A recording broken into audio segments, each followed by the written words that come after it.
Chapter 376, Mr. Harras.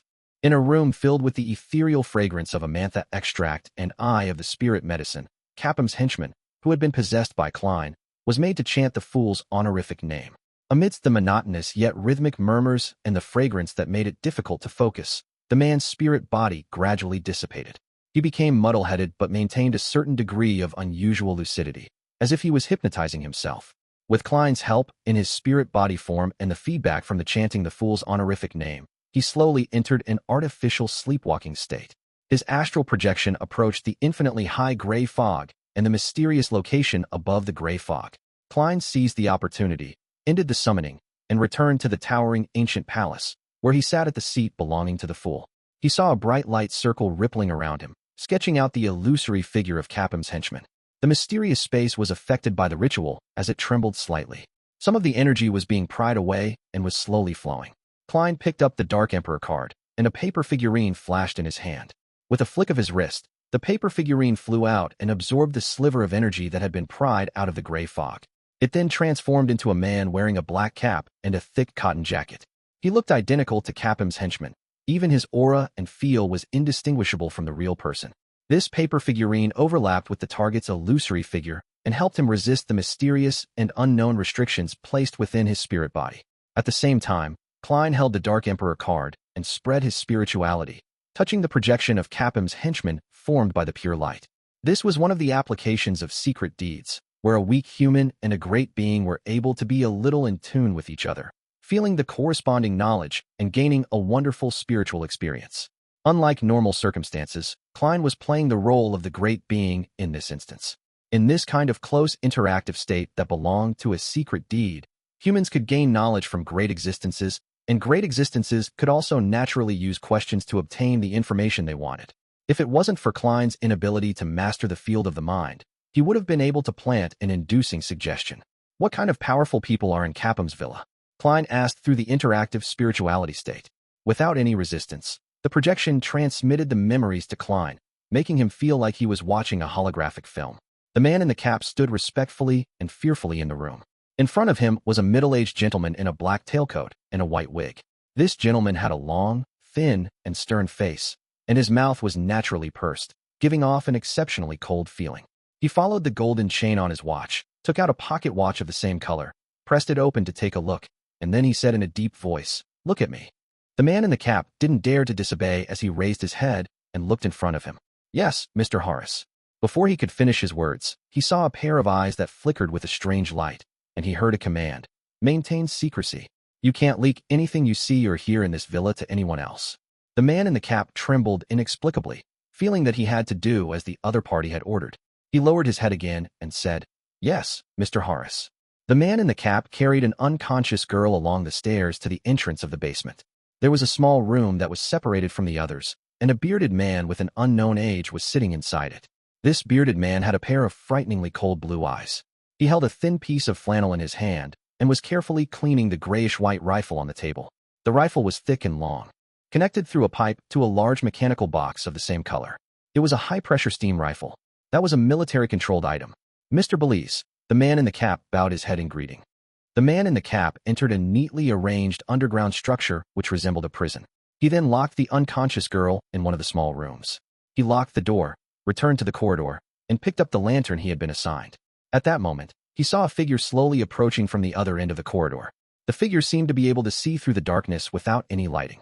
With the aid of the lantern, the man in the cap realized that it was a woman in her 30s. The woman was wearing a brown bonnet, a thin white blouse, and suspenders, as well as leather boots that reached her knees. There were old scars on her face and a cruel smile at the corners of her mouth. The man in the cap lowered his head in fear as he stammered, "Ma'am Katie." The woman ignored him. Step by step, she approached him and walked past him, as though he was nothing more than air. When the lady named Katie had left, the man in the cap curled his lips and said, "Bitch, when you get into bed, you'll definitely be more energetic than a prostitute." He pushed up his crotch, held up the lantern, and left the basement. The man in the cap met two men in the grand hall that shimmered gold. One of them was about 1.65 meters tall, and he was a little plump. He didn't have any special features, but his eyes always had a frightening look. The other was slightly taller than 1.70 meters, and he looked a bit old. He had some wrinkles and a high nose bridge. His brown eyes were filled with spirit, and he didn't seem to have a look of deterrence. "Mr. Capim." The man in the cap greeted the plump middle-aged man. Then he said to another person, "Mr. Parker." In the early light of dawn, the man in the cap met the cold middle-aged gentleman called Mr. Harras at the entrance to the basement. Harras, wearing a white hood, glanced at him, who was standing respectfully by the side. He indifferently stretched out his right palm towards the entrance of the basement and solemnly said, "Confinement." Silently, there was a subtle difference in the surroundings. There are a total of 4 Beyonders. At least 4 of them. The strongest should be that Mr. Harras, a sequence 6 at the very least, or maybe even sequence 5. I wonder what pathway it is. It does seem similar to the Dark Emperor pathway, relying on order and issuing commands. Judging from the scenes just now, the restrictions pertain only to the basement, not the entire villa. That's right.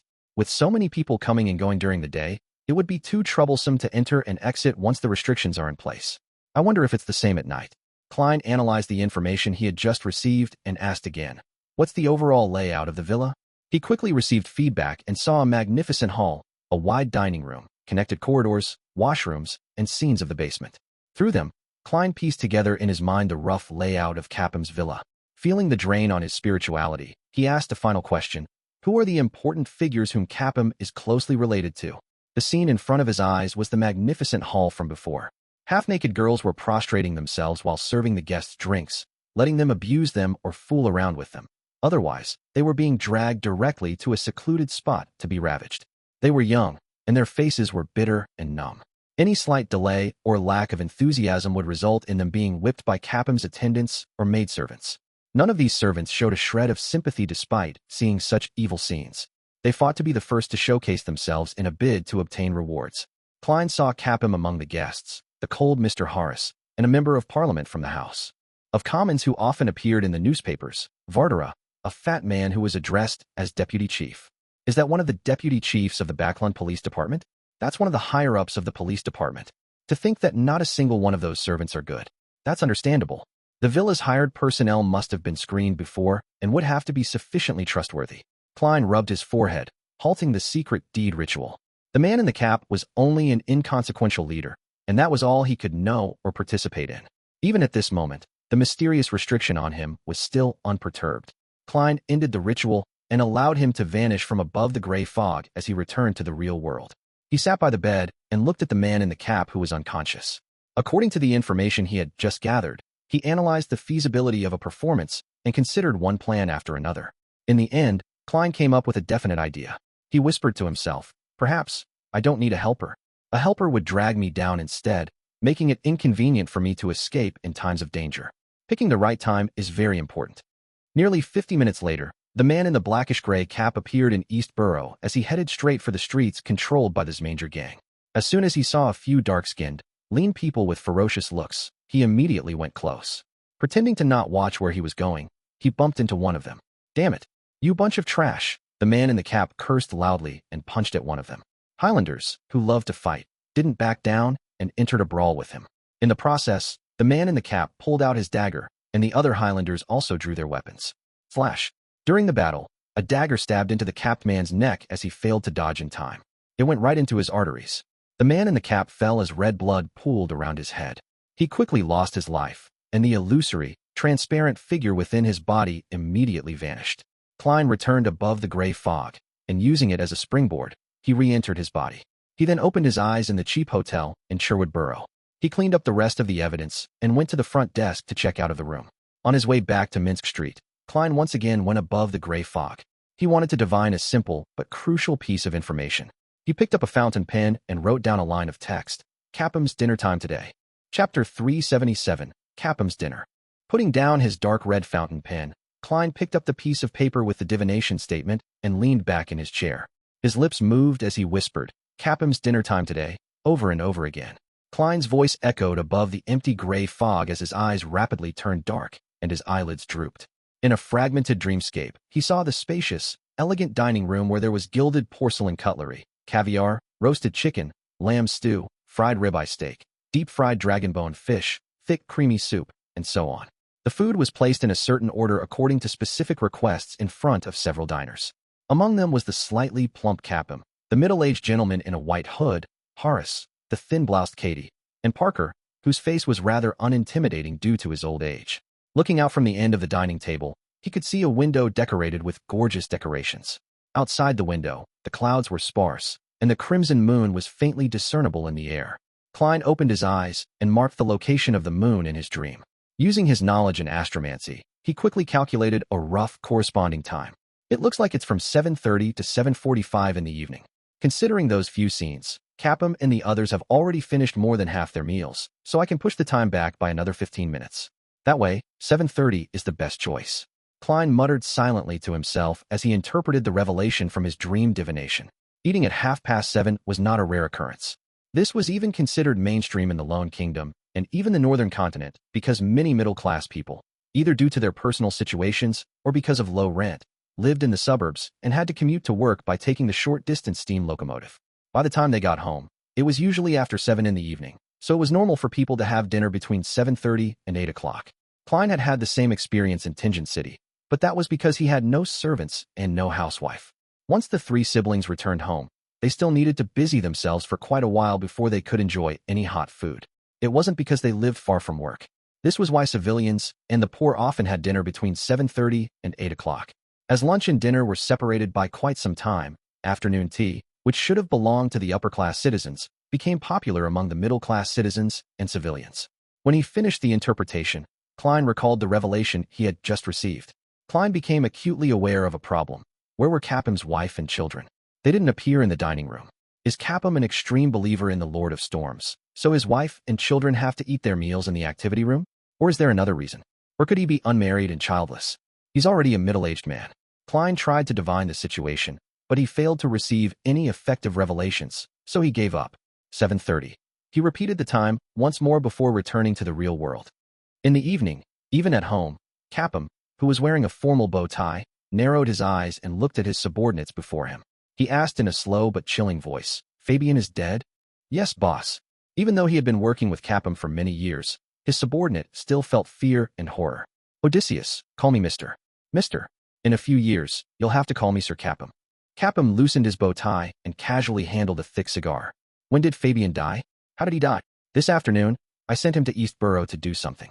He ended up in a conflict with the Zmanger gang and got stabbed in the neck," Odysseus described in a trembling voice. Capim, who was toasting the cigar, said in an unperturbed tone, "Fabian is really a fool. But are the Zmanger gang fools to not know that he's my subordinate? Mister, as you know, Highlanders often join the Zmanger gang when they arrive in East Borough, and they're barbaric and reckless, and they don't give a shit who's who," Odysseus quickly explained. Capim snorted. "Have they forgotten that this isn't the Highlands? Or have they forgotten who I am?" "Odysseus, I want the body of the Zmanger gang's leader from that block. Can you do it? If you can't, I'll sink your wife, your child, as well as you into the Tussock River." "Mister, no problem." Odysseus immediately raised his voice. He immediately asked in a low voice, "Who can I mobilize?" Capim was about to reply when the door suddenly opened and the middle-aged gentleman with a white wig, Harras, walked in. He gave Odysseus a cold glance before casting his gaze onto Capim. "I heard that one of your subordinates had a conflict with a gang in East Borough and ended up dying." "Yes, Mr. Harras." Capim stood up, cigar in hand. Harras stared into Capim's eyes and said, "You want revenge on them?" Capim's forehead suddenly dripped with beads of sweat. "No, not at all. Mr. Harras, you misunderstand." Harras nodded slightly. "You have to remember that during this critical period, we have to try our best to not cause any trouble unless necessary." He paused for a second and observed Capim's reaction. "You are not the only human trafficker in Backland. We can support you, but we can also do so for others. You have to remember this point. The reason why I picked you was because you were vicious and shameless enough. However, you were extremely cautious. It wasn't because you were the biggest human trafficker." From the side, Odysseus listened to the duo's conversation. He wished that he was just a mass of air. That way, he didn't need to see how humble his boss, Capim, was. Without a trace of anger on his face, Capim smiled and said, "Mr. Harras, my main concern is that Fabian's death isn't simple. It might disrupt your plans." "No, there's nothing wrong with his death," Harras said in an affirmative tone. "I didn't get any feedback." "Is that so?" Capim acted enlightened. "Then I'm relieved." He looked at Odysseus and signaled him to leave. He then lowered his voice and said, "Mr. Harras, this time, there are the kind of goods you like from this batch." Seeing Harras's expression soften but not show any signs of emotion, Capim quickly added, "We've already finished gathering the ones that will be sent over." Harras nodded slowly. "Send her to my room tonight." "Yes, Mr. Harras," Capim said with a big smile. After Harras left, his face turned gloomy. He took a deep breath and whispered, "I hope that you can keep your promise this time. I don't want to be involved in anything like that anymore." He clearly remembered that year during the harvest festival. Someone had come to him, hoping to get a batch of innocent girls. From that day on, the trajectory of his life had undergone tremendous changes. He had taken a fifth of the market share of the unlawful slave trade. He quickly became one of Backlund's rather famous tycoons, acquainting himself with several important figures and dragging them into the abyss of depravity. At this point, he desperately wanted to cover up the sins of his past. He wanted to let Capim undergo a catharsis, allowing him to become a true member of the upper class. However, for the time being, he was unable to do so. Glancing at the cigar in his hand, he picked up the framed photograph of himself with a beautiful woman and 2 children. Rubbing the surface of the photo frame with his thumb, Capim narrowed his eyes and whispered to himself, "After this deal, you should be able to return." At dinner time, Capim walked out of his study, a warm smile plastered over his face again. "Ma'am Katie, there's your favorite caviar and a roast chicken specially prepared for you this evening," he said to the woman in the thin blouse. Katie touched the old scar on her face and nodded without saying a word. Capim knew that. She was silent and fierce, so he didn't continue. He watched her as she took her seat. Then Harras, wearing a white wig, entered the dining room, nodding slightly to each of the diners. The elderly Parker took a sip of his pre-meal wine, smiling as he motioned for Capim to sit down. The white napkins were spread out, and the food was served one by one. Capim raised his glass and chuckled. "Holy Lord of Storms, let's toast to a beautiful future." "To a beautiful future," Parker responded. Harras didn't say a word.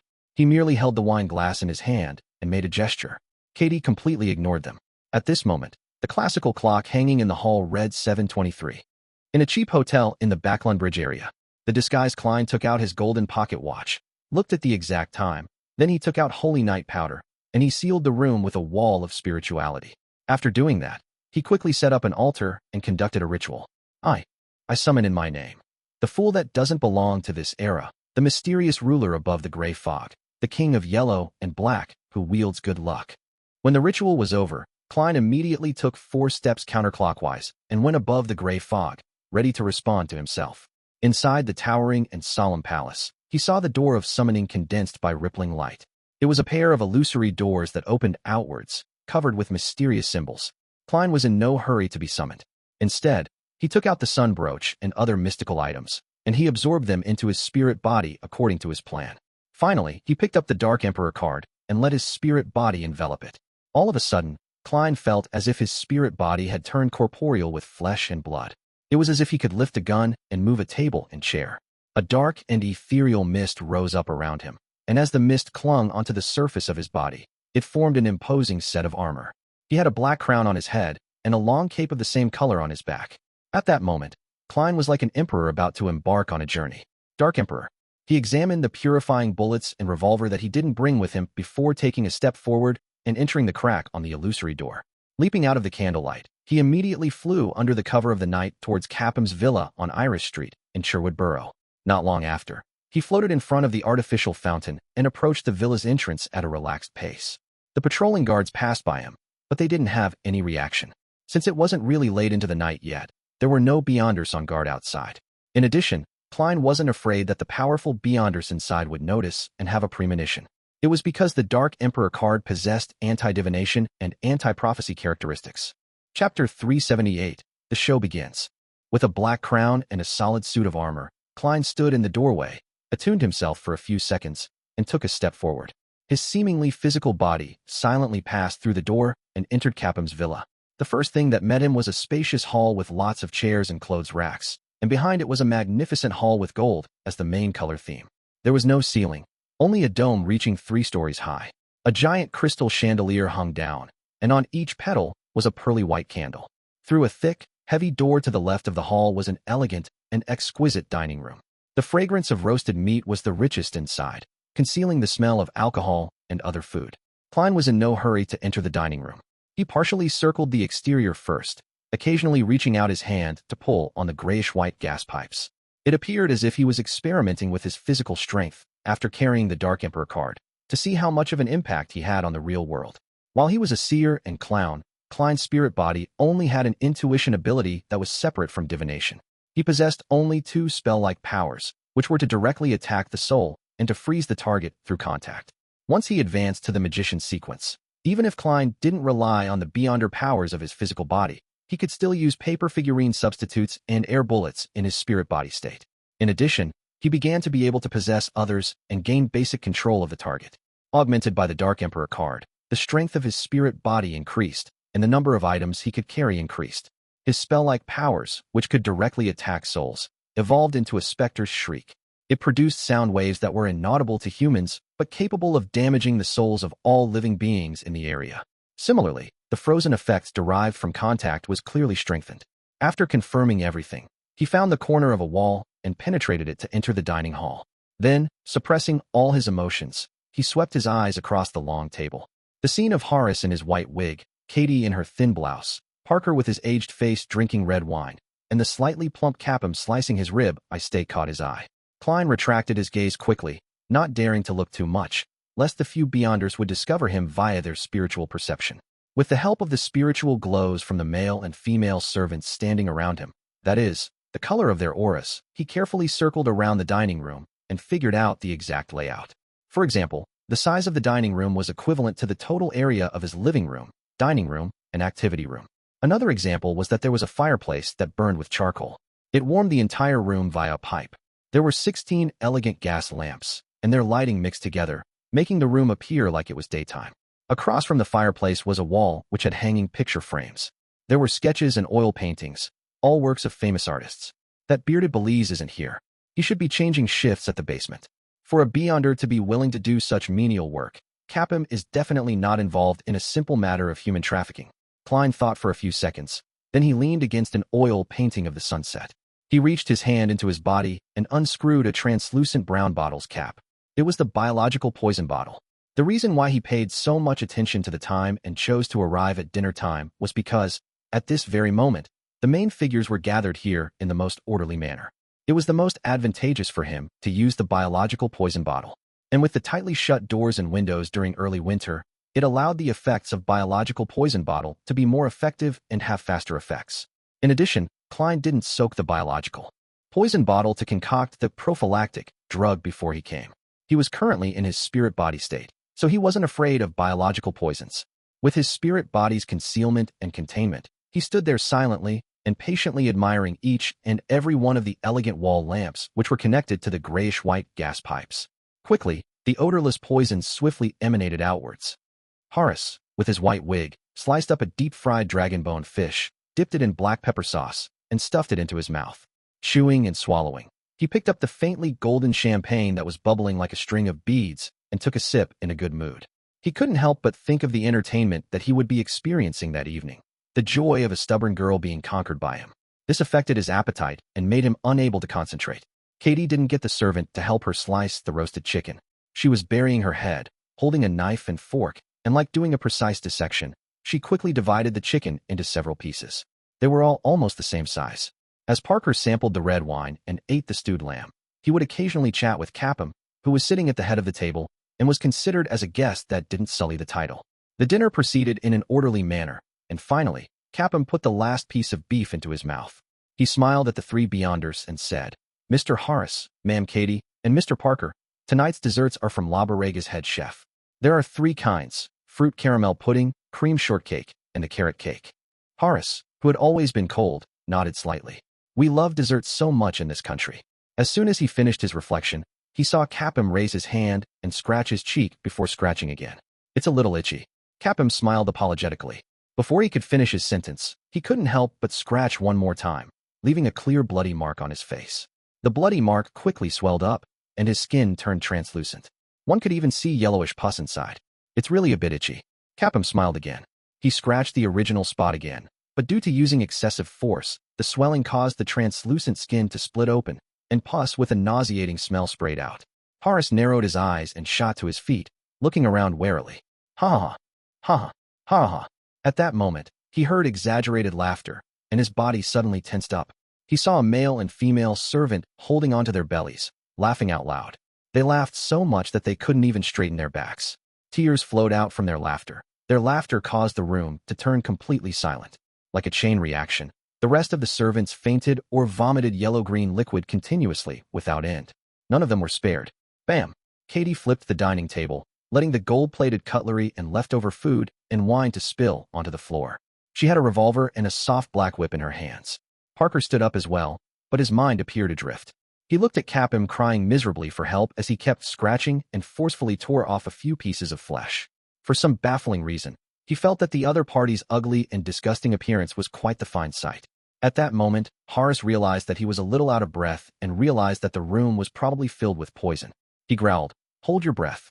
Parker, open the door. Katie, follow me to find the intruder." At this moment, Harras was grateful that the dinner had been enjoyed with Capim, and there were quite a few attendants around. These ordinary people's ability to resist poison was far inferior to Beyonders. The fact that they showed signs ahead of time had allowed them to detect that something was amiss even before the poison had reached the deepest part of their bodies. Parker, who has the lowest sequence, should be the one with the most severe symptoms among us. Harras suddenly had this thought. Creak. As Parker opened the door to ensure that the dining room was no longer sealed, Harras, relying on his spirit vision, discovered an illusory figure quietly fleeting around. The figure wore a thick and imposing black armor and a pitch-black crown on his head. A mask of the same color covered his face, making him look like a king from the spirit world. It was none other than Klein. Harras raised his right hand and pointed at the black figure that couldn't be seen by ordinary people. He chanted an ancient Hermes, "Imprison." All of a sudden, the black figure's surroundings turned viscous, as though it had transformed into a giant amber or produced a sealed, transparent wall. The figure was rooted to the spot, hardly able to move. Katie had taken aim long ago, and she pulled the trigger. They worked well together. With two bangs, the light golden bullet, filled with strange patterns, penetrated the viscous air and hit the black figure. The bullet pierced through and struck the wall opposite. The black shadow self-ignited, reduced to a roughly cut paper figurine. Within the pale golden flames, the paper figurine was quickly reduced to ashes. With a strange, crisp snap, the light from the 16 elegant gas lamps and the fire burning quietly in the fireplace suddenly lit up, leaving Harras, Katie, and Parker with only a brief flash of red before their eyes. Soon after, all the flames were extinguished, leaving the dining room illuminated via the human-height street lamps outside the window and the crimson moonlight shining through the layers of clouds. It made the place abnormally dark and silent. Harras and the others once again relied on their spirit vision and spiritual perception to search for the ghostly intruder. At the same time, he realized that the poison wasn't showing its effects fast enough. It wouldn't really flare up until he finished the enemy. Therefore, he paid attention to the movement at the entrance of the basement. He pointed at the door again and said in ancient Hermes, "Confinement." The entire dining room suddenly froze, as if there was an additional layer of an invisible wall that even spirit bodies couldn't penetrate. Harras wanted to make it impossible for the intruder to escape. "I found you." Wielding the revolver in one hand and the whip in the other, Katie noticed a black figure floating in the air. A strange light flashed in her eyes, and before she could attack, her mind buzzed as if someone had struck her head with a wooden stick. She felt as if she had encountered an indescribable shriek. A few drops of sticky blood slowly dripped from the tip of her nose. Harras only felt slight dizziness, while the symptoms of shortness of breath seemed to worsen. Parker, the weakest of them, was seeing stars, and his steps became unstable. Suddenly, someone patted Parker's shoulder. A cold and gloomy feeling gushed over, causing him to freeze on the spot. It was as if he was completely covered in ice, and the cold moisture seeped into his bones. A familiar, deep voice sounded in his ears. "Imprison." Parker was instantly trapped by the transparent wall that imprisoned the door. However, Klein didn't possess him and went straight through instead, avoiding the effects of Harras's spell in a timely manner. Harras narrowed his eyes and waved his right hand. Release. Chapter 379, Magic's Key Segment. The invisible prison around Parker's body immediately collapsed, leaving not even a single trace of it behind. However, he didn't regain his mobility. Instead, he slumped to the ground, shivering continuously, as if he was still frozen. This wasn't only an after-effect of soul touch, but also the effect of Klein's direct attack on his soul. Parker, who was only a sequence 8, was unable to recover in a short period of time. He couldn't even control his breathing and, as a result, inhaled large quantities of the biological poison, which was identical to the one in his body, once again. His weakened state caused the poison in his body to act faster. His eyes stared blankly as he instinctively changed direction. He saw Capim rolling on the ground and scratching his face and body constantly. He saw the thin strips of flesh hanging by the side of the wounds and the ghostly white color of his bones. Parker gasped and struggled to climb over. Capim, whose itch made him rip off the outer layer of his skin, suddenly discovered that Parker was crawling toward him with bloodshot eyes. He had a bad premonition, but he had no strength to dodge as he couldn't stop scratching. He didn't even have the ability to shout no, except for using a blood-curdling cry as a substitute. At this moment, Klein, who had dodged the imprisoned spell, shouted holy in ancient Hermes. Then, he rubbed his fingers together and shot an air bullet through the dark golden sunbird brooch's coruscating glow. As soon as the air bullet was formed, it took on a holy luster and shot straight towards Harras's face. This was the holy oath provided by the sun brooch, and Klein had augmented the air bullet with holy damage. Harras had long since changed his position. He was abnormally agile, and unlike a mage, he was more like a pugilist expert. As he avoided Klein's air bullet, he motioned for Katie to lash her whip to hold Klein back. When Klein's attack was interrupted, Harras took an iron black metal glove from a hidden pocket of his and tried to put it on his left hand. In his spirit body state, Klein didn't need to look out from the corner of his eye to see what had just happened despite not facing Harras. He immediately flew up, avoiding Katie's lash. He flew over the chandelier and pounced towards Harras. When Harras saw this scene, he held the black metal glove and pointed diagonally upwards. Exile. Klein was suddenly hit by an overwhelming and invisible force. His entire spirit body was blown away by the wind and hit the wall conjured by confinement, but didn't penetrate through it and escape. Seizing this opportunity, Harras put on the iron black metal glove. In the blink of an eye, he seemed to grow a bit taller. His authority was uplifted like he was a figure that could determine the life and death of others. The moment Klein was released from the exile state, he felt an inexplicable sense of horror. He couldn't help but want to lower his head, to prostrate, to listen to Harras's every word and obey every order given by him. His movements had become sluggish, and his pupils reflected a rapidly approaching Katie. Ha! Katie lashed out with her long black whip and hit Klein accurately. The long whip passed through his spirit body, but it brought a great deal of pain to Klein's psyche, as if someone had pressed a red-hot iron to the weakest part of his body. He jerked his head up and let out a scream. As for Katie, she pulled the trigger of the revolver in her other hand. Bang! Bang! 2 bullets, with a light golden glow, shot out one after another, striking Klein's body. Bright rays of light bloomed, and the figure wearing black armor rapidly thinned, turning into a paper figurine and quickly burning into ashes. Klein appeared in a dark corner. The sun brooch inside his spirit body was glowing with a dark golden light. Warm powers instantly filled his body, and the extreme horror that Harras had subjected him to quickly disappeared. One of the spell-like effects of the sun brooch was horror immunity. In the short span of less than a minute, Klein had already been forced to use paper figurine substitutes twice. Although it was partly because he did it on purpose, it was still enough to prove the strength of Harras and Katie's joint attacks. It was enough to confirm the divination outcome which Klein had received. This operation would be quite dangerous.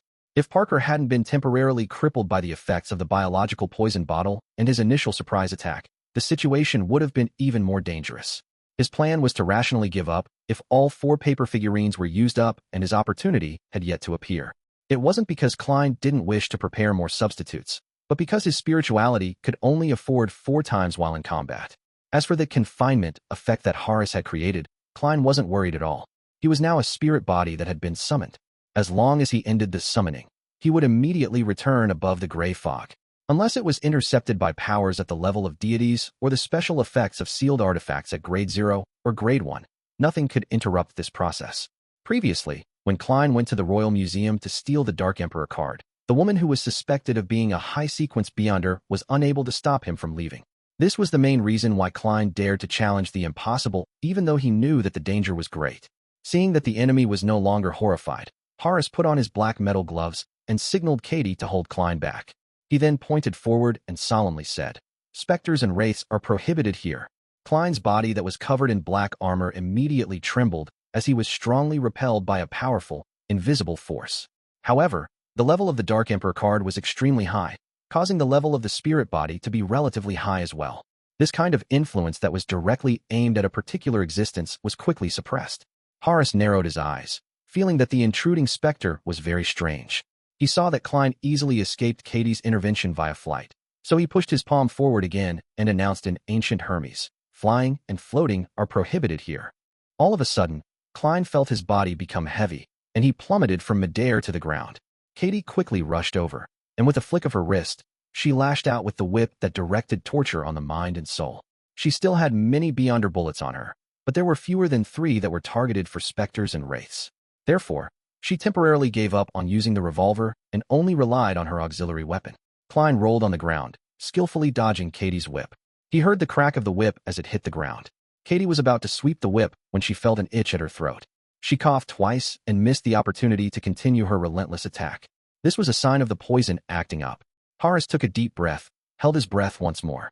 He folded his wrist, pointed to himself, and said, "Disciplinary target, wraiths and specters." The surface of his body immediately emitted a light as bright as the morning sun. Even his fist began to shine with lustrous brilliances. Bam! The marble under Harras's feet cracked soundlessly, and his tall, thin body pounced swiftly and fiercely, allowing him to immediately close in on Klein. At this moment, he looked even more like a knight than Katie. Bam! He threw a punch forward, and the air seemed to explode. However, Klein had pulled back ahead of time, dodging the punch with the wind. Pow! Katie helped from the side and lashed out with her whip in the direction in which her enemy was dodging. This forced Klein to have no choice but to roll again and again. He took on a fighting stance while keeping an eye out for Harras's spell-like imprison. As lashing sounds echoed, Harras kept attacking while Katie aided him from the side. In less than 2 minutes, Klein was forced into an unavoidable situation. Even rolling was of no use. Katie's black whip lashed out at Klein's face, and he was only able to take one step sideways before being hit in the arm. That piercing pain attacked his psyche once again, causing him to freeze on the spot. Even his spirit body became somewhat thinner. Seizing this opportunity, Harras clenched his left fist and solemnly declared, "Death." His body then merged with some sort of strange force, creating an obvious afterimage as he slammed into Klein. Swing! The figure covered in black armor instantly broke into pieces, turning into pieces of paper that fluttered in the air like a butterfly. Klein had expended his third paper figurine. Harras's gaze swept across the room and quickly locked onto the enemy that had appeared in the corner. He sneered and said, "Let me see how many substitutes you have left." In the process of searching for the enemy, he discovered that Parker was squirming on top of Capim. The scene was bloody and disgusting. It was a repulsive sight, both terrible and horrifying. However, Harras didn't have the luxury of time to save his subordinate. He was well aware that the effects of the poison would only worsen over time, so he had to get rid of the enemy as quickly as possible, so he couldn't be distracted. If he didn't, he would have to leave the dining hall first to recover from the poison, thus allowing the enemy to escape without getting any useful information. He signaled Katie to go forward again, so as to hold back Klein, who couldn't fly or float. He took a breath and tried to catch a breather. There's a strange smell in the air. This is probably a result of the increasing toxicity of the poison. This thought flashed through Harras's mind, but he didn't think too much about it. He raised his left hand and solemnly declared, "The illegal intrusion of another's house is a crime." An illegal intrusion. While repeating the statement for a second time, Harras found it hard to breathe again. For a moment, he was unable to catch his breath, so he could only stop midway. He took another deep breath, adjusted himself, and spoke again. "The illegal intrusion of another's house is a crime." He repeated it 3 times, and Klein, who was still unable to extricate himself from Katie's entanglement, felt a baffling chill. Cough, cough, cough. Katie showed coughing symptoms again, and the flailing of her whip became sluggish. Klein took the opportunity to stop the embroilment with her, but he didn't attack her. Instead, he raised his head, opened his mouth, and let out a sharp cry that no human could hear. Katie's head jerked up, and her body swayed. She felt like the ground was bobbing up and down. Harras only felt a slight dizziness before returning to normal. He looked at Klein coldly and said in a majestic voice, "The guilty should be restricted."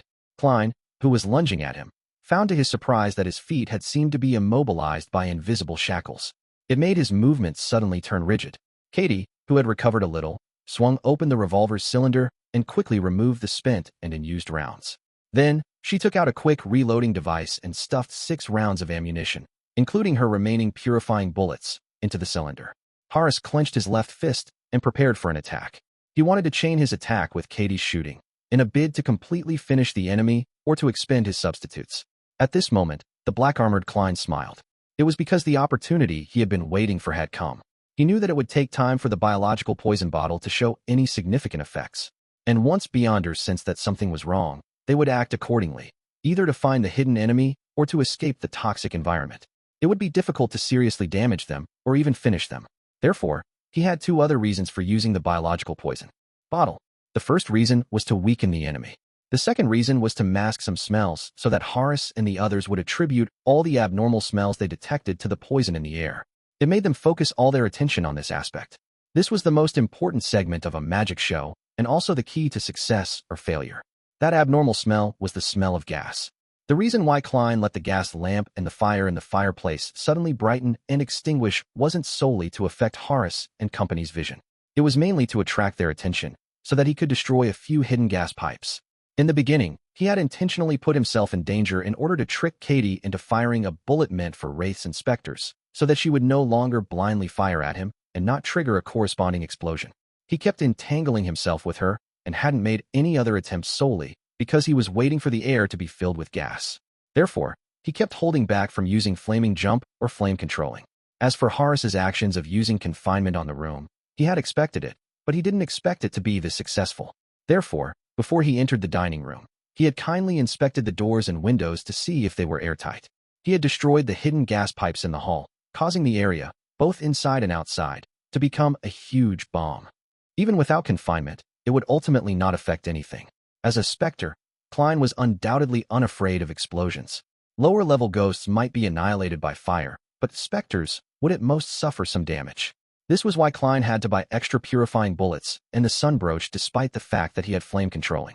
When he saw that Katie had raised her revolver and was about to shoot, and that Harras was about to pronounce death on him, Klein smiled and snapped his fingers. Harras suddenly felt a dangerous foreboding. However, at this moment, he saw that a flame had already lit up in the fireplace to his side, instantly igniting the surrounding air. Boom. With a loud boom, Harras's vision was instantly filled with an inferno that filled the room. It was as if he was watching a grand display of fireworks. Chapter 380, Curtain Call. Capim lay flat on the ground, itching and aching, wishing he could tear himself apart on the spot to rid himself of this hellish pain. Then, he saw a scarlet wave of fire that spread over in a flash, and he heard a deafening explosion. He imagined that this last moment would seem infinitely long and that it would allow him to recall all of the beautiful scenes when his wife and children were still by his side. He thought that he would feel relieved because he would no longer have to endure this inhuman torture, but at that moment, extreme fear and an intense desire to live surged from the bottom of his heart. And the so-called memories didn't even flash past his mind before he was overwhelmed by an excruciating pain before being plunged into deep darkness. Boom. The dining room windows were blasted apart, accompanied by countless brick fragments and rubble, as well as the burning tongues of fire that kept reaching outwards. The guards patrolling this area were immediately knocked over. Those who were lucky enough to not get hit had their ears left ringing. Their bodies either swayed, staggered, or fell. They saw that more than half of the dining room's outer wall had collapsed, and that the flames seemed to be floating in midair. The residents of the entire street and the police officers in charge of the surrounding area heard a loud boom at the same time, leaving them confused and frightened. In the dining room, dressed in black armor and a black crown, Klein stood there, bathing in the red flames and enjoying the strong blasts of the waves without flinching. A lot of the black gases around him had dispersed, and even his spirit body had suffered some damage, but it wasn't serious at all. Beside a toppled table, Parker and Capim were blasted into a corner. Their heads were cracking and their bodies charred. The surface of their bodies was still quietly burning with flames, and the rest of the servants were in a similar state. In the area opposite the fireplace, Katie, who had been unable to avoid the attack in time, was slammed into the wall and then fell to the ground. Her body was mangled and covered in blood, and there were a lot of charred marks on her skin. Not a single piece of her skin remained intact. She wasn't dead yet, but she had fainted from her severe injuries. Even so, she still coughed while convulsing, inhaling large amounts of the lingering flames. The black whip also suffered similar damage. Many cracks appeared on its surface, and a small portion of the whip was ignited. None of the Beyonder bullets that she possessed were spared from the explosion. Katie was no longer capable of fighting. Harras had rolled in time to protect his vitals, but there was still a lot of blood and charred flesh on him. He staggered to his feet, revealing that his back, his hair band, and his legs were ablaze with red flames. His breathing became more difficult, and his body suffered relatively severe injuries. However, this was sufficient to prove the robustness and strength of his body. Or rather, having worn the black iron glove, his body became sufficiently robust, and his physique was sufficiently strong. However, this was within Klein's expectations. Since he was unable to assess how much damage his opponent could take, he had overestimated his enemy's constitution while coming up with a plan. Out of the corner of his eye, Harras saw that Klein was almost perfectly fine. His pupil shrank as he hurriedly stretched out his left hand and pointed in that direction. He said in a low voice, "Exile." Again, Klein failed to resist and was pushed away like scrap paper in a hurricane. He flew out of the dining room. In the hall outside, after the momentary ignition, the fire had already weakened. Another wave of disaster was brewing due to the wooden staircase. But the damage here wasn't too severe because the main body of the explosion had been confined to the dining room. Seizing this opportunity, Harras suddenly turned around and ran outside without looking back. Even though the flames covering his body were still burning, he didn't waste any time to deal with them. He knew that he was in a terrible condition and on the brink of losing control. Furthermore, the effects of the poison would soon reach its peak. Compounded by these two factors, he didn't think that he had any chance of defeating the intruder. It would be the same even if he had the help of the Sequence 7, Belize, at the entrance to the basement. Harras believed that if this battle continued, the only thing that awaited him was having the poison act up or him losing control due to his injuries. Once he decided to run, he didn't care about Katie, who was still alive, anymore. When Klein, who had just stabilized his body under exile, saw this scene, he immediately raised his head, opened his mouth, and let out a shriek that no human could hear. Harras felt a wave of dizziness, and his feet paused for a moment. His skin, which was still in relatively good condition, was now covered in dense, translucent blisters. This was an early sign of him losing control. However, he quickly recovered and continued his mad dash, escaping from the lawn of the villa. He's really hard to kill. Klein didn't pursue him, in order to avoid an accident. He remembered that his goal was to rescue the victims and not to wipe away these degenerate beyonders. More importantly, he had expended a lot of his energy and had suffered heavy injuries. If he were to give chase, he might not be able to stop Harras's berserk counterattack. Klein snapped his fingers and fired an air bullet. The bullet struck Katie in the head, ending her pain. Immediately following that, Klein turned around and flew towards the entrance to the basement. Belize, who had a full beard, had been keeping an eye on the situation outside, but he didn't dare to leave his post out of fear that the intruder's accomplices would take the opportunity to break into the dungeon. At this very moment, he held a high-pressure steam rifle and had his spirit vision activated. He had been frightened by the loud boom and became abnormally tense. Immediately afterwards, he saw the dignified specter fly over, and without hesitation, he raised his rifle and pulled the trigger. Bang! White mist was ejected from the barrel, and a sharp-tipped pale gold bullet was shot forward at an astonishing speed. Klein was prepared and Long had a hunch. He had drawn out a small curve before Belize fired. The bullet tore through the hall, past the front door, and to the outside. At the same time, Belize rushed out of the duty room, holding his high-pressure steam rifle, and took on a threatening pose as he quickly moved towards the door. He believed that the intruder, who could deal with Harras, Katie, and Parker, would be able to easily kill him as well. Besides, such a big commotion must have attracted a lot of attention. He couldn't be certain that the mandated punishers would come over to investigate. Therefore, his only choice was to flee. Klein once again let out an invisible shriek, making Belize feel as if he had been smashed by a hammer. He saw stars as a few drops of blood dripped from the tip of his nose. But this didn't stop Belize from running. After shooting at Klein to stop him, he was already running into the hall, tumbling towards the door. Klein hesitated for a moment. Then he gave up on chasing and fighting. He turned off the main valve, went to the entrance of the basement, and snapped his fingers repeatedly. Bang! Bang! Bang! Air bullets shot at the invisible walls, gradually disintegrating the confinement.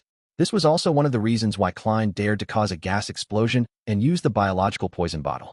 With the effects of Harras's confinement in the underground dungeon, as long as it wasn't a frontal assault, he didn't have to worry about accidentally harming those pitiful girls. He destroyed the locks and flew into the dungeon, first finding the cell where Daisy had been held based on the revelation from his prior divination scenes. He then confirmed that she wasn't hurt too badly and was still able to move. Then, his body turned illusory and melted into the metal door. Creak, creak, creak. The iron doors on one side opened quickly, one after another, as though an invisible specter was running to unlock them. Creak, creak, creak. After one side was done, he did it for the other side. Daisy and the other girls were frightened by the explosion outside. After a while, she was surprised to find that the door to her cell was open for some baffling reason. Yet, no one entered. It felt like she could leave at any time. Some of the girls, who hadn't been disciplined at all since they were recently kidnapped, mustered their courage, got up, and attempted to run to the exit of the basement.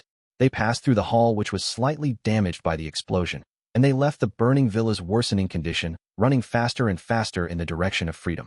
When they reached the street, Daisy and the other girls thought to look back. Looking back, they could just barely make out an imposing figure standing upright on top of the evil building. It was clad in full black armor, and it wore a black crown. Whoosh!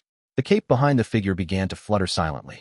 As they remembered the scene, they sought a nearby cathedral with their mistrust towards the police. When Klein returned to the smoky and burning dining room, he found that Parker's and Katie's beyonder characteristics had just begun to show signs of appearing. He checked the items they were carrying and confirmed that most of them had been destroyed. Even their money was charred to a crisp. Klein jumped up to the second and third floor, quickly checking for any relevant clues. He didn't attempt to use mediumship because he was short on time, and bringing them above the gray fog didn't meet the requirements of his curtain call.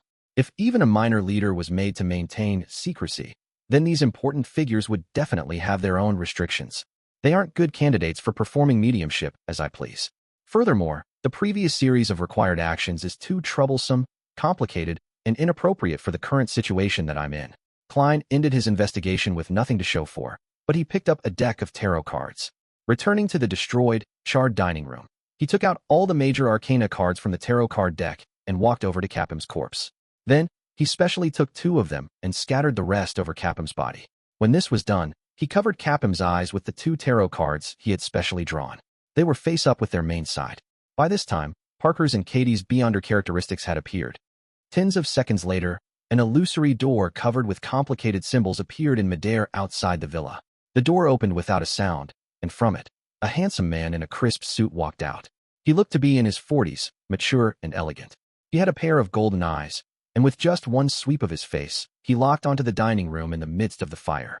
At this moment, a strong gust of wind blew past, and a figure flew over at high speeds. It was an old man wearing a soft hat. His silver eyes had an abnormal seriousness to them. He was wearing a black robe with the symbol of the Lord of Storms embroidered on it. It was none other than the Cardinal of the Church of the Lord of Storms, the Archbishop of Backlund, Spellsinger of God, Ace Snake. "Why are you here?" Ace asked in a deep voice. Any Beyonder-related matters in Sherwood Borough came under the jurisdiction of the Holy Wind Cathedral, so he was entitled to ask. The handsome man's expression turned slightly nasty as he replied, "I live nearby." They were close to the West Borough. The 2 of them didn't speak any further. They landed on the ground at the same time and entered the explosion site. A violent hurricane churned and swept away the flames, sending them to the artificial fountain outside. The wind seemed to have a life and intelligence of its own. The 2 demigod figures then saw Katie, whose head was shot and her flesh charred black, and Parker, who was entangled with someone else while his head had caved in and cracked.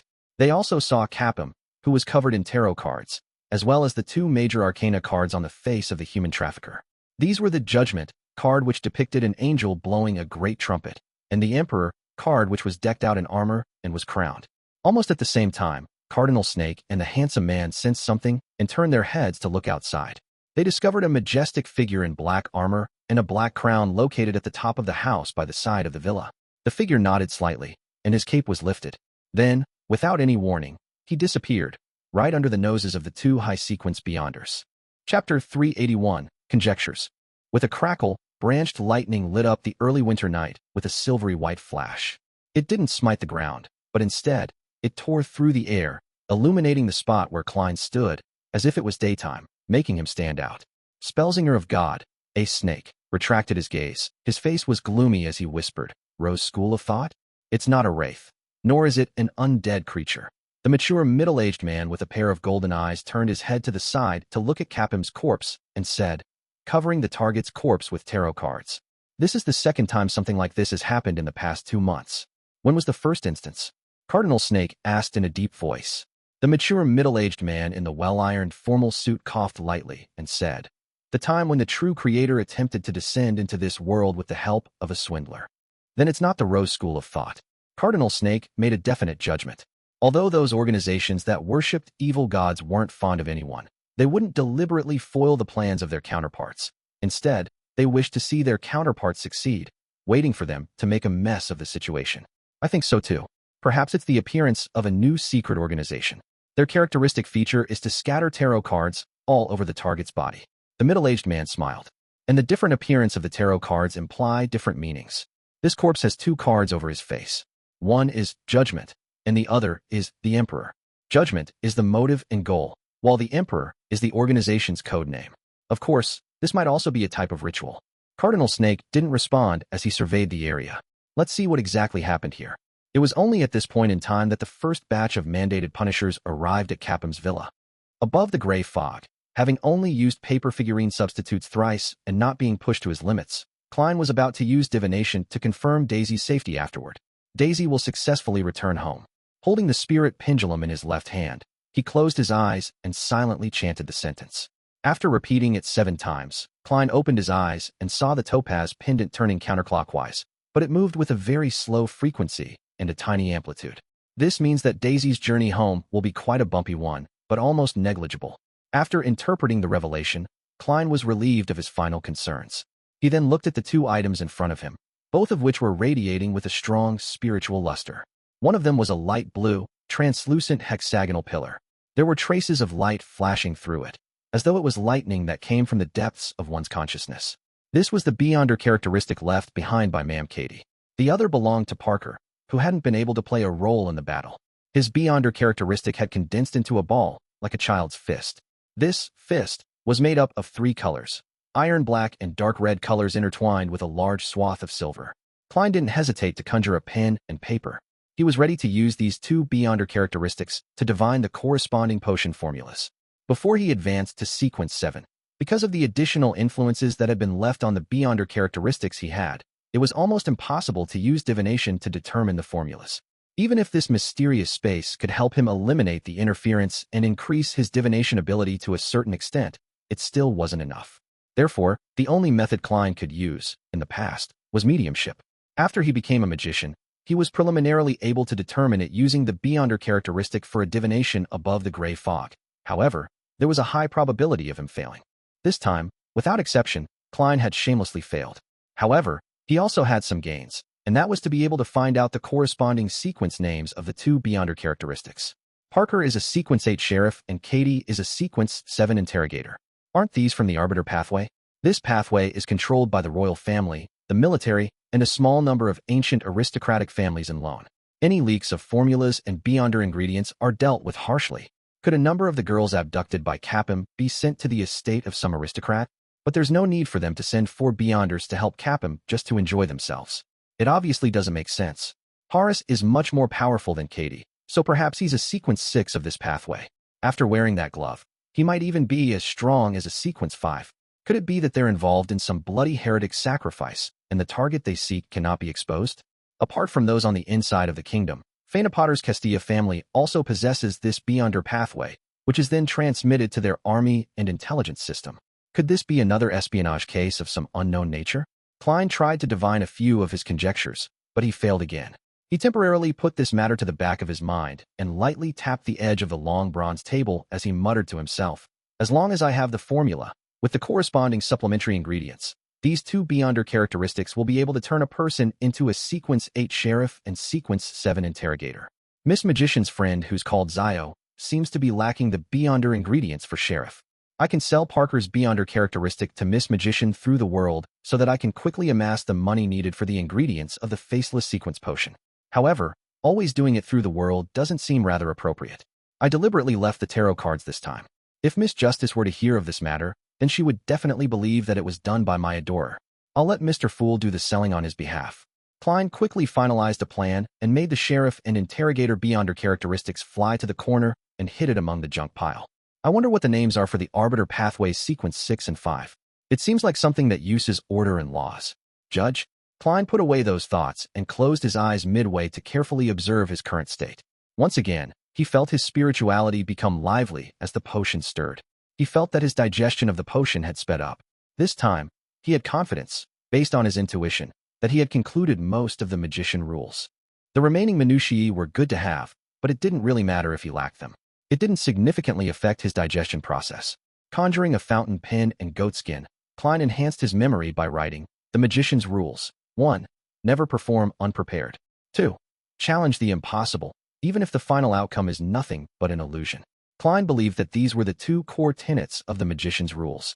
Grasping them would be key, and the rest were supplementary for perfection. 3. Take the initiative to perform. 4. Try to get applause from the audience. 5. Wield control of the target's attention. Putting down the dark red fountain pen, Klein skimmed through it and judged them by himself. Daily acting, together with 3 or 4 proactive acting instances, would be enough to allow me to digest the magician potion before New Year's. If I were to challenge an impossible performance during this period, then my progress would be even faster. This is roughly at the speed I wish to achieve. There were still about 2 months till January 1st, 1350. After doing all this, Klein rubbed his temples, prepared to return to the real world. After putting away the dark Emperor card, the biological poison bottle, and other items, he suddenly laughed and said self-deprecatingly, "Challenge the impossible. Isn't that equivalent to courting death?" As his voice echoed, Klein's figure disappeared from the space above the gray fog. In the cheap hotel in the Backlund Bridge area, he suddenly opened his eyes and saw the candlelight of his summoning ritual. After quickly clearing up everything, Klein put on a thick worker's jacket he'd bought for 4 soldi and went to the window. He picked up the sweet iced tea that he had bought earlier and looked at his blurry figure which was reflected in the window. There was a heartfelt smile on his face as he whispered, "Cheers." Just as he finished his sentence, he touched the glass with his cup, then lifted his chin and downed it in one gulp. Then, he sauntered out of the hotel. The nearby gas lamps were already fully lit up, and pedestrians and carts were bustling about, oblivious to the explosion at the border between the Sherwood Borough and West Borough. Klein strolled around the Bravehearts bar for a while, and at 7:58, he knocked on the door of the Beyonder gathering organized by Eye of Wisdom. He wore an iron mask and a hooded robe, acting completely ordinary. Meanwhile, Zio, who went to various places every night to check on her contacts, saw a sign that had never appeared before. It belonged to the golden-masked man who had sold the sheriff's formula to her at the gathering organized by Mr. A. It was the sign of an emergency meeting. He hasn't come looking for me all this time, and I've been pretending that it had never happened. Why would he suddenly? Zio thought for a moment before deciding to take a look. The golden-masked man had promised to give her some missions, allowing her to save enough money and exchange it for the corresponding Beyonder ingredients. Therefore, Zio switched areas and marked the time and place of the meeting. Half an hour later, Zio walked out of her hiding place after secretly observing a remote alley that also extended in all directions. She walked towards the golden-masked man. The man was still wearing his black tuxedo. His light brown eyes swept over Zio's head. "There's a mission for you." "Difficulty and compensation?" Zio asked like clockwork. The man nudged his mask, which was forged from gold. "It's not dangerous, but it can be very dangerous. It all depends on what you do. The initial compensation is 30 pounds. If you can acquire useful information, I can even directly give you a Beyonder ingredient corresponding to sheriff." "What's the mission?" Zio said with a frown. The golden-masked man's gaze turned heavy as he said, "Through the channels available to you. Figure out who has recently been keeping tabs on Capim." "Capim? That human trafficker?" Zio returned with a question. The man nodded. "Yes. I reject this mission. I hate him." Zio immediately refused. The man opposite her chuckled. "You aren't working for Capim. Because he's dead." "Dead?" Zio was instantly stunned. He died at home, and his body was covered with tarot cards. There were 2 cards on his face, one Judgment, and the other the Emperor. By the way, pay attention to matters in the past few years which have involved tarot cards, but were not reported to the police, the man added. Chapter 382, Hero Bandit. Sherwood Borough, in the house Zio and Furs rented. Furs was just finishing the beginning of her new book and, in her good mood, prepared to reward herself with a cigarette, when Zio pushed open the door and entered the study. "Smoking is harmful to your health." Zio sniffed. Furs didn't argue with her when she saw her puzzled look. Instead, she asked, "Looks like something happened to you?" Zio scratched her rough blonde hair and sat down on a nearby chair. "That person from before contacted me. The person who sold the sheriff formula to me through another person at Mr. A's gathering. He gave me a relatively simple mission. The initial reward is 30 pounds. I don't even know if there are any hidden dangers." Furs thought for a moment and then said, "That person. There should be an organization behind him. But why would they want to rope you in? Aren't they afraid of being implicated by your intelligence, thus causing the entire organization to be completely destroyed? There's nothing they really need from you either. Your looks are barely passable, but you're too short, so perhaps your life is relatively more valuable. What mission is it?" Zio was used to her good friend's snide remarks as she ignored what she said in the beginning. She directly answered the second question. "Investigate if there has been anyone keeping tabs on Capim recently." "Capim? The human trafficker who deserves to be hanged?" "No, burned to death." Although Furs wasn't a bounty hunter, it was her writer's instinct to gather material, so she often asked Zio to tell her stories and news she had learned. Zio nodded. "It's him, but he's already dead. He seems to have died rather miserably." "How did he die? Was he sliced to death by a knife, bit by bit?" Furs asked, pleased and curious. "That person didn't go into a detailed description. Perhaps it'll be mentioned in the papers tomorrow." Zio thought for 2 seconds before continuing. "He only mentioned a rather special situation at the scene of the death. He said that Capim's corpse was covered in tarot cards. His face was covered with the Judgment and the Emperor cards. The Judgment card probably meant that it was a judgment on Capim, and the verdict was death. But what does the Emperor card represent? That murderer? No, that hero's identity." As a best-selling author, Furs instinctively began interpreting the unique layout of the scene of the crime. Suddenly, she froze. Tarot cards? The corpse was strewn with tarot cards? First suddenly thought of the secret organization she had just joined, Tarot Club. It couldn't be one of us, could it? However, none of the members has the code name of the Emperor. If it's really the case, then this is the first time I've found traces of the Tarot Club in the real world. We're not just a secret organization that only exists above the gray fog. As Furz's emotions churned, she felt pleasantly surprised and also worried. Under an attendance lead, Klein entered the familiar activity room. There was only one candle in the room. The dim yellow light made the surroundings look like a scene from a ghost story. Coupled with the black robes and the iron masks worn by the mysterious people, the atmosphere turned even more intense. The moment he stepped in, Klein suddenly had a baffling sensation. He felt the flickering candle flame staring at him. He felt that the flame would burst and ignite his hair and robe. He felt that the curtain behind the oriel window would suddenly flare up, enveloping his body and covering his nose and mouth, forcefully choking him to death. What's happening? Klein was stunned as he turned extremely tense. It wasn't a premonition for danger, but a feeling that was hard to avoid. Klein carefully found a seat and sat down. The moment his buttocks touched the surface of the chair, he felt as if the chair would explode and thick wooden thorns would end up piercing through his body. This reminded him of the videos he had seen back on Earth. Due to the explosion of a low-quality gas cylinder under a swivel chair, the steel pole and the debris had stabbed into the seated owner's buttocks, drilling into his abdomen. The whole scene was filled with badly mutilated blood and flesh, a ghastly sight. Why am I always making such bad associations? Is it because of the damage done to my spirit body from the battle earlier? Klein looked around thoughtfully and saw that the fat apothecary had still not attended. What happened? Or has he already left Backland? Klein murmured something to himself, and Heard Eye of Wisdom announced the beginning of the gathering. In the course of the next few hours, Klein felt as if the chandelier on the ceiling was going to fall sideways and smash into his head. He thought that the coffee table in front of Eye of Wisdom would suddenly move sideways and stumble him over, and he suspected that the members of the gathering around him were full of malice and might cause him trouble at any moment. It made him fidgety, alert, and puzzled, and he was too distracted to pay attention to deals that either ended in success or failure. If one is to say that a premonition for danger is like an occasional vibration, reminding one that there's news entering the room or an incoming phone call, then the feeling I have at this moment is akin to an electric drill boring constantly, causing me to be unable to relax or pay attention to anything else. Klein tried to rub his forehead, but it only touched the cold iron mask. At this moment, he felt as if his iron mask would suddenly cave in and stick close to his face, embedding itself into his brain.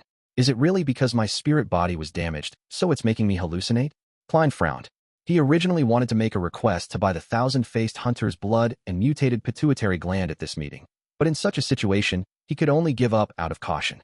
Although the level of Eye of Wisdom's gathering wasn't high, and there was a high probability that it wouldn't involve a high-level monster like the thousand-faced hunter, Klein believed that a lot of the members here also attended other gatherings and might be able to come into contact with the relevant information and clues. Amidst his anxiety, Klein attended the gathering as a bystander. Just after taking off his robe, removing his mask, and leaving the room, the feeling that everything in the room was going to harm him had instantly disappeared, disappearing in the oddest manner. Klein's pupils shrank, confirming that his previous experiences didn't originate from the damage to his spirit body. Otherwise, he wouldn't have experienced two completely different states, inside and outside. He suspected that there was a person or creature in the activity room of the gathering, one that was invisible, imperceptible, and extremely terrifying. That entity had stimulated his spiritual perception as a seer and his sense of danger as a clown, but because of the entity's suppression or some other special reason, this stimulus appeared in the form of a rich association that failed to make him realize it. Who could it be? This is too scary. Just the existence itself made me have a reaction similar to the symptoms of losing control. Without making a sound, Klein left Eye of Wisdom's house and headed toward the nearest street. All of a sudden, he had a guess. The Bravehearts bar is nearby, and it's also the monitoring area of Wraith Steve, who was killed by Miss Sharon, Merrick, and I. Their deaths would definitely make the Rose School of Thought's high sequence Beyonder angry, and he would cast his sights over here, towards the Beyonders living near the Bravehearts bar. Was that him? Fortunately, I used the biological poison bottle and the sun brooch tonight, and to prevent myself from being divined, I left them above the gray fog. Otherwise, the result would be unimaginable. The magician who just completed an impossible performance would be killed directly here. The Beyonder world is truly dangerous. Inside the Holy Wind Cathedral, Cardinal A. Snake looked at the captain of the mandated Punisher team and asked emotionlessly, "Who is Capim? Why is there an underground dungeon in his villa?" The captain of the mandated Punisher team replied immediately, "He's a tycoon. one who was rumored to be related to many cases of missing girls. He's suspected of being a human trafficker and that he is secretly engaged in the slave trade. That underground dungeon proves the rumors. Why did a human trafficker receive the protection of so many Beyonders? And their sequences aren't low either, Cardinal Snake pressed. Your Grace, this requires an investigation. We tried using Beyonder means to find clues, but all of them failed. The captain of the mandated Punisher team replied, somewhat trembling in fear. I've tried it too. Cardinal Snake didn't blame him. This member of the Church of the Lord of Storms upper echelon paused for a moment before continuing. Continue to investigate this matter. Also, find that sequence 6 or 5 Spectre. After his subordinate had left, Cardinal Snake picked up his fountain pen and wrote down in his notebook a number of subjects to pay close attention to. Capim, human trafficking, tarot card ritual, strange spectre without a high sequence, concealed plot. In Empress Borough, the opulent villa of Count Hall, Audrey was waiting for the maid to cut up the food when she heard her father, Count Hall, who was used to reading the newspapers at breakfast, laugh. Capim is dead. Who is he? Audrey asked with her eyes wide open. In fact, she wasn't the least bit curious about who Capim was. She was simply going along with her father, who obviously had the desire to share his thoughts. This was both her specialty as a daughter and the innate nature of a telepathist. He's a tycoon who secretly might be a human trafficker. He has rather good ties with some people. Heh, Count Hall chuckled. He was killed last night. There were obvious signs of him being judged at the scene of the crime. So the newspapers are calling the murderer a hero bandit. The hero bandit Dark Emperor. Oh, they named him after the code name of the rulers of the ancient Solomon Empire. Hero bandit? Hero bandit Dark Emperor? Dark Emperor. Audrey immediately thought of the card of blasphemy belonging to Mr. Fool. This was the item of the highest level she had come into contact with so far. She suddenly became interested in the Capim murder. It sounds interesting. Although it's illegal, I still want to say that the hero bandit did beautifully. Oh, Dad, how did it go? The police and relevant departments of the church didn't divulge any exact details. I haven't met them either, but this is what's said on the papers. The hero bandit was dressed in black armor and a black crown. He had a cape of the same color behind him. After he entered Capim's villa, not only did he steal all the valuables in the safe, but he even stole the lives of Capim and his evil henchmen, rescuing girls who were locked up in the underground dungeon. He scattered tarot cards on Capim's body, and the most prominent of all were the 2 cards that covered his face. One of them was Judgment, and the other was the Emperor.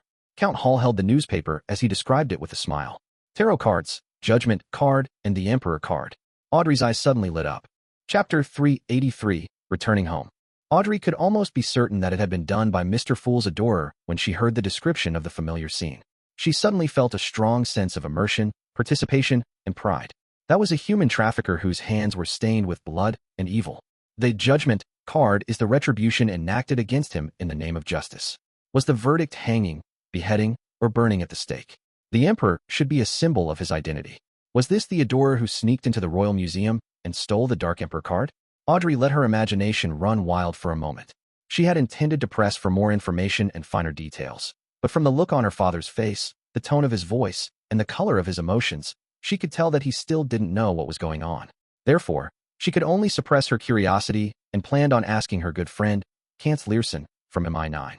Although directly asking Kance about it would suit my image in this aspect, that would still be rather abrupt. It would also conflict with my identity as a noble. I'll get Annie to prepare a few invitations for an afternoon tea party, sending them separately to Glaint, Kance, Murray, Christine, Jane, and the others. Most of them are interested in mysticism, so they would feel interested in someone known as the hero bandit Dark Emperor. Under my guidance, they can help me ask a lot of questions that wouldn't be convenient for me to ask. It's decided. Audrey retracted her attention and nibbled at her breakfast. She believed that Mr. Fool's adorers wouldn't have dealt with Capim purely for the sake of punishing evil, since it wasn't in line with his identity and status. Of course, if Audrey was still the same Audrey who had just joined the Tarot Club a few months ago, then she definitely would have been willing to accept such an explanation. Otherwise, she wouldn't have chosen the Justice card as her symbol.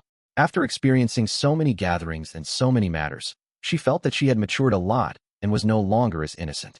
She believed that there had to be more important and essential factors behind this matter, such as an evil god or secret organization which Capim was involved in. I hope Kance can provide some useful information, Audrey thought with anticipation. 15, Minsk Street. Klein was eating white bread with jam and flipping through today's newspapers. What? A safe? As he read, he almost choked on his own saliva. It wasn't me. I didn't.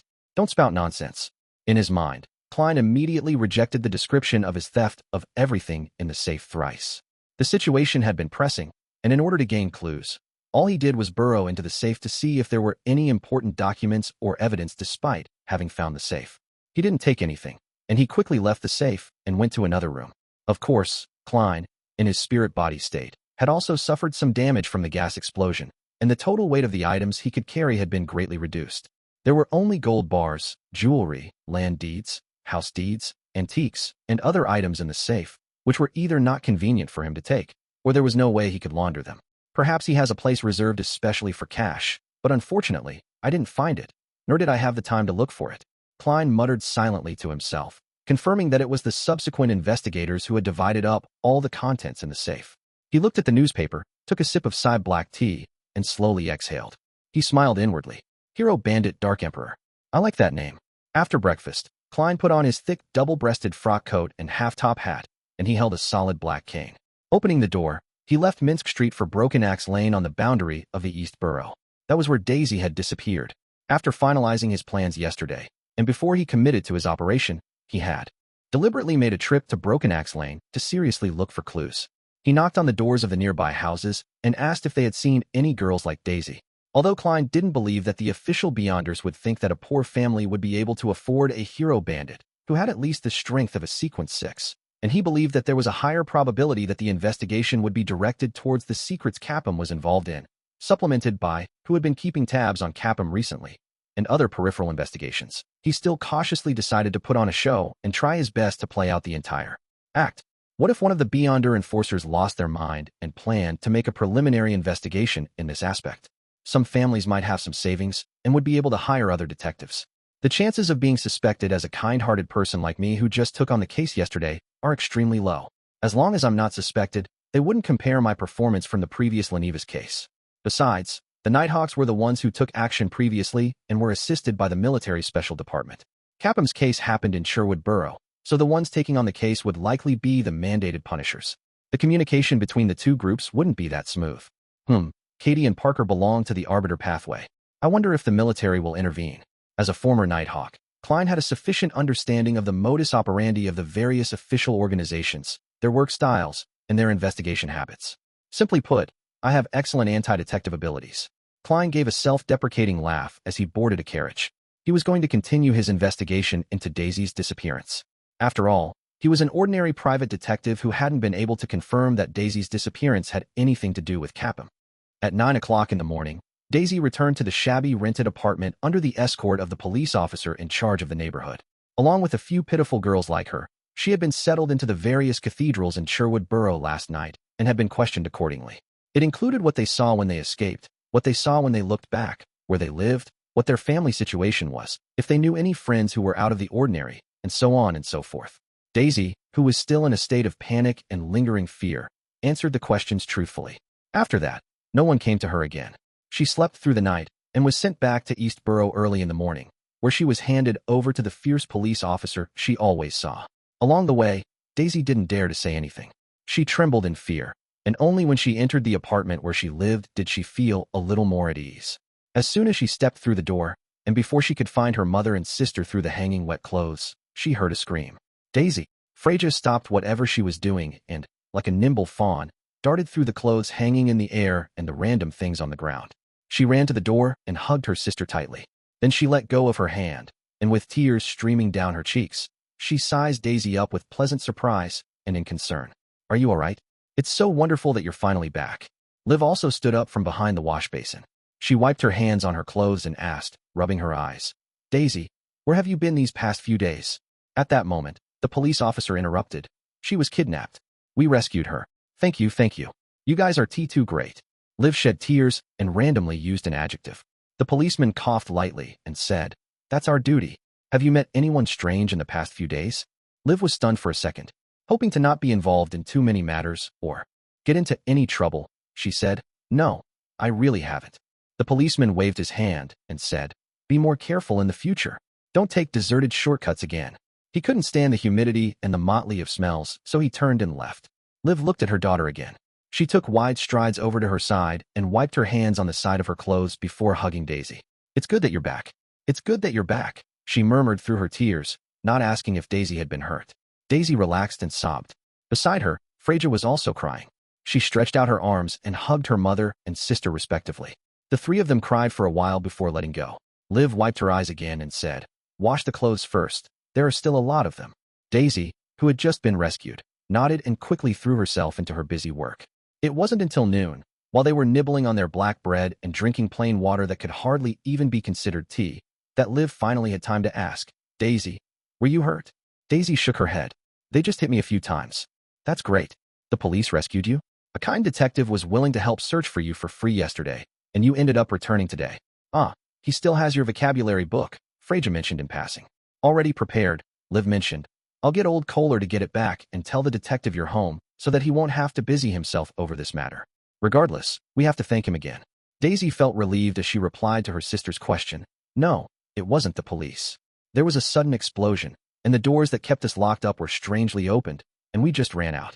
However, I did see a gentleman or a lady on the roof. He wore black armor, a crown-like helmet, and a cape. He just stood there watching us quietly. None of those bad guys came to stop us or chase us down." As a tutor at the free school, Daisy clearly had a richer set of vocabulary than her mother, Liv. "A person dressed like that saved you?" Liv answered in shock. By the side, Freja curiously waited for the answer. Daisy nodded seriously and said, "Yes, he's like what the bards sing of. A hero, hero." Freja ruminated over the word, her eyes as bright as the stars. In a certain secret chamber, a group of people were carefully comparing the Lenivis case with the Capim case using the information they were given as they searched for similarities between the motives and modus operandi. The two things cannot be linked together at all. The only thing that they have in common is evil, or rather, evil was defeated. "The owner of the tarot card has upheld justice," someone exclaimed. "It can be confirmed that the two cases didn't involve the same person. The difference in strength is obvious, and what they're good at is even more contrasting. Although it's possible that their sequence had been elevated, Capim's murderer was a kind of specter, or someone that can switch into the sequence state. That's not something common." Another person's analysis was endorsed by the majority. Therefore, the person who called the meeting concluded, "Two cases, two different people, but they both threw out tarot cards. Perhaps the latter was committing a copycat crime, and if that's the case, we can target the people who are aware of the Lenivis case. The other possibility is that there is an organization symbolized by tarot cards." Chapter 384. On your own, you check yourself. In Empress Borough, the opulent villa of Count Hall, the aroma of Fainapotter's top-quality Mount St. Dercy coffee blended with the splendid fragrance of the Queen's black tea to create an intoxicating symphony of smells. They lingered around the elegant three-tiered high tea tray that served delicious and delicate desserts. This was the high tea party organized by Audrey. She had invited her friends of blue blood parentage, all who were fellow enthusiasts in mysticism. They sat around her, talking and laughing. Under Audrey's imperceptible guidance, Jane, Murray, and the others became extremely interested in the Dark Emperor, the hero Bandit who had appeared last night. All of them cast their eyes towards the noble-born Kanclerson who had joined MI9. "What beyonder powers does that Dark Emperor have?" the sweet-looking Christine asked curiously. Among the few of them, the lowest rank among their fathers was that of a viscount. It allowed them to have sufficient status and channels to understand the existence of beyonder powers and potions in their endearing pursuit of mysticism. But just like Audrey before, they were all unwilling to join the Nighthawks, the mandated Punishers, the Machinery Hive Mind, and MI9. Other than that, the families that they belonged to didn't have histories that traced back to 1,000 years ago, and even the ancient aristocrats that had just been established in the fourth epoch of the Lone Kingdom weren't completely loyal to the royal family or to the upper echelons of the military. They weren't bestowed with any formulas, and even if they had beyonder ingredients, it was unlikely that they could recognize them. They wouldn't even know how to use them even if they did recognize them. This limited the possibility of Murray, Christine, and the others in becoming beyonders. They could only look forward to it, but it was difficult for them to take that crucial step. As for whether or not their elders had collected the potion formulas and nurtured beyonders for their families, that was beyond their purview. After all, this wasn't allowed. If the king were to find out, they could use this as a reason to strip them of their noble titles. Of course, there were already two traitors in the living room.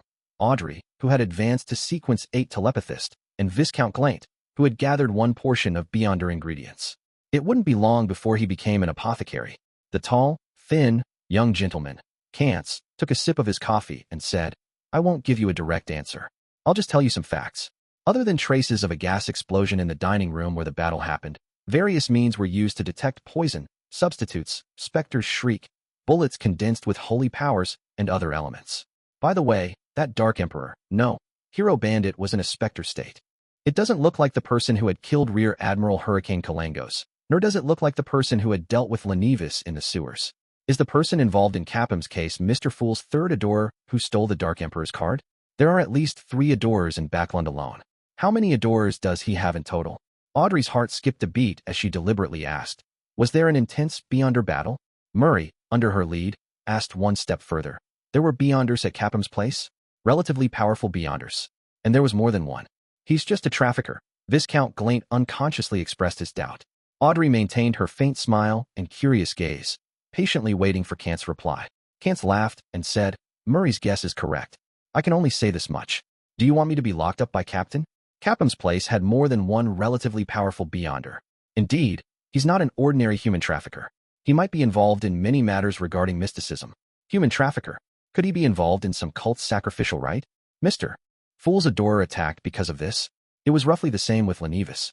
It involved a cult and sacrifices, as well as the descent of the true creator. I wonder which cult and evil god is behind Capim.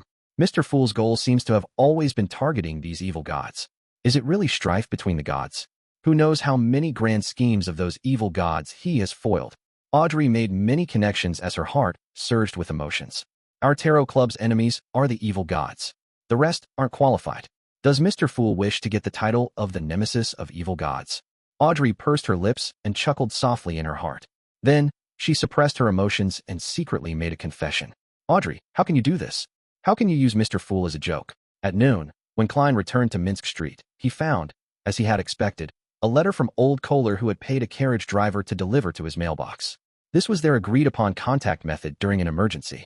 Of course, according to Klein's prediction, old Kohler, who didn't know many words, could only use simple symbols to tell him where and when they would meet. To his surprise, it was actually written in neat writing when he opened the letter. With a quick glance, Klein confirmed that it was identical to the handwriting in Daisy's vocabulary book. Looks like this girl was the one who helped old Kohler write it.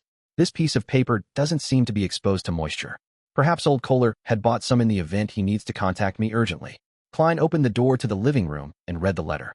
Only taking off his hat and cane, he leaned his cane against the wall. He didn't take off his coat because the fireplace in the room wasn't lit yet, and the early November cold was silently seeping into his bones. The letter was simple. After all, Daisy didn't know many words either.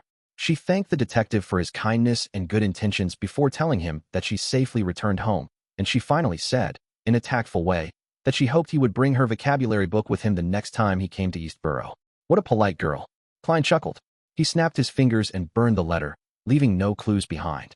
He decided to return to Eastborough the next day and return the book to Daisy, as well as reimburse old Kohler for the cost of the letter delivery letters, paper, and fountain pens. With this in mind, he couldn't help but sigh and chortle. Captain, now it's my turn to approve the expense claims of others. Without wasting any time, he went out again and went straight to the Quelite Club, where Dr. Aaron was seen more often during Friday afternoons. Klein wanted to ask about Willa Septon, the child who had played with tarot cards. After entering the Quelite Club in Hillstonborough, Klein said to the red-vested attendant, "A cup of marquee black tea and a serving of dessert. Send it to the corner seat of the main hall. Dr. Aaron, reporter Mike, and the others are sitting there." Klein had already spotted the relatively cold and famous surgeon, Aaron Series, who was wearing gold-rimmed glasses, as well as reporter Mike Joseph from the Daily Observer, who he had worked with twice and had a pair of charming blue eyes. He also saw the aristocratic equestrian teacher, Talum Dumont, whose frequency of appearing at the club was only second to his. "Oh, our great detective is here, and we happen to be talking about you." Talum stood up with a smile. "Speaking bad things behind my back?" Klein joked. Mike stood up and shook his hand. "No, I want to hire you again." "What's the matter this time?" Klein bowed at Dr. Aaron and sat down at their table. Mike chuckled and said, "I'm sure you've read the papers? Capim has been killed off by the hero Bandit Dark Emperor, and his crimes have been exposed. What a joyous event. And as a reporter, I need to have an acumen for the news. I plan to get a list of names of the girls who were rescued in Eastborough from the police department to interview them. Then, I'll paint Capim's most cruel, most evil, and most unforgivable side to the readers of the newspaper. Of course, the victims must remain anonymous." He paused for a moment and suppressed his voice. "I also have a hidden objective, or should I say, I wish to use the interview to know if these girls or their family know any relatively special friends. Who knows, that might be hero Bandit Dark Emperor." "You found the right person." The corners of Klein's mouth almost twitched. He smiled at Mike and said, "We've already worked together on Eastborough's matters. We have sufficient familiarity and trust so I have no reason to decline. I hope for a pleasant partnership. Mike stretched out his hand. We'll start tomorrow or the day after tomorrow, and we'll be paid the same as last time for a total of £10. At that moment, Dr. Aaron, who had been listening by the side, said, Sherlock, I want to hire you as well. This evening, or after dinner. It looks like my business is improving recently. Klein asked, amused. Will it conflict with Mike's request? No, Aaron shook his head. My luck recently has been pretty good. This makes me suspect that my bout of bad luck was because of that child's inverted wheel of fortune card and the words he said. I'm very troubled and puzzled in this regard. I swear to God that I was very nice to him, and I treated him with the best of intentions. Why would he treat me that way? I wish to visit him at his place and confirm that he didn't do it on purpose. However, I'm ultimately afraid that something similar would happen again or some accident might occur. Therefore, I wish to hire you to protect me. Just for tonight. It won't conflict with Mike's request. How about it? That's what I wanted to do. After challenging the impossible and doing good deeds, my moral standing has become pretty good. Am I really going to become the king of yellow and black who wields good luck? Klein was pleasantly surprised as he said with a reserved smile. No problem. We can talk about the remuneration. City of Silver. Derek Berg once again examined the translucent worm with 12 circles, the remains of Amon's avatar. He had originally wanted to ask Mr. Fool what this was exactly, but considering how he had already troubled this godlike figure once, he couldn't bring himself to ask as he abandoned this plan. Now he planned on showing it at the next tarot gathering and asked Mr. Hangman, Miss Justice, and the rest. After hiding the worm, Derek suddenly thought of something. It was about time for the team that had gone with Shepherd Elder Lovia to explore the half-destroyed temple of the fallen creator to return.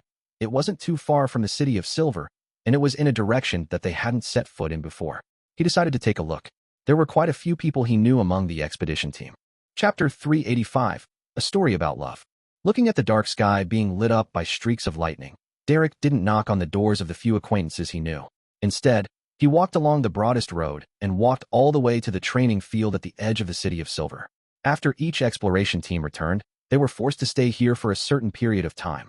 Not only would it be convenient for them to communicate and report on the things they encountered in the darkness, but they would also be quarantined in a tactful manner to guard against strange things that might latch onto any member's body and suddenly erupt after a certain amount of time. This was the result of the City of Silver's 2,000 years of experience. It wasn't that complicated, but it was quite useful. As soon as he entered the training ground with the axe of hurricanes stuffed behind his waist, Derek Berg's eyes suddenly lit up. He saw the gorgeous Elder Lovia, who seemed to be in her 30s, as well as two familiar faces that were his age. Due to the City of Silver's limited environment, its population was unable to grow any further. The number of people of a certain age group was an adequate number, and although Derek wouldn't dare say he knew all of them, he had seen a majority of them before. He was classmates and partners with some of them during general education classes and on the practice grounds. The person Derek was most familiar with on this expedition team was Dark Regents, who had once been his patrol teammate. The youngster named Dark was of medium height and was slightly chubby. He was strong, optimistic, and cheerful. His face often beamed with a friendly smile. Currently, he was a Sequence 8 gladiator of the Giant Pathway. At this moment, the two parties were separated by a translucent wall that was as hard as steel, making it impossible for them to make any effective form of contact. They had to wait until the members of the exploration team were confirmed to have no problems before they could meet directly. Derek, who had become silent and withdrawn since the death of his parents, waved to Dark. Noticing this, the gladiator turned his head to the side and looked over. Dark, how was it? You didn't encounter any danger, did you? Derek shouted. The material used to create the black wall in that area came from somewhere that wasn't far from the City of Silver and was called Dark Amber. It was hard as steel, but at the same time, it possessed a certain degree of transparency and had properties that made it good for transmitting sound. Derek's speech went through unobstructed. Derek imagined that Dark would definitely smile brightly and wave his arms out of habit, saying, "Take a look. I'm not injured at all, so shouldn't it be obvious that we didn't meet with any danger?" It was nothing. Hearing his voice, Dark walked a few steps closer to the wall and answered with a smile, "No, everything went smoothly." Looking at his smile without any faults, Derek suddenly felt a chill run through his body. It was just like he was camping in a ruined tower or a ruined city at night. Darkness was all around him as they accumulated into overwhelming horror. Inside the Quelag Club, Klein and Dr. Aaron agreed on the remuneration, £2. I have to say that a doctor's money sure is easy to earn. If it were me in the past, such a request would have cost at most 10 solely. Klein, who already had the intention to take the mission, sighed in his heart.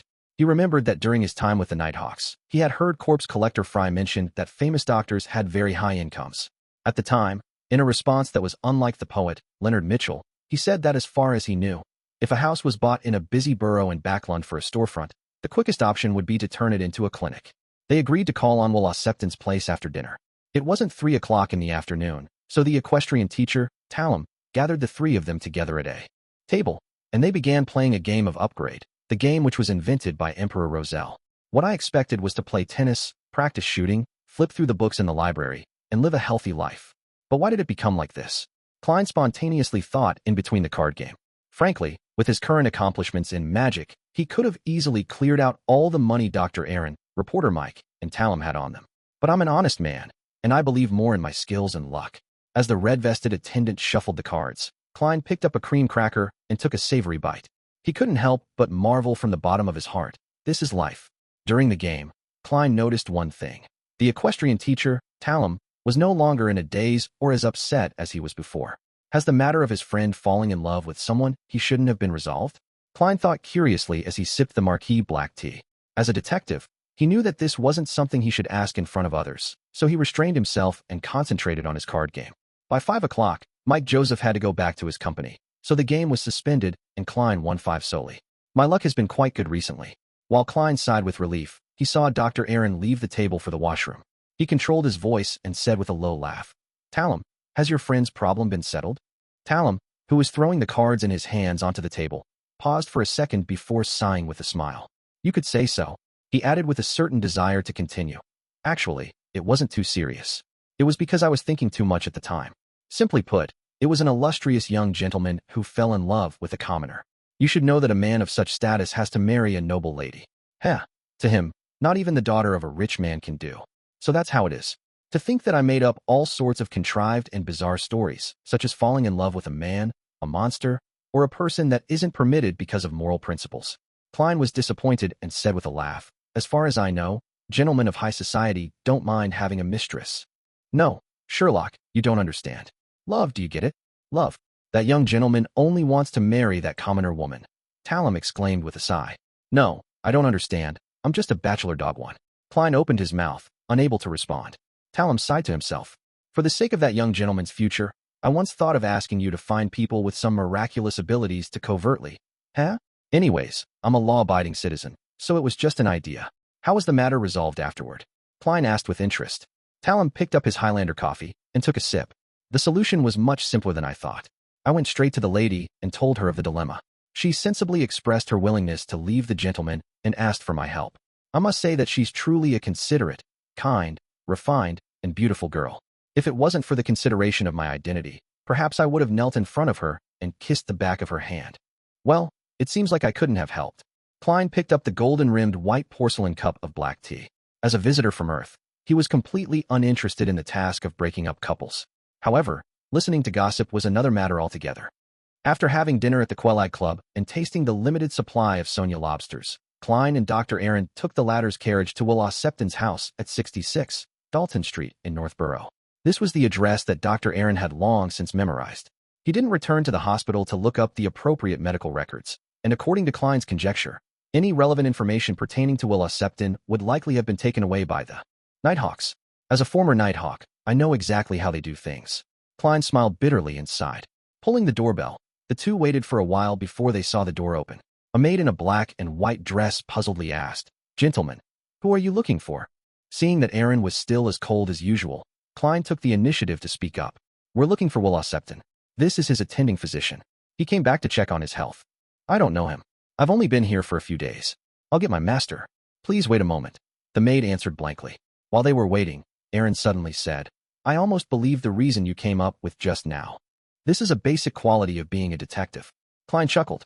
At that moment, an old gentleman in his 50s walked to the door and said with a deep voice, "Will Septon and his family have already moved away on." He gave a date. Aaron did a slight count before frowning. Why would they go through the trouble to move 2 days after being discharged from the hospital after the operation? He acted like he was really on a follow-up visit. Klein was slightly puzzled and asked, "Sir, how do you know the dates so clearly?" Typically speaking, subsequent tenants would only move in after a certain period of time. That old gentleman snappily replied, "Someone came to ask before, and I even went to look for the landlord just for that." "The Nighthawks?" Klein asked without much hope. "Do you know where Will Septon and his family moved to?" "No, the old man said tersely. Did they leave anything behind? Klein hesitated for a moment before continuing with his questions. Some stuff. The old man took a deep breath and continued. But they were all taken away by the previous group of people. Meeting colleagues truly is a helpless matter. They can always think of the things you think of ahead of time. Klein couldn't help but sigh. Seeing that there were no further clues, Klein and Aaron politely excused themselves and left 66 Dalton Street. It seems like you'll have to wait a long time before you can resolve your doubts. Klein turned to Dr. Aaron. Aaron was silent for a few seconds. Then he slowly let out a breath. After what happened just now, I'm not so troubled anymore. I'm just a doctor, and it's good enough to mind my own affairs. I should return to do a follow-up checkup and not question the situation, what other people think, or why they're not kind. That shouldn't be something I should be concerned with. In the future, I should just try to maintain the relationship between a doctor and a patient as much as possible. It's for the best that you can think this way.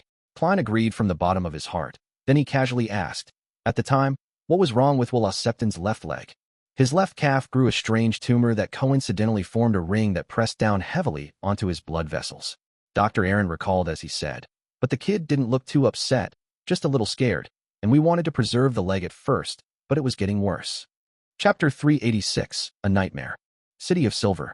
Derek Berg had no idea how he got home. All he remembered was the indescribable horror. Dark Regence's character and behavior didn't appear too different from his former self. However, it was true that there was a change to him that was unsettling. Derek was afraid that the City of Silver would be targeted by the evil god, the fallen creator, afraid that the City of Silver would be obliterated before he could become the sun, saving it from its more than 2,000-year-long curse, and give hope and sunshine to the residents here. At that moment in time, he hated himself for not being strong enough, that he was still only at sequence 8. No, I can't just watch idly. Derek suddenly stood up, and he prepared to rush to the spire and tell the other elders of the 6-member council and Chief Colin Iliad of what he had discovered. However, Derek knew that such anomalies weren't suspicious. Every time they explored the depths of the darkness, the members would have a period of intense tension lasting for days, tens of days, or even more than a month. In addition, the uninhabited desolate plains and the hopeless journey would bring about extreme depression. In addition, in order to be safe, the members of the exploration team wouldn't be allowed to release any sexual urges that had been pent up during their excursions, which caused them to act differently after every exploration. If they ended up with more than half the team ending up dead or injured, a huge change in personality wasn't a rare occurrence. The manner of handling such people could only be dealt with via the usual quarantine and treatment, with almost zero exceptions. The City of Silver had the first 3 sequences of the Dragon Pathway, so there was no lack of psychoanalysts. Derek rushed to the door and suddenly slowed down. He knew that this method of reporting to the 6-member council might not be effective. It would likely arouse suspicion, and there might even be the threat of being targeted by the shepherd, Elder Lovia. After pacing back and forth for more than 10 seconds, Derek gritted his teeth and pulled the door open. He felt that he had to warn the elders of the 6-member council, even if it would be a huge risk for him. For the vast majority of the residents of the City of Silver, sacrificing their lives to maintain the existence of this city and the continuation of this civilization was the belief that was ingrained into their bones. Selfish people often didn't live long in such environments regardless of whether it was outside or inside. Of course, Derek wasn't completely reckless. Under the tutelage of the members of the Tarot Club, especially the Hanged Man, he clearly understood that there were times when one had to be patient, protect himself properly, and avoid unnecessary sacrifices in order to better defend the City of Silver. I'll only talk about the abnormality I observed. It shouldn't be dangerous. Derek consoled himself, running faster and faster.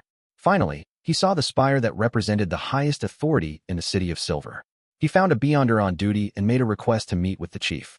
To Derek's surprise, the Beyonder didn't ask the usual questions. After simply passing on the information, he was led up the stairs to the chief's room. Very strange. It's different from before. Derek felt that the changes in the details made him more uneasy. Entering the room, he saw Chief Colin Iliad standing in front of a wall. This tall elder, with his deep blue eyes and messy white hair, had his back facing 2 swords that hung on the wall. He wore his usual flaxen-colored shirt and brown coat, and it was hard to believe that he was an expert who had successfully hunted many devils and monsters. Derek Berg, what matter would actually require you to tell me it? Face to face. Colin asked in a deep voice. Your Excellency. Derek saluted. I met the team that was sent to explore that temple at the training grounds today. I found that the Dark Regents I know has experienced a strange change. He's no longer as cheerful as he was before, and his smile is as polite as a stranger's. Also, Elder Lovia doesn't frequently change the way she speaks like she usually did. Colin looked deeply at Derek and asked in a low voice, just these 2 things? Yes, yes. Derek lowered his head. I think there might be something unusual about that. Colin waved his hand and said, I got it. I'll get A floor to do an investigation. You may return. In the future, you just need to report such matters to the Guardian of the Spire directly. A floor was the City of Silver's most experienced psychianalyst who was closest to Sequence 6. It was a pity that there was no potion formula after Sequence 7. After receiving such an answer, Derek left gloomily. Looking at Derek's back as he disappeared by the door, Colin sighed in disappointment. After talking to Dr. Aaron about Willis Septon's situation for a while, Klein got off the carriage and took the steam metro. After 3 stops, he arrived near Minsk Street and switched to a trackless public carriage to return home. As it was still early, he used divination to confirm that the previous tenant wasn't lying, and then he diligently continued to study the Book of Secrets. Ever since he had obtained this mysterious book, Klein's use of the mysterious space above the gray fog became more and more ingenious as he completed many more outstanding techniques. What limits me now is my own sequence, my own strength, and spirituality. Late at night, Klein hid the Book of Secrets and went to the bathroom to wash up, in preparation for bed. That night, he slept soundly. Even the church bells in the morning only made him turn over. Winter is the best time to stay in bed. Klein grunted and got up. To reward the hero Bandit Dark Emperor, he had a sugared hard-boiled egg and strawberry jam he specially bought to match with white bread. Just as he was enjoying his meal, the doorbell suddenly rang.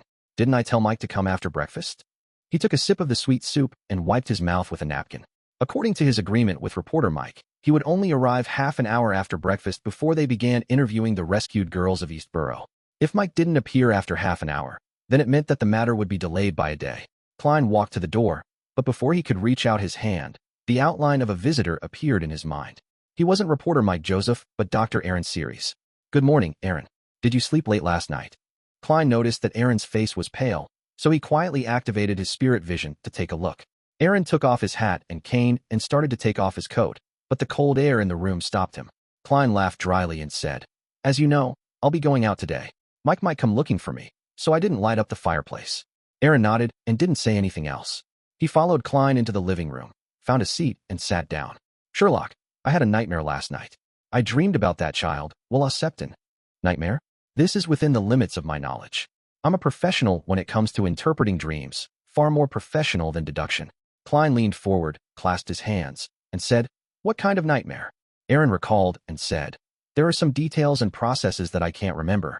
What I remember most is a tall, pitch-black steeple with a huge silver snake coiled around it. It was moving slowly, looking at me with its cold, merciless red eyes.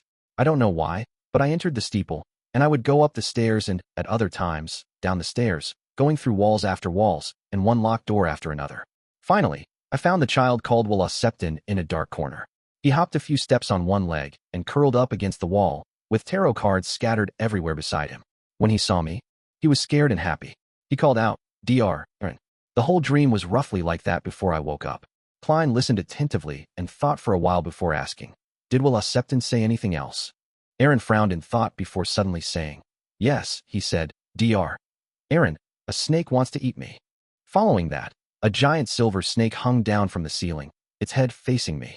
Its mouth was very big, but it has no teeth, no tongue, and it was completely blood red. Silver giant snake.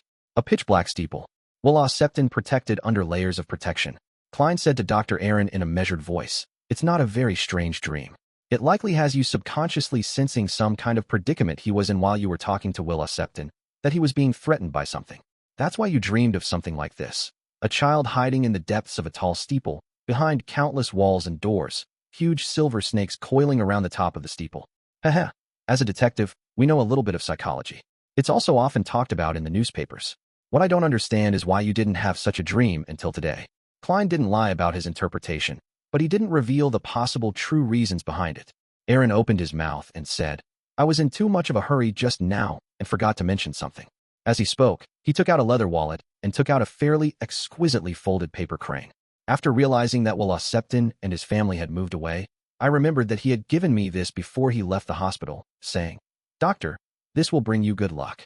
I didn't pay much attention to it at the time and casually threw it into the office drawer. After parting with you last night, I went to retrieve it and put it in my wallet. As a result, I had a nightmare that very night. Klein looked at the paper crane, nodded thoughtfully, and said, Dr. Aaron, it looks like Willis Septon didn't deliberately bring you bad luck. He had made up for it later. The paper crane invented by Emperor Roselle is meant to act as symbolism for wishing you well. Besides, he said it would bring you good luck. Aaron subconsciously asked. Origami was invented by Emperor Roselle. I don't know if it's him, but I think it's likely him. Klein smiled. Probably. Chapter 387. The Uniqueness of a Spirit World. Aaron was relieved by Klein's explanation and reassurance, and he prepared to observe for a few more days to see if there were any more nightmares such as this. After sending the famous surgeon out of the door with a smile, Klein's expression suddenly became solemn, as if he was thinking about something. There was no problem with his interpretation of the dream. The pitch-black steeple, the walls and doors that blocked his path, and the giant silver snake, they all symbolized that while Septon was in a situation where he was threatened by something that symbolized the child's fear and helplessness, as well as his attempts to hide behind layers of protection. But the problem was that this was unlikely to be a revelation Dr. Aaron's spirituality had received on its own. Otherwise, he wouldn't have had such a dream only until last night, or when he found the paper crane. A similar development should have taken place long before Will Septon was discharged, back when his spirituality unconsciously became aware of the particularly strange developments, allowing him to have similar experiences as he had now. Therefore, Klein suspected that the medium which instilled the dream into Dr. Aaron was the paper crane. Klein activated his spirit vision to carefully observe this handicraft, but he didn't find any spiritual brilliance. However, his spiritual perception and intuition told him that there was something strange about this piece of origami. Certain magical aspects that might involve the most illusory, most difficult to comprehend, and most worthy of fear and reverence. Fate. That child called Will Septon isn't simple. It seems like the most amazing thing wasn't the tarot card, but rather he himself. The giant silver snake is a symbol of danger, and this matter is related to bad luck, good luck, and other elements. Could it be that it represents the snake of Mercury, sequence one of the monster pathway? Klein's thoughts wandered, but he couldn't be certain of anything. He turned to question the problem of how the dream was instilled. With Klein's accomplishments in mysticism, this wasn't something that was too complicated or difficult to understand. He quickly came up with an idea. The first thing to do was to rule out the influence of specters and wraiths, which would have stained Dr. Aaron's aura with a blackish-green color of varying degrees, and I didn't see any sign of that just now. There are two main ways of instilling information without causing the owner of the dream to appear abnormal. One of them is using the beyonder powers of a nightmare like Capim. An objective is met through guidance, and it wouldn't involve the culprit. Otherwise, traces would similarly be left behind. The second method would be even more ingenious and advanced. The principle of a dreamland is that of astral projections traveling through the spirit world, and the details that one would normally unwittingly notice under external stimulation would turn into a symbolic revelation. Or, they can obtain some enlightenment directly related to themselves from external sources. Then, their spirit bodies and psyche would be informed of this, and because the owner of the body was in a state of sleep, this will appear in the form of a dream. So the second way is to instill it into the spirit world. First, use some magical method to create the revelation that one will need, and then naturally let the target's astral projection obtain and feedback the information while roaming the spirit world. That way, the target will be able to dream of the scene that others would want them to dream of, and there will be no superficial traces. This is something that I'm currently unable to do, even if it's a spirit body that's able to partially wield some of the power above the gray fog. Klein paused for a moment and then added another possibility. A seed was planted in Dr. Aaron's subconscious through the paper crane, and once he found it, he would have the corresponding dream. That's easy to confirm. As long as I use mediumship on Dr. Aaron, I should be able to find traces of it. However, would it be unfriendly to use mediumship on him? Or should I borrow the mental terror candle from Father Yutravsky? No, the one who recognized me was that vampire, the zealous figurine lover, Emlyn White, not the muscular, giant-like Father Yutravsky. Klein reined in his thoughts and considered his subsequent actions. He decided that he would wait until he went above the gray fog to divine the level of danger.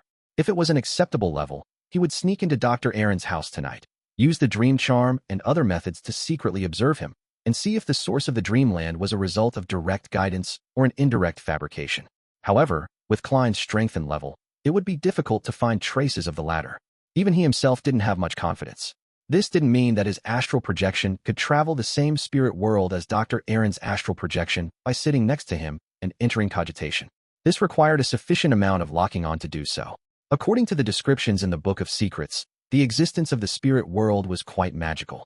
It completely overlapped with the real world, so everyone could obtain revelations from the spirit world at any time. However, the spirit world didn't distinguish between directions, and the past, present, or future could even intersect there. It was like infinite knowledge, information, and illusions were spiritually gathered and compressed into a strange sea. It was different from the world, as one would imagine, according to usual concepts or logic.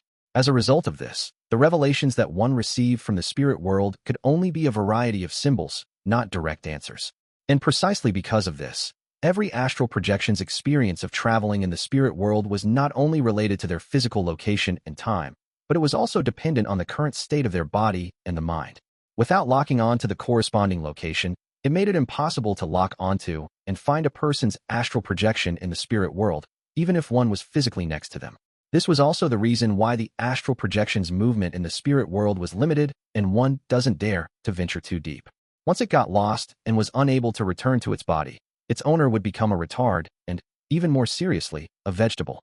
It was even more difficult to use the spirit world as a springboard for transference. If one wasn't careful, then they would lose their way and never be able to return to the real world until they rot to death. Phew. Klein exhaled, temporarily throwing the question to the back of his mind. He took out his pocket watch and looked at the time. He realized that he had been thinking too long, that his breakfast had already turned completely cold, and that the fact that reporter Mike hadn't arrived yet meant that the commission was likely to be delayed by a day. In the spirit of not wasting anything, Klein finished the rest of his meal and then went above the gray fog to make a divination. He was surprised to find that there were no revelations indicating danger at all. After doing all of this, the appointed time had passed. Without any hesitation, he changed into a heavy jacket, put on his cap, grabbed the vocabulary book, and left 15 Minsk Street. His initial plan was to accompany Mike Joseph to Eastborough for an interview and find an opportunity to hint at Old Kohler to not mention his promise of helping Liv find her daughter. As for Liv's family, he let Old Kohler do the reminding. And now, after Mike had pushed back the interview by a day, Klein was even more at ease, no longer worried about any mishaps or mistakes. With the address mentioned by Old Kohler, and according to the revelation from divination, Klein entered the depths of Eastborough, and under the watchful, wary, numb, or greedy gaze of the crowds, he found the room on the 3rd floor. There were 2 bunk beds here, and there were also some old and worn bedding on the floor. Every empty space was filled with sundries. Klein looked directly at the bottom bunk of the innermost bunk and called out, "Old Kohler." With a swoosh, Old Kohler sat up and leaned towards the door in pleasant surprise. "You really came. After sending you that letter yesterday, I already guessed that you would come looking for me today, so I didn't go to the dock. I've been waiting at home all this time. Well, I don't have to think about how to fabricate the lie about why I came straight here to find you." Klein looked around and said, "Old Kohler, with your current income, you can definitely rent a better room and move to a better place.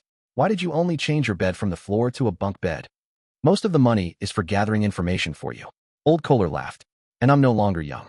I need to save some money for the future when my future health wanes."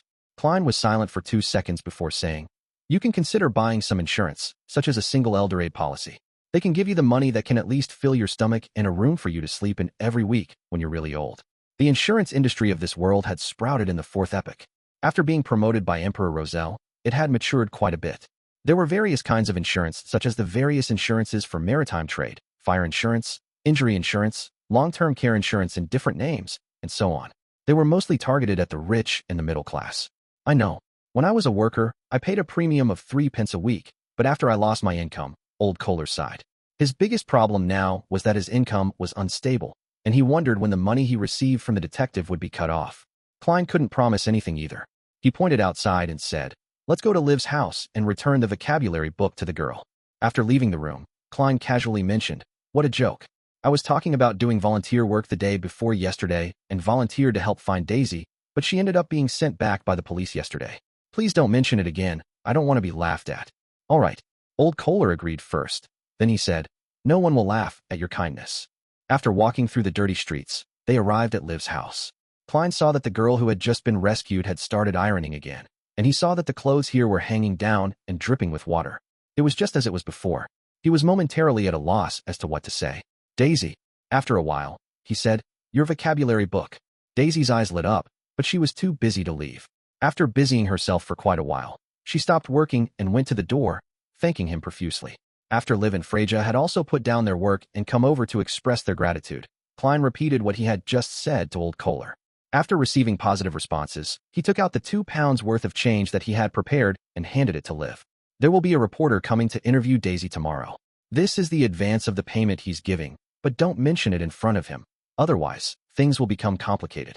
Haha, maybe he will give more tomorrow, but not that much. No. I'm willing to expose that bad guy's evil deeds. I don't want money. Daisy shook her head. Klein let out a soft chuckle. This is a rule. You can't break rules, understand? He looked at Liv and said, take it. Your belief is right. It's only if Daisy and Freja learn more words and learn more things will you all escape from this situation. He was going to suggest that Liv's family should move to the edge of East Borough. Customers who could afford to hire others to do their laundry wouldn't live in East Borough, but in the end, he didn't mention it. He had intended to provide them with more help, but he restrained himself. There were thousands, tens of thousands, hundreds of thousands, or even millions of people like Liv and her family in East Borough. Even if one was a wealthy banker who wanted to help them, they wouldn't be able to make a splash. Besides, this was just East Borough. There was still the entire Backland and the Lone Kingdom. Thank you, and help me thank the reporter for me. Liv was silent for a moment, then she took the money. Klein didn't stay for long. He quickly left as if there was a ghost that would devour his soul. After walking outside with old Kohler, he turned around and suddenly sighed. He said in a low voice, there has never been a savior. Chapter 388, Exploring the Dreamland. What? Old Kohler asked, not hearing him clearly. Klein looked at the potholed road in front of him and said in a self-deprecating manner, nothing. I hope Liv's family can get out of this situation and live in better conditions. He had indeed voiced out his thoughts. Being one of the inheritors of the Foodaholic Empire's new era, it was perfectly normal for him to think of a revolution, to mobilize the masses, and to change the world. However, when he thought about the details, he felt that he couldn't save himself just by relying on the poor. This was because beyonder forces existed in this world. Furthermore, they were relatively supernatural and couldn't be resolved simply by firearms. For instance, Sequence 5 of the mutant pathway. That was just one aspect of things. Another aspect of things was due to the law of beyonder characteristics conservation. Due to the limited access to ingredients, beyonder forces couldn't become commonplace, making it difficult to convert the advantage of numbers into effective combat power. And even if it could be spread, as long as the problem of losing control wasn't resolved, then it would still bring about disaster. If there weren't any high-sequence beyonders, then there would actually be ways to deal with all of this to a certain extent. However, in the real world, not only were there demigods, but there were also sealed artifacts that could kill people without them even knowing how they died. Besides, deities were real, and they stood high and lofty. In this way, the poor would use strikes and street protests to fight back. However, once they took up weapons and established an army, they would be met with an unstoppable counterattack. It wasn't impossible for a large-scale natural disaster to occur, one that would affect people psychologically. The only ones that were on par with the official beyonder organizations were mostly secret organizations. Typically, they were related to evil forces, so by joining hands with them, death might not even be the most tragic ending. Therefore, to embark on the path of revolution, the most hopeful road to success was to get the support of one or more churches. How many concessions could be obtained through simple strikes and street protests while still meeting the vested interests of those involved? Bribery would be much easier. However, the incident regarding the true creator, who almost made use of the miserable situations of the poor to descend upon Backland, has seemed to stir the church of the Evernight goddess and the nobles who were aware of the situation. I can see that from the investigation mission that Mike had accepted and the information provided by Miss Justice. Klein's thoughts lingered on East Borough, the dock area, and the factory district. In the end, he couldn't help but let out a laugh and sigh in his heart. After all the ideas that come to me, it seems that only through the threat of an evil god's descent can the poor's situation be improved. However, the evil gods are also the ones who can't wait to draw on their flesh and blood, existences that devour their souls. They're the ones most likely to bring a disaster that no one can escape from. What wonderful irony. In Empress Borough, the opulent villa of Count Hall, as Dr. Escalante had upcoming matters she had to attend to, Audrey had brought forward her second psychology lesson for the week.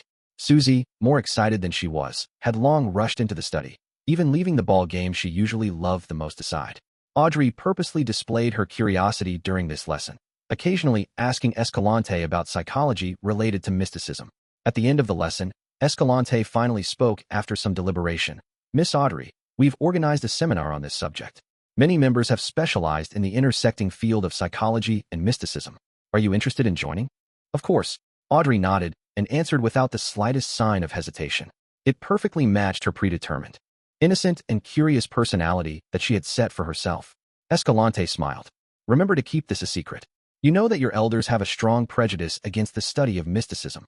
I'll bring you there for the next lesson. No problem. Audrey gave her consent with a hint of excitement.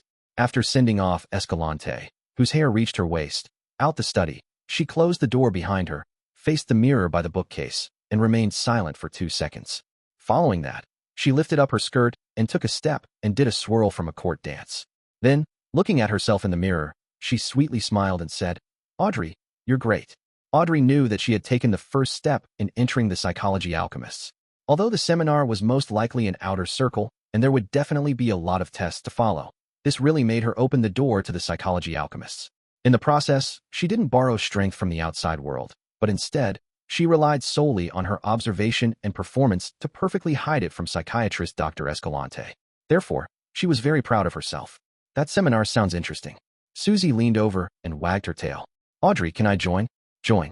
Looking at this golden retriever with its wicked round eyes, Audrey immediately sank into deep thought. She dragged out a terse acknowledgement. "I can't do it at the moment, Susie."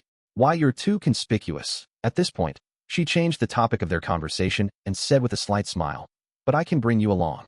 On Saturday night, taking his master key and his black cane, Klein walked out of 15 Minsk Street. Without the latter, he didn't think that he would be able to return today. He was going to find Dr. Aaron, enter his dream, and find out how the nightmare regarding Willa Septon came about. As for where Dr. Aaron lived, he had already found out yesterday, 3 Birmingham Road, Hilston Borough. By the time Klein arrived, it was past 11 o'clock and the neighborhood was dark and silent. After tossing a coin and performing a divination, Klein passed through the outer bars, walked around to the side, and used the master key to open up an invisible passage through the wall into the dark corridor. With his agile steps, he quietly went up to the second floor and hid in an empty guest room. When it was clear that Dr. Aaron and his wife were asleep, Klein entered their bedroom through the wall.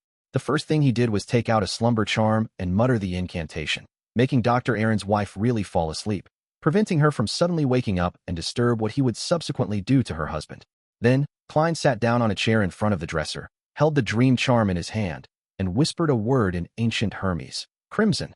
As soon as he finished saying that, he felt the charm in his palm become light, as though it had become a weightless illusion. As his spirituality poured in, a transparent flame wrapped around the charm, burning a deep and serene black. Driven by Klein's will, the blackness spread out, enveloping both Dr. Aaron and himself. Klein quickly entered a cogitation state and saw the endless darkness and the single oval-shaped light. His spirituality extended out and touched that illusory and hazy object. The world around him suddenly turned upside down and twisted, and Klein found himself on a barren plain, with pitch-black stones at his feet and not even a blade of grass.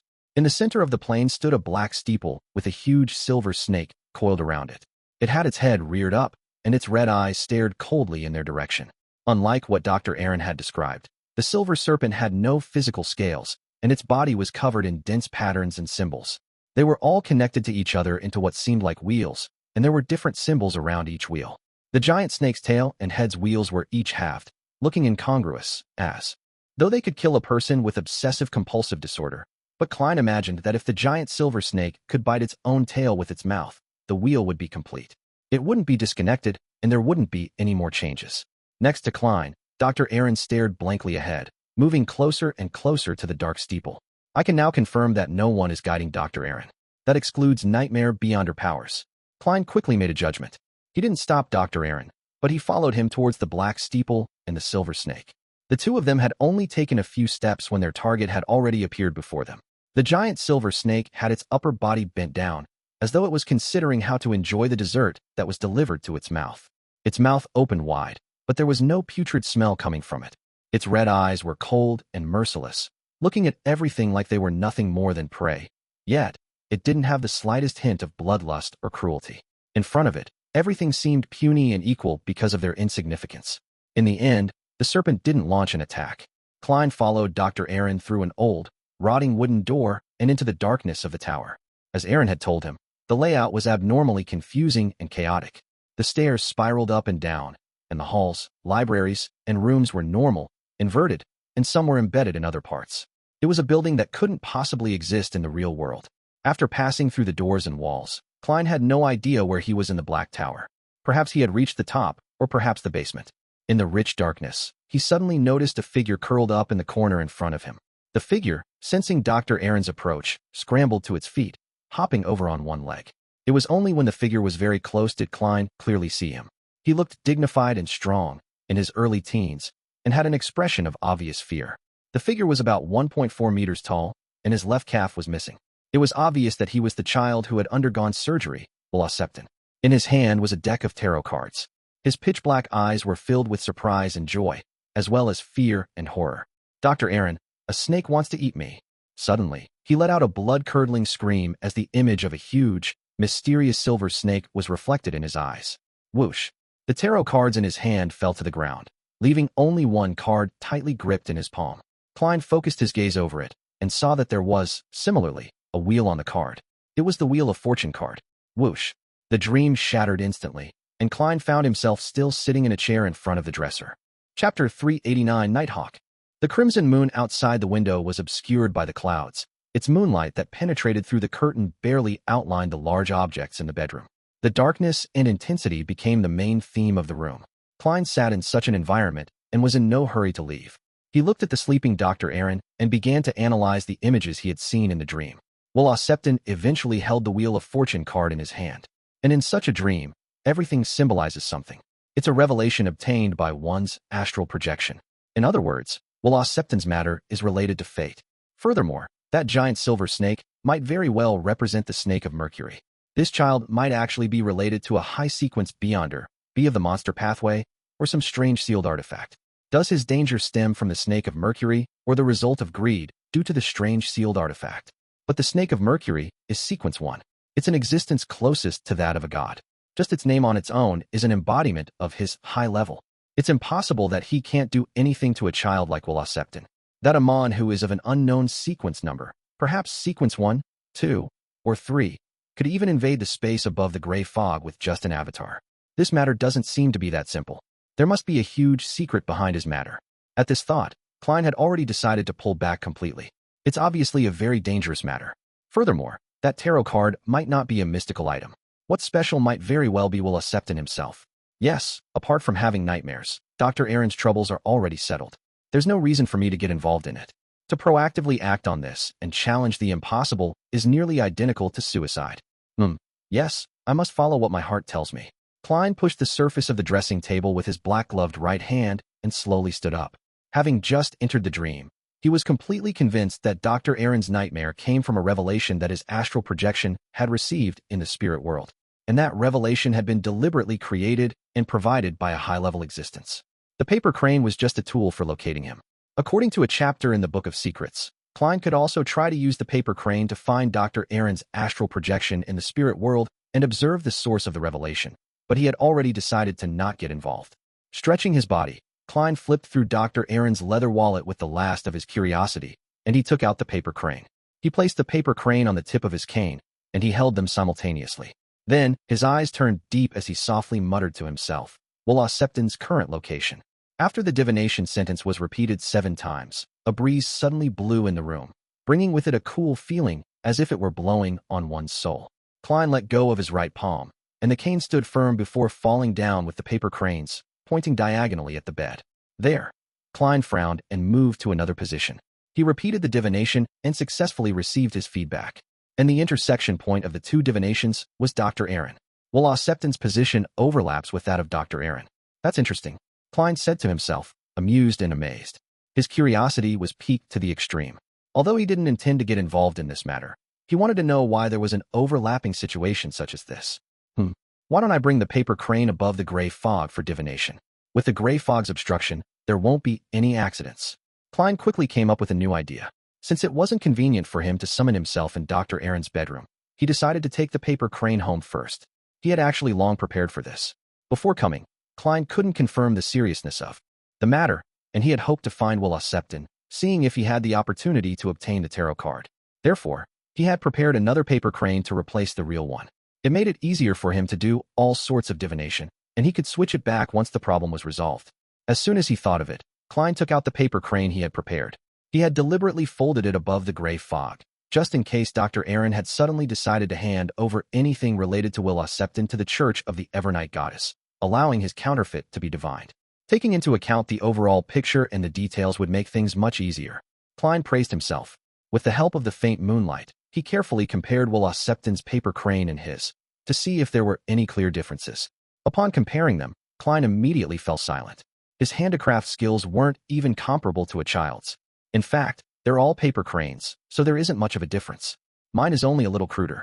As long as Aaron hadn't studied the original one carefully, then he wouldn't be able to tell that it has been swapped. Klein muttered silently to himself, took out a coin, and used divination to make a final confirmation. After receiving a revelation that confirmed this, he put his paper crane back into Aaron's wallet and returned it to its original position. He then took care of the scene, bringing Will Septon's paper crane along with him and left 3, Birmingham Road. With the help of the dowsing rod, Klein successfully returned home. While he was taking a bath, he summoned himself and brought the paper crane along with the master key above the gray fog. Sitting in the quiet and empty palace hall, he picked up the paper crane and carefully examined it for a few seconds, but he didn't discover anything abnormal.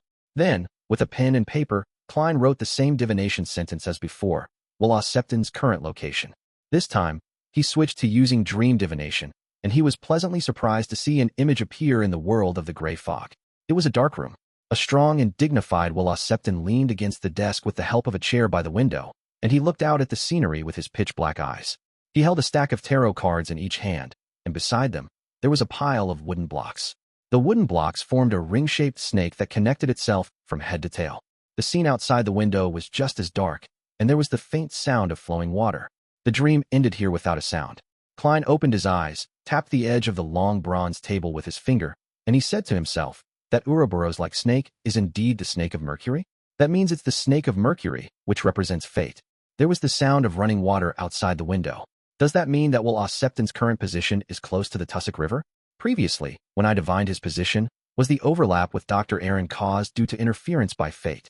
Seeing that divination above the gray fog could only receive a revelation of this degree, Klein was no longer troubled by curiosity. He barely interpreted the situation and planned to exchange the paper crane tomorrow night. He would then find an opportunity to guide Dr. Aaron and have him go to the Church of the Evernight Goddess to tell the bishop about this matter. It's best to leave such matters to the officials. Klein let out a chuckle and returned to the real world. After taking a leisurely bath, he didn't get busy and crawled into bed. After an unknown period of time, Klein suddenly realized that he was clearly dreaming. He was in the living room, reading the Book of Secrets. This familiar feeling. He turned his head to look at the door like he usually did. The door creaked open, and a figure in a gray coat walked in. He was about 30 years old, with a long, thin face with a broad forehead and dark blue eyes. That looked intelligent. It's not the captain. Klein suddenly gave a self-deprecating laugh, let out a silent breath, and turned the Book of Secrets in his hand into a copy of Ladies' Aesthetic. He flipped through the magazine, casually greeting the newcomer. The man in the gray coat took off his hat and sat down across him, seemingly casually asking him, Aaron came to see you this morning? It really is a Nighthawk, a nightmare. Klein resisted the urge to sigh and replied with a smile, yes. He had already figured out why the Nighthawk had suddenly entered his dream. The nightmare in front of him was likely the captain of the Nighthawk's team responsible for the matter regarding Will Septon, but they had yet to find any useful clues up to date. In this case, Dr. Aaron and Detective Sherlock Moriarty's act of visiting to ask about Will Septon's whereabouts must have been made known to them last night or this morning. At the same time, they discovered that Dr. Aaron rushed over to Minsk Street, shortly after he finished his breakfast, to visit Detective Sherlock Moriarty. In the spirit of professionalism, entering a person's dream at night was the most natural and normal development. As for Dr. Aaron, his situation was rather sensitive, so rashly entering a dream might cut off clues, so there was no doubt that a certain detective became the first choice. What did he encounter? The captain of the Nighthawk's team asked casually. Klein answered honestly. He had a nightmare. Klein described the pitch-black tower, the giant silver snake, and Will Septon under layers of protection and other scenes. Finally, he said, before this nightmare, Aaron had gone to Will Septon's place to find the child, partially because he was worried about his health, but also because he was puzzled over his bad luck. Unfortunately, the Septon family had moved away. However, Aaron recalled that the boy had given him a paper crane that the boy had folded himself and had wished him luck. Perhaps agitated by these two events, he had such a nightmare. The man in the gray coat looked pleasantly surprised. Paper crane. Yes. Klein nodded slightly. The child gave it to Aaron before he was discharged, and Aaron threw it into his office drawer. He forgot about it until last night. I understand. Thank you for your explanation. The captain of the Nighthawks team stood up and bowed with his hand against his chest in a very polite manner. Suddenly, there was a ripple in the dreamland, and he disappeared from the room. Looking at the position where he had sat, Klein deduced what would happen next. The Nighthawks might go to Dr. Aaron's tonight and enter his dream for investigations and take the paper crane away. However, a question arose. The paper crane was folded by Klein, and the real thing was above the gray fog. Forget it. Regardless of which paper crane they use, they'll never be able to divine the answer. It doesn't matter if I switch it back or not, Klein said to himself. He gathered his thoughts and continued to sit there. He wasn't in a hurry to leave the dreamland, and he stared blankly for a long time. After a while, the corners of his mouth curled up as he softly sighed. How nostalgic. Chapter 390, Anticipation.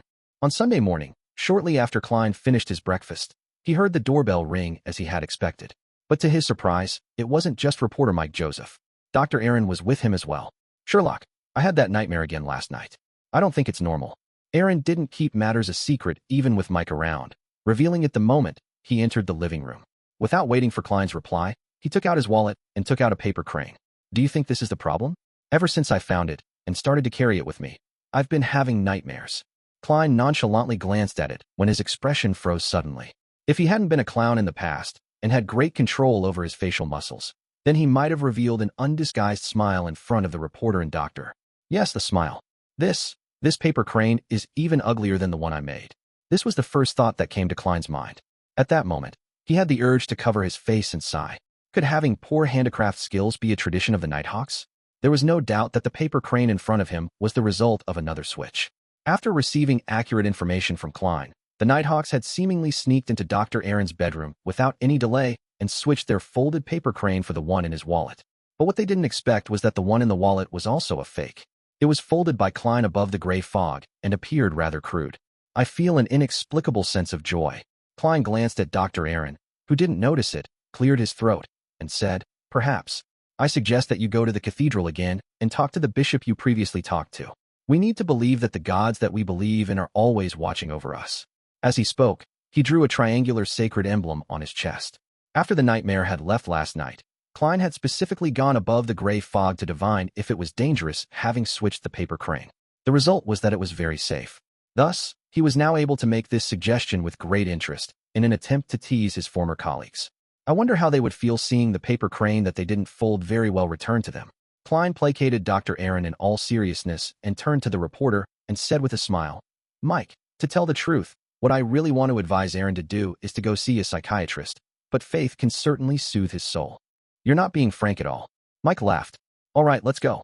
The next day, Klein accompanied the Daily Observer reporter into East Borough to interview the rescued girls.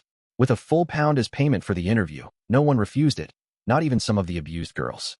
In this interview, Capim's sin was the main focus. The current situation of the girls was another main focus. The former made people angry, while the latter left people feeling heavy. Daisy was actually lucky enough to be able to return to work when she got home and use her labor to barter for food. Less than a third of those who were rescued were like her, and most of them were the kinds with some savings at home, and they were in a position that allowed the traumatized women to heal and have time before they sought out suitable jobs. As for the other two-thirds of those rescued, they had to continue working hard in order to survive. And in the face of the mass unemployment of textile workers, they were often only able to find temporary jobs with low wages. Those with parents and siblings who hadn't lost their jobs were still okay. At least, they were able to help each other, barely filling their stomachs. The families in less optimistic situations had already begun to walk the path of street girls, as though they had never been rescued. Their act of betraying their bodies once was perhaps only for some food. This caused Mike to turn silent like before, and it was only when it was dark and once he left East Borough before his spirit returned. He thanked Klein. Sherlock, it's all thanks to you. Otherwise, I definitely would have been blackmailed today by those rogue gangsters. Isn't that why you hired me? Klein smiled politely without any complacency. With Old Kohler informing them beforehand, Old Kohler and Liv's family hadn't revealed that he had helped search for Daisy for free. Especially when Daisy, who was pretty smart, was asked if she knew any relatively special people, she answered directly, Mr. Reporter and Mr. Detective. Mike nodded sluggishly and walked on in silence for a long time. Before he boarded the carriage, he suddenly let out a sigh. I would like to make a call on this report for the government to use Capim's estate to set up a bursary fund, which will use the annual income to help the rescued girls and others who have been harmed by Capim to get them out of their predicament. Although Capim's safe had already been robbed clean by the hero Bandit, his greatest wealth is the property he bought. These should have all been obtained illegally. Klein listened carefully, gave Mike a deep look, and said in sincere praise, You're the best reporter I've ever met. There are plenty of reporters like me. There are always idealists in the world. Mike sighed. With that, he paid £10 to Klein and took off his hat and waved it. As he watched the reporter get into the rental carriage, Klein was about to take a public carriage in the other direction when Mike suddenly opened the window and asked with a jibing smile, Sherlock, I'm not the only reporter you know, am I? Klein was stunned for a moment. Then he laughed. Guess. City of Silver. Like a trapped beast, Derek Berg paced around the room in anxiety. He felt that the chief wasn't paying enough attention to his report. He was worried that the exploration team members, who had been affected by the fallen creator to an unknown extent, would cause devastating damage to this city that had lasted for 2,582 years in the darkness after their quarantine. In such a situation, he was eager to obtain advice from Mr. Hangman, Miss Justice, and company, who were rather familiar with the fallen creator. This was the tarot gathering he anticipated the most. Wait a little while longer, just wait a little longer. If Mr. Fool doesn't summon me, I will pray directly to him. Derek tried to calm himself down, but his pacing didn't slow down one bit. Suddenly, he saw the endless gray fog and heard the messianic voice say, "Prepare for the gathering." With a sigh of relief, Derek sat down on the edge of the bed carefully and lay down, pretending to be ready to sleep due to exhaustion. After silently counting 1,000 rapid heartbeats, he waited for a while before he was engulfed by the illusory dark red light. At that moment, Derek's room was abnormally quiet. Lightning streaked across the sky outside his window, keeping the darkness away from the land. Suddenly, by the corner of his bed, a black figure squirmed and extended, taking the shape of a human. The dark figure quickly grew tall and quietly looked down at Derek. He carefully observed him for nearly a minute, then withdrew without gleaning anything. In the corner, the shadows remained the same, unchanging. The endless gray fog lingered beneath his feet, as usual. The long bronze table in front of him was mottled with green rust, but it didn't seem to be rotten at all. The first things that Derek saw were Miss Justice and Miss Magician sitting opposite him.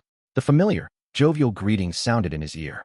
"Good afternoon, Mr. Fool. Good afternoon." Klein, shrouded in gray fog, nodded slightly. He seemed to respond leisurely to Miss Justice and the other members' greetings, but in reality, he was busy manipulating the world, making him appear like a real person. After yesterday's interviews with reporter Mike, it was already dinner time. Klein went to a restaurant that served Fanapotter cuisine, and he was so overwhelmed by the spiciness that he voluntarily ordered a cup of desert beer. After eating his fill and returning home, he didn't go out again for the rest of the day. Neither did he study the Book of Secrets or prepare his own food. That eased the heavy emotions he felt whenever he went to Eastborough. Without realizing it, the afternoon had arrived, and his thoughts shifted to the tarot gathering. After the greetings, Justice, Audrey, restrained her curiosity and excitement, and she was in no hurry to inquire about the truth behind the Capim incident. Mr. Fool might not answer, but how would I know if he wishes to answer if I don't ask? Well, I hope he makes a request of equal value, and I'll do my best to fulfill it. Audrey looked around at the other members and observed the states of the other members. As a telepathist, she very quickly discovered something strange. The son appears very anxious. Did something happen to the previous exploration team captain? Did he encounter a mon? In addition, Furs is in an indecisive state of wanting to ask, but not daring to. She must have seen the papers and guessed from the tarot cards that our tarot club was involved in Capim's death. But she's curious who the Emperor card represents. She seems to be even more in awe of Mr. Fool. What happened? Mr. Hangman seems to be in a very good mood. He's finished digesting his potion. He seems to be anticipating something. Mr. World is still as gloomy and reserved as before, and it's hard to read his thoughts. He really is the nemesis of the spectator pathway. Derek didn't try to hide his anxiety, but he didn't consult the other tarot club members directly. He knew perfectly well that the initial time belonged to Mr. Fool, unless there were no so-called Roselle diary entries. There's no need to rush. The gathering has already begun. If Mr. Fool is in a good mood, he might be able to answer some questions. Derek consoled himself. Alger looked up and humbly said, "Honorable Mr. Fool, I found 3 new pages of Roselle's diary." "Diary? Roselle's diary?" Furs pricked up her ears. Klein smiled and replied, "What do you want to exchange them for?" Glancing at the card next to Mr. Fool's hand, Alger suppressed his eagerness and said, "I want to know what that card you have next to you is." Chapter 391, The Great Seafarer Roselle. "I know that." Audrey's eyes were half-turned, and her chin was slightly raised. She happily cast her gaze diagonally across her, towards a stone pillar that supported the dome. She quickly withdrew her gaze, ready to admire the reaction of Mr. Hangman after he heard the answer. Furs vaguely realized one thing. The so-called Roselle's diary can be exchanged with Mr. Fool for answers to certain questions, and maybe even some items. Roselle's diary? Is it referring to the notes that are written with Roselle's unique symbols that no one can interpret? They were actually diary entries? Mr. Hangman's tone sounded very firm, and Mr. Fool didn't retort him. "I've encountered many, but I've never bought any of them because I wasn't interested." "Ah, yes, Miss Audrey has quite a few. She's a fanatic when it comes to this. But that dog of hers, last week. No, maybe last week. I don't remember it too well. Basically, it tore up many books and notes, including all of the diary entries from Emperor Roselle. The sudden surprise and disappointment that emerged had filled her heart and made her want to raise her hands, cover her ears, and scream. That wasn't enough to express her current feelings. I hate dogs, Furs bitterly thought. The hanged man's request was somewhat beyond Klein's expectations. However, it was the easiest for him to complete. He chuckled and said, "Sure. Do you want everyone to hear it, or do you want to be the only one to know it?" Alger replied without hesitation, "Only myself." He didn't have the spirit of selfless devotion to others. Klein laughed and blocked the senses of the other members, which made Miss Justice very upset. She was waiting to see Mr. Hangman's stunned and shocked expression, as though she had done something great herself. Although she couldn't proclaim it out loud, she still looked forward to the subsequent reaction after Mr. Hangman knew the answer. But now, that detestable hanged man has deprived me of this happiness. Audrey grumbled inwardly. Of course, she was very clear that his request was absolutely justified. But I already know the answer. She pursed her lips and thought. At this moment, Klein leisurely flipped over the card of blasphemy and held it vertically, allowing the hanged man to directly see the black-armored, crowned, and caped Roselle. It was common to see the portrait of Emperor Roselle, so Alger recognized him immediately. More importantly, there was a clear sign on the card saying, Sequence 0, Dark Emperor. Indeed, it's the rumored deck of cards, which contains the paths of the divine, made by Emperor Roselle. It's the original prototype of tarot cards. Sequence 0, Dark Emperor. Is this the lawyer pathway to becoming divine? Mr. Fool has been collecting Roselle's diary all this time, apparently in order to find clues to this deck of cards, and in a matter of months, he has already acquired one. Alger was surprised and delighted, as well as excited and agitated. All of a sudden, he inexplicably felt that the future of the Tarot Club was incomparably bright. Previously, he had only been intimidated by the mysteriousness and potency of Mr. Fool, and he had only held the notion of using the Tarot Club to exchange information and goods. But now, he began to think of the advantages that he and the other members could reap when Mr. Fool managed to collect all of Emperor Roselle's cards. At that time, the Tarot Club might become the most powerful secret organization. Alger couldn't help but look forward to the future. Then Klein said slowly, "A card of blasphemy." He then immediately removed the isolation barrier. As soon as she regained her senses, Justice Audrey immediately turned her gaze towards the hanged man. Through the blurred image, she could vaguely read the remaining shock, joy, and yearning from the other party. That's more like it. Audrey was immediately greatly satisfied. A card of blasphemy. Indeed, it's related to the blasphemy slate. Alger bowed his head in thought for a few seconds and began to conjure the 3 pages of Roselle's diary.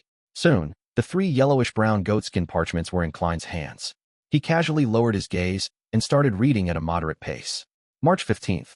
I really am the protagonist. With just some archaeological clues and folklore, I found a ghost ship left behind by the Solomon Empire in the Fog Seas boundary at the Aurac Archipelago, the Dark King. It's really cool. There are some ancient books on it, including a treasure map pointing to some nameless island. That's the final settlement of a great noble of the Solomon Empire who was defeated and left the northern continent. Everything that he left behind is there. This treasure will definitely belong to me. March 19th. After much deliberation and consideration, I finally decided to set out on a long voyage. After that, I'll enter the Royal Army as an officer, so it will be hard for me to have an opportunity such as this again. Edwards and Grimm are willing to take the risk and follow me into that foggy sea. Actually, I don't just want the treasures. I also wanted to verify something, from the sun, the red moon, to the trajectory of the stars in the sky, as well as the changes in 4 seasons, all sorts of signs and different data to prove that the world I'm on should be a planet. In that case, it shouldn't only be the northern and southern continents. Based on the various data, the landmass occupied by the 2 continents totaled up isn't even a tenth of the planet's surface area. Could the rest of it be the sea and islands? To the west of the northern and southern continent is the Fog Sea. To the east is the Sonia Sea. I suspect that there are other continents at the end of these 2 seas, just like how the southern continent is at the end of the Berserk Sea. Maybe I can find a brand new continent, the western continent. Let's go, great Seafarer Roselle Columbus Magellan Gustav. Go and verify your conjecture. The Emperor sure was reckless when he was young. He actually dared to go on a voyage just because he received a treasure map that he had no clue about its authenticity, or if it held any danger. No, he's as rash as he was when he was young, even in his old age. The cards of blasphemy are evidence of this. Klein couldn't help but lampoon.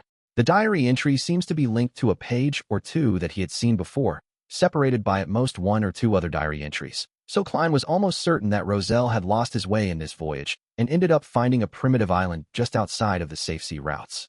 On it, there were a number of beyonder creatures. In the process, he had also teased Grimm and Edwards, who were following him to sea, using the memes of the four horsemen of the Apocalypse and the Pirate King. In addition, Grimm, who had been praised by Roselle as the smartest of them all, became increasingly stranger after discovering the primitive island, and he ended up dying in the fog sea. Speaking of which, the idea that the world is a planet is now widely accepted and confirmed by astronomy. Klein turned to the second page of the diary. April 18th. I discovered the term Western continent in an ancient book on the Dark King. There really is a Western continent.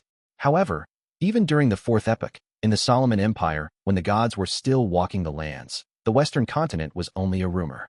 Legend has it that it was the homeland of the elves, and it was related to the ancient god named Seniathrim.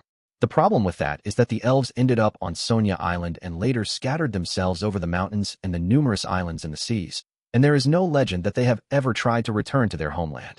In short, the end of the Fog Sea might be the Western continent, the homeland of the elves.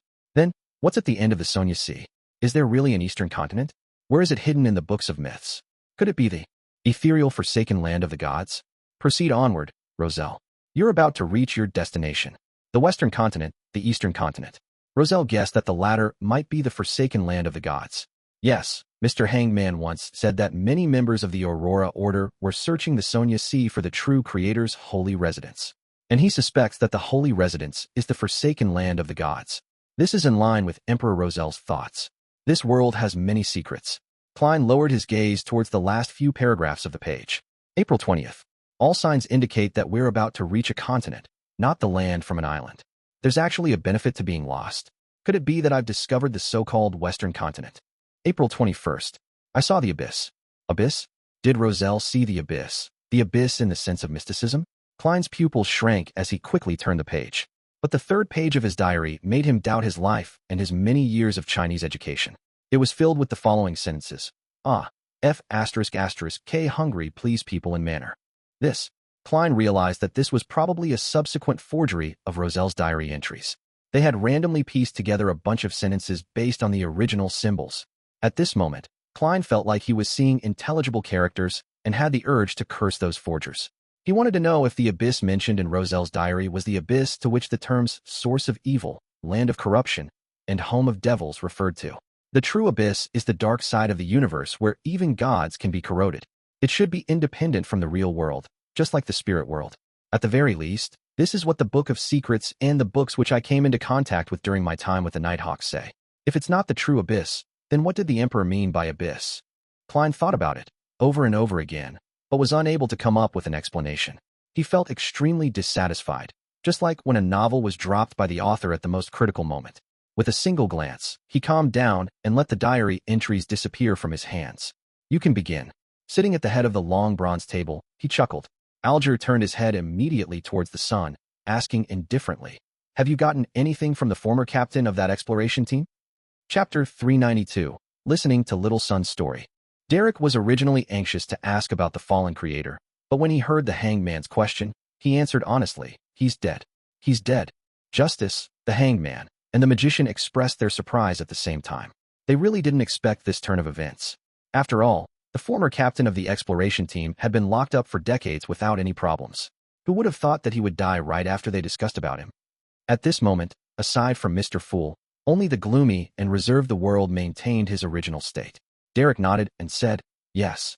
After I returned to the City of Silver, I wanted to glean more information from the former captain using Mr. Hangman's suggestions, but he suddenly appeared behind me, asking me if I was looking for him." Upon hearing this, Audrey suddenly drew a short breath.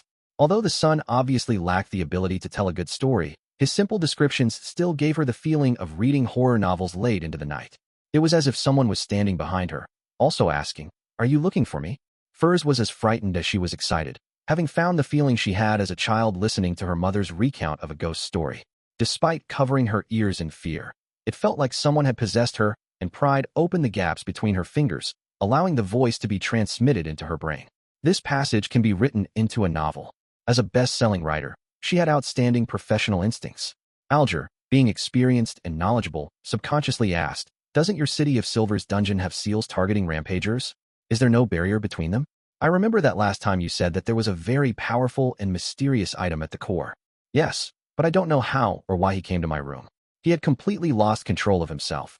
His head had split open in the middle, and fluid kept flowing out. There were many cracks on his body, and each crack was a mouth, Derek said, describing the scene in passing. Then, how did you survive? How did you escape from his, no, it's jaws? Furs felt immersed, and it was also a question which Audrey was concerned about. Alger's reaction was very different from theirs. He thoughtfully murmured, "It doesn't make sense to put you, a person who only shows signs of losing control, next to such a dangerous fellow. From the looks of it, the upper echelons of your city of silver, the members of the 6-member council, deliberately made you interact with him, hoping to gather useful information from him and observe any corresponding changes. So, which elder saved you?" Derek's mouth gaped a little, feeling as if Mr. Hanged Man had personally seen and heard everything that had happened. Just based on the situation I described, he was able to guess the truth. How amazing! Derek answered with admiration. Yes, just as you said. The chief appeared just in time and used the mystical item to deal with the rampager. Noticing the respect and admiration from the son, Alger let out a chuckle. It's quite an obvious case. As long as one is experienced enough, you'll easily be able to notice this. I didn't think of it. Audrey muttered to herself, somewhat depressed. I couldn't tell. Furs ran her hand through her hair, ashamed. I didn't think in that direction. The world repeated Mr. Fool's sigh. After saying that, Alger frowned slightly and slowly asked, "You said that not long after you returned, the former captain of the exploration team lost control? He didn't lose control for decades, but he suddenly lost control after you returned?" At the same time, Mr. Hangman raised his head and looked at Mr. Fool. Seeing that Mr. Fool was very calm and without any hint of abnormalities, his mood immediately eased. All the uneasiness he had just now turned into questions. The Amon family is known as blasphemers. Could it be that that person discovered the Tarot Club and the secret above the gray fog? But he was easily finished off by Mr. Fool? Derek nodded seriously and said, "I guess 2 reasons. One was because I chose the sun pathway, and you said that the Amon family was the descendant of an ancient sun god. The other reason is that he noticed that Mr. Fool was pulling me in to attend a gathering. So changes happened to him, and it was proven to be the latter." How was it proven? Alger pressed, leaving no stone unturned. Someone sensed that Mr. Fool was pulling him in to attend the gathering? Someone can really detect it? How terrifying. As expected of a blasphemer, Audrey was astonished and shocked. She couldn't help but glance at the end of the long bronze table, and she was immediately comforted by Mr. Fool's calm and indifferent attitude. It's just a trivial matter. To Mr. Fool, it's just a trivial matter, Audrey thought with joy and relief. So it turns out that someone is able to discover the Tarot Club's gathering. As expected, with so many pathways and so many sequences, there would always be a beyonder power that can detect this. But for me right now, this is a very bad thing. I'm still too weak. I have to advance my sequence as soon as possible. Furs was momentarily surprised and frightened. Derek truthfully described the events. I saw Amon's shadow when the rampager was finished off by the chief. It should be him. This is what he looks like. With the approval of Mr. Fool, Derek conjured a light screen depicting Amon. A black classic robe, a matching pointed hat, a crystal monocle, a broad forehead, a thin face, black eyes, black curly hair. Have any of you seen him before? Derek asked hopefully. The Hanged Man, Justice, the Magician, and the world shook their heads in unison. Without harping on the matter, Derek continued. Amon's shadow was eliminated by the chief with the help of the mystical item, leaving being a translucent worm. The chief told me that it was only an avatar of Amon. He explained to me the reason for arranging it, so I lived beside him. After confirming that I was fine, he allowed me to return home. I was a little afraid, unaware of any subsequent actions Amon might take. Therefore, the moment I reached home, I prayed to Mr. Fool. Wait. Alger interrupted the son with a frown. You said that you just experienced such a strange and terrifying incident, and the chief let you go home just like that? And the moment you returned home, you didn't do anything but first pray to Mr. Fool? Yes, Derek answered blankly. What's wrong with that? He found Mr. Hangman's attitude rather odd. Audrey vaguely felt that what the son had done wasn't right, but she couldn't immediately figure out what was wrong. She just believed that if she were in his shoes, she definitely wouldn't have done that. But at that very moment, Furs had already covered her face. Too careless. I was like that in the past, and the price of that was to use up a stone on my bracelet and start bearing the curse of the full moon. The best-selling writer sighed in her heart. Alger glanced at Mr. Fool again. Seeing that he remained indifferent, he forced himself to relax. He held his fist against his nose and said, "After having such an interaction with that strange Amon, do you think the chief will just do a cursory inspection and be completely reassured about you? If that's really the case, that former captain of the exploratory team wouldn't have been imprisoned for 42 years. In my experience, the chief has definitely sent someone to secretly monitor you, and you've undoubtedly exposed your own uniqueness. Don't doubt this. If the chief isn't that careful, then there's no way your city of silver can last till this day under such abject environments. Derek's eyes widened, being even more convinced that Mr. Hanged Man was truly knowledgeable and that what he said made a lot of sense. The chief discovered something abnormal about me? So, that's why he had such an attitude when he heard my report? What should I do? What should I do? Derek immediately became nervous and frightened. Noticing his concern, Alger scoffed. However, you don't have to worry about it for now. I just thought about it. Even if your City of Silver's chief found out about your abnormality, he would only suspect that you were possessed by Amon, that you've been contaminated by him, and wouldn't think of the Tarot Club.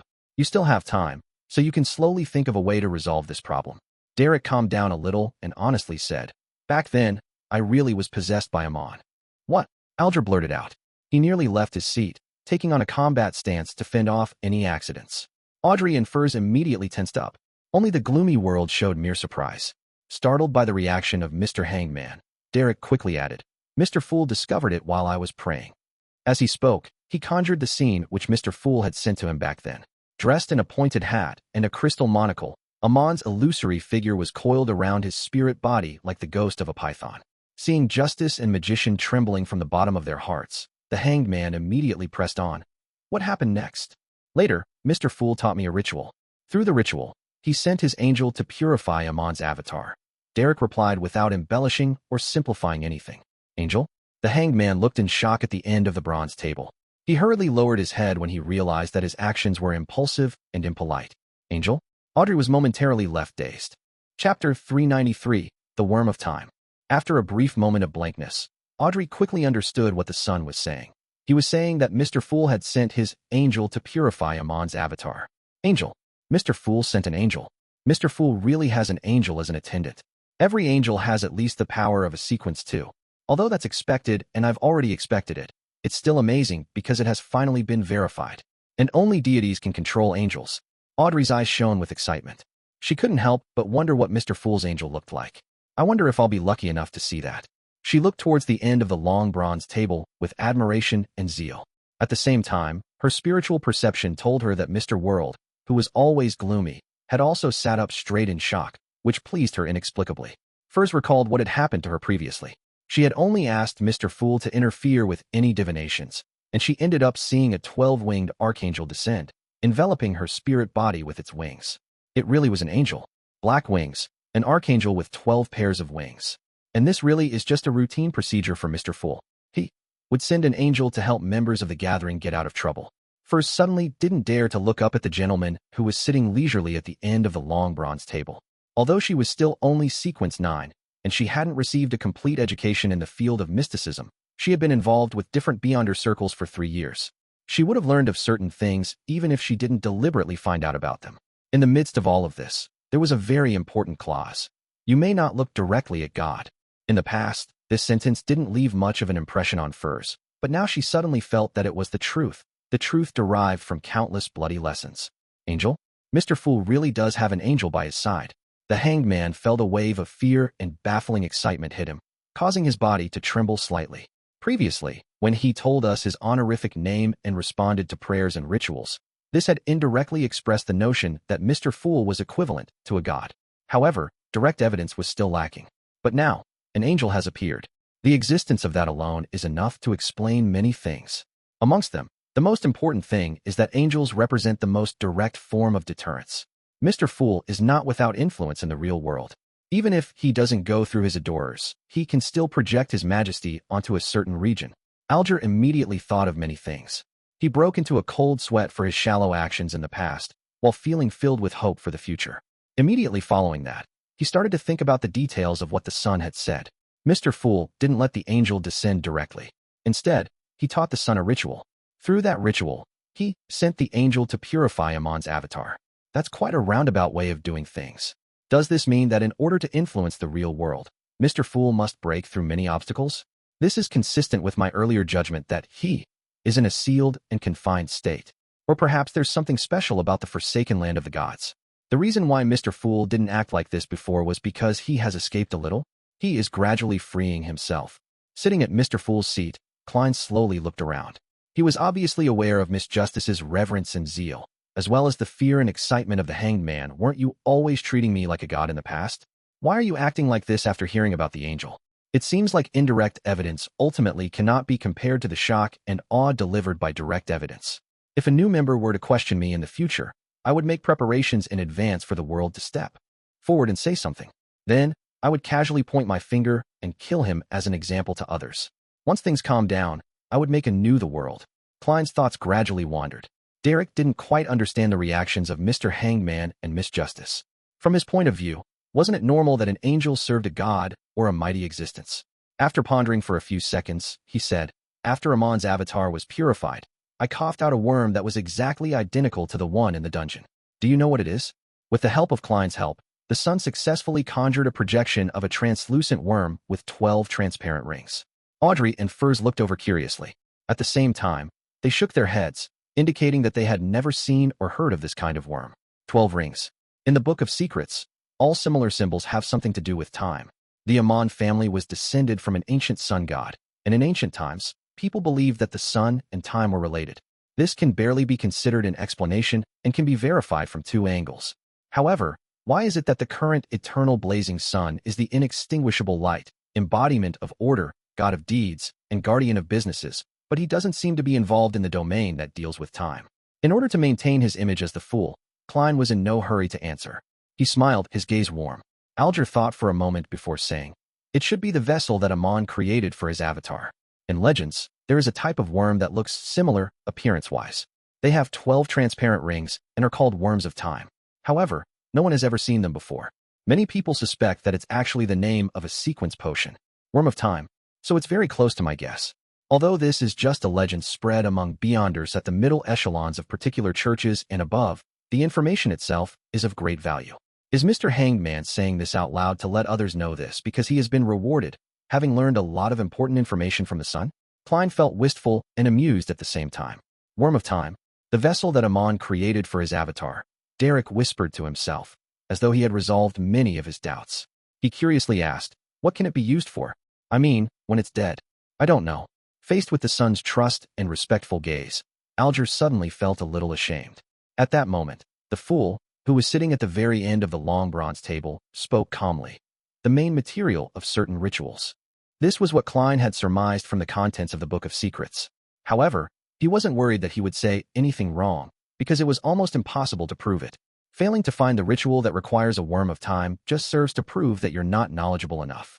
Klein casually added inwardly, certain rituals. Audrey and the others instantly let their imaginations run wild. Thank you, the great Mr. Fool. Derek got up halfway and bowed. Following that, the topic steered towards the matter that threatened the existence of the City of Silver. The exploratory team is back. I'm referring to the team led by Shepherd Elder Lovia. They completed the exploration of the fallen creator's half-destroyed temple and have returned to the City of Silver. And I discovered that a few of the team members that I know have undergone a certain degree of change. They've been corrupted by the true creator. Alger didn't hesitate to point that out with a tone of certainty. The true creator? Audrey couldn't help but look at the end of the bronze table. She remembered very clearly that the true creator had once had its descent foiled by Mr. Fool's adorer. She had even guessed that the leader of their tarot club was going to be the nemesis of evil gods. Really? Derek returned, refusing to believe it. The hanged man calmly said, describe their changes in detail. I still feel like he's the same person, but he's very different from before.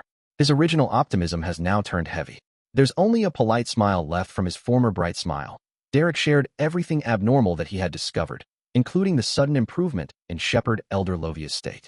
Alger said in deliberation, the situation might be worse than you think. Corruption could be the best possibility. Now, if they truly believe, from the bottom of their hearts, in the true, fallen creator, that would be trouble, and they would be irredeemable. Regardless, their characters, thoughts, and viewpoints would all be warped, turning into hidden lunatics. You can take action from this angle, letting other members of the 6-member council notice that something is amiss. I've already reported the matter, but the chief doesn't seem to trust me too much, Derek said in a slightly aggrieved and heavy manner. First couldn't help but sigh. That's because your chief is suspecting that you're possessed by Amon and planning something nefarious against the City of Silver. Then, what should I do? Even if I tell them of the existence of the fallen creator, they wouldn't believe me, am I right? Derek asked anxiously. The hanged man pondered for 2 seconds before saying, in truth, your chief should have begun paying attention to the shepherd and the exploratory team members. For your city of silver to survive to this day, the upper echelons will definitely have the most basic level of vigilance and not neglect any possible threats.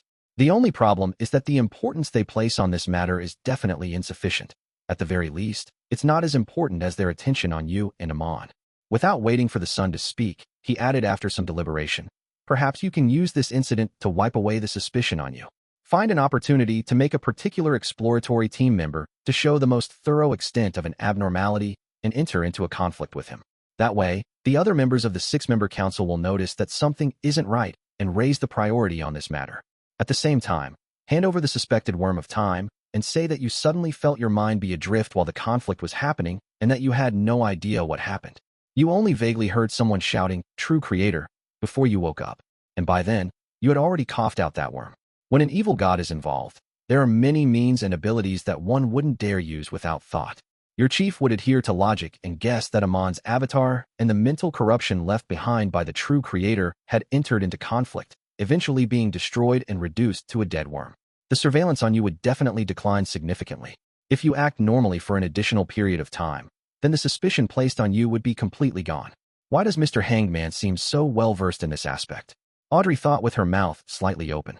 Derek's eyes lit up when he heard this, and he felt that Mr. Hangman was indeed trustworthy. He had come up with such a good idea. Then, how do I make that exploratory team member display the most thorough extent of his abnormality? He quickly asked. Alger fell silent for a few seconds before saying, I don't know. He then added, it would be great if there are items related to the True Creator. With a whoosh, Audrey looked towards the fool who was seated at the end of the long bronze table. Chapter 394, Sights in the Spirit World. Klein knew very well why Miss Justice was looking at him.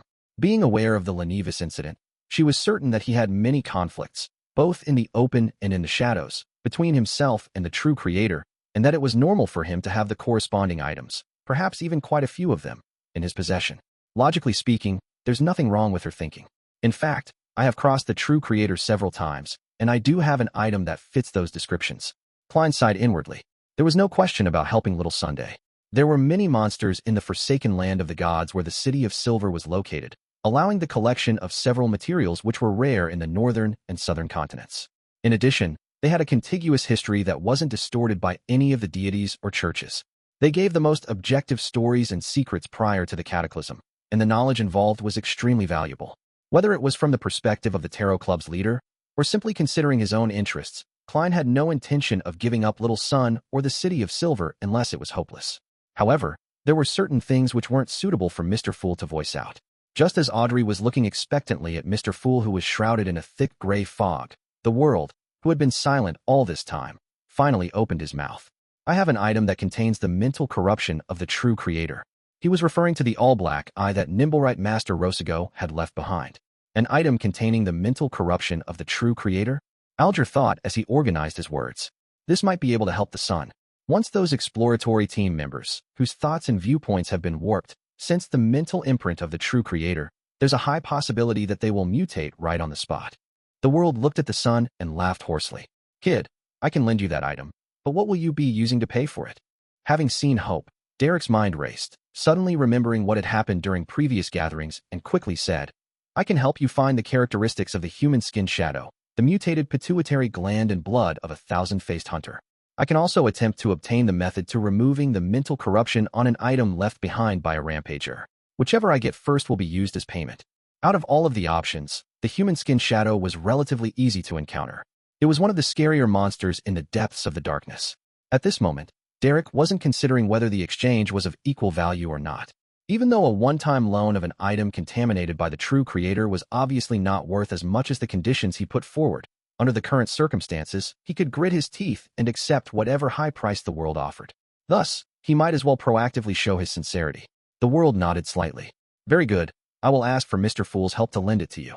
As he spoke, he revealed the shape of the all-black eye and added, it's the equivalent of a Sequence 5 Beyonder. If you lose it, you'll have to provide me with compensation. Also, as soon as this is over, return it to me. This was what Klein couldn't say in his capacity as the Fool.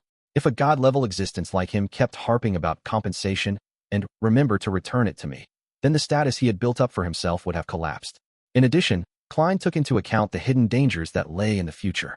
The all-black eye and the other items were all things that he had used in the real world. If he were to bring in a new member who knew of this matter, they could confirm certain matters based on this point. Therefore, allowing Sherlock Moriarty to be equivalent to the world was clearly better than having Sherlock Moriarty be equivalent to the fool. When your strength doesn't match your status, all I can do is tremble in fear, as if I were treading on thin ice or facing the abyss. Klein sighed silently. Seeing that Mr. Fool hadn't refused the world's request, nor did he point out any problems with the deal, Derek was relieved and quickly agreed to all the demands. At the same time, Audrey was genuinely happy for little Sunday. Alger thought for a while before letting out a sigh. He then said to the son in a measured tone, "Don't be too optimistic. How to seize this opportunity still needs to be organized. First, you have to choose a time, and, without putting yourself in danger, have only one exploratory team member be present while there are several City of Silver citizens, or when they're all in a quarantined and sealed state. You have to use a wall of spirituality to seal the vessel that stores the corrupted item ahead of time and not allow anyone to notice it. By doing that, you can control the development of the situation. In addition, you need to consider how to hide that item after it's over. You mustn't let the 6-member council discover it. Otherwise, you'll never be able to clear the suspicion on you. If such an easily deceived fellow were to die, it would be difficult for me to obtain any more information regarding the forsaken land of the gods or the secrets of the ancient era." The hanged man didn't find it problematic to offer help. Under his tutelage, Derek gradually had a complete plan and a few key points to take note of. "Thank you, Mr. Hangman. Thank you. Thank you to all of you." He sincerely expressed his gratitude to every member in the gathering. This made Audrey feel the satisfaction of doing a good deed. The matter of the sun came to an end at this point, and Furs, who had witnessed it all, suddenly had an idea. She ruffled her slightly curled long hair and said, "I wish to know which family the apprentice pathway belongs to. I'm willing to use one of the chapters in the sites in the spirit world as a barter. Although the content is considered the ravings of a dreamer, many of the things described in it are true from my experiences into the spirit world." The Sights in the Spirit World was one of the mysticism notebooks that Mrs. Elisa had left her. The logic of the content was incoherent, absurd, and just reading it alone left one irritable. However, when her body entered and left the spirit world 3 times for a variety of reasons, Furs discovered that the records in the notebook might not necessarily just be ravings. Sights in the spirit world? Klein leaned back slightly as he controlled the world to answer before the hanged man. "I know the answer, and I can give you some of the corresponding information for free." He knew very well that the hanged man could also answer the magician's questions. It's bad to have competition. That's why you need to combine it with free gifts. Klein silently lampooned. All right. Furs felt a surge of joy.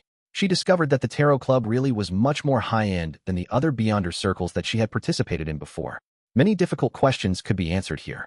At this moment, the world asked in a low voice, "Do you want to hear the answer for yourself, or have everyone else hear it too?" Furs pondered for a few seconds, then caught Audrey and the others by surprise with her answer. "Just say it out here." In her opinion, the answers to her own questions were of little help to others, and it didn't matter if they found out, and if Mr. World had left something out, or gave an incomplete description, and someone else happened to know the corresponding content, then she would be able to use the same sites in the Spirit World chapter to obtain the full picture. She believed that it was more important that way. The world wasn't surprised and said in a low and hoarse voice, "In the 4th epoch, the apprentice pathway was wielded by the Abraham family. Later, it was spread to the Tamara family, which had been in marriage alliances with it for extended periods of time.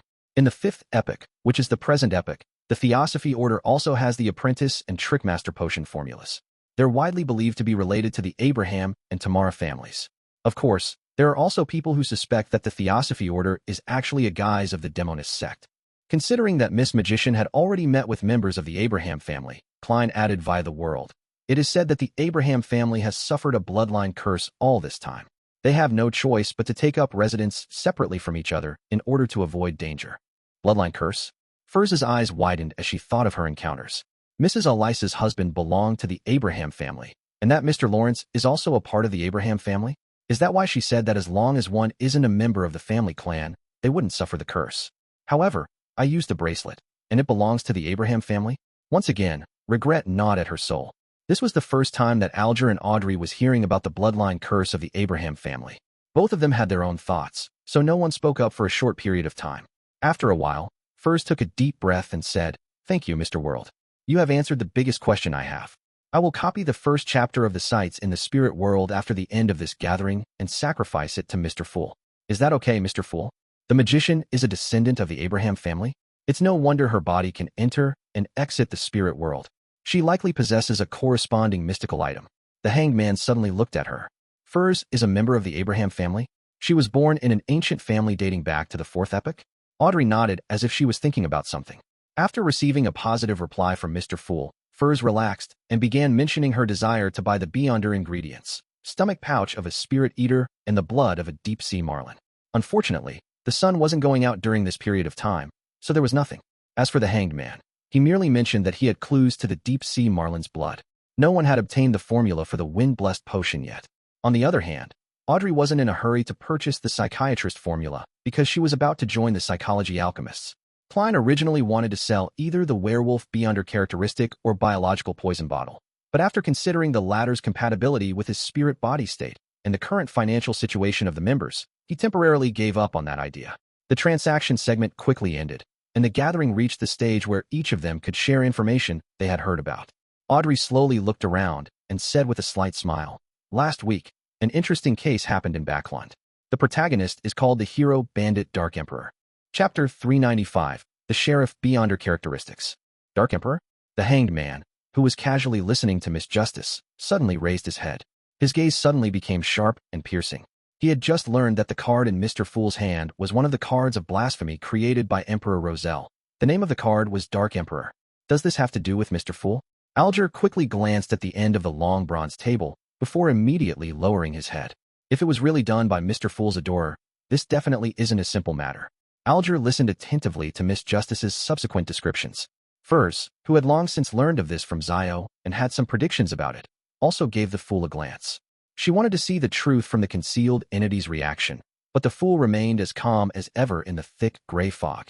Audrey, who wasn't able to glean anything either, paused for a moment, then continued. The victim is a tycoon, Capim. Many rumors point to him being the biggest human trafficker in Backland. Hero Bandit Dark Emperor infiltrated his villa and robbed him of his life, rescuing many innocent girls who were locked up in his underground dungeon.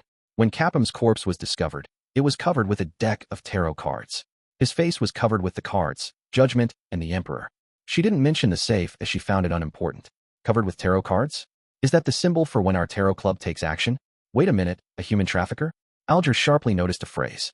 He turned to the end of the long bronze table and humbly asked, "Mr. Fool, is Capim related to the disappearance of the colonial slaves?" The latter was a mission had been assigned to him by the Church of the Lord of Storms, and he had formerly targeted a suspect named Balin and had asked Backland residents, Justice, the Magician, and the World, to keep an eye out for him.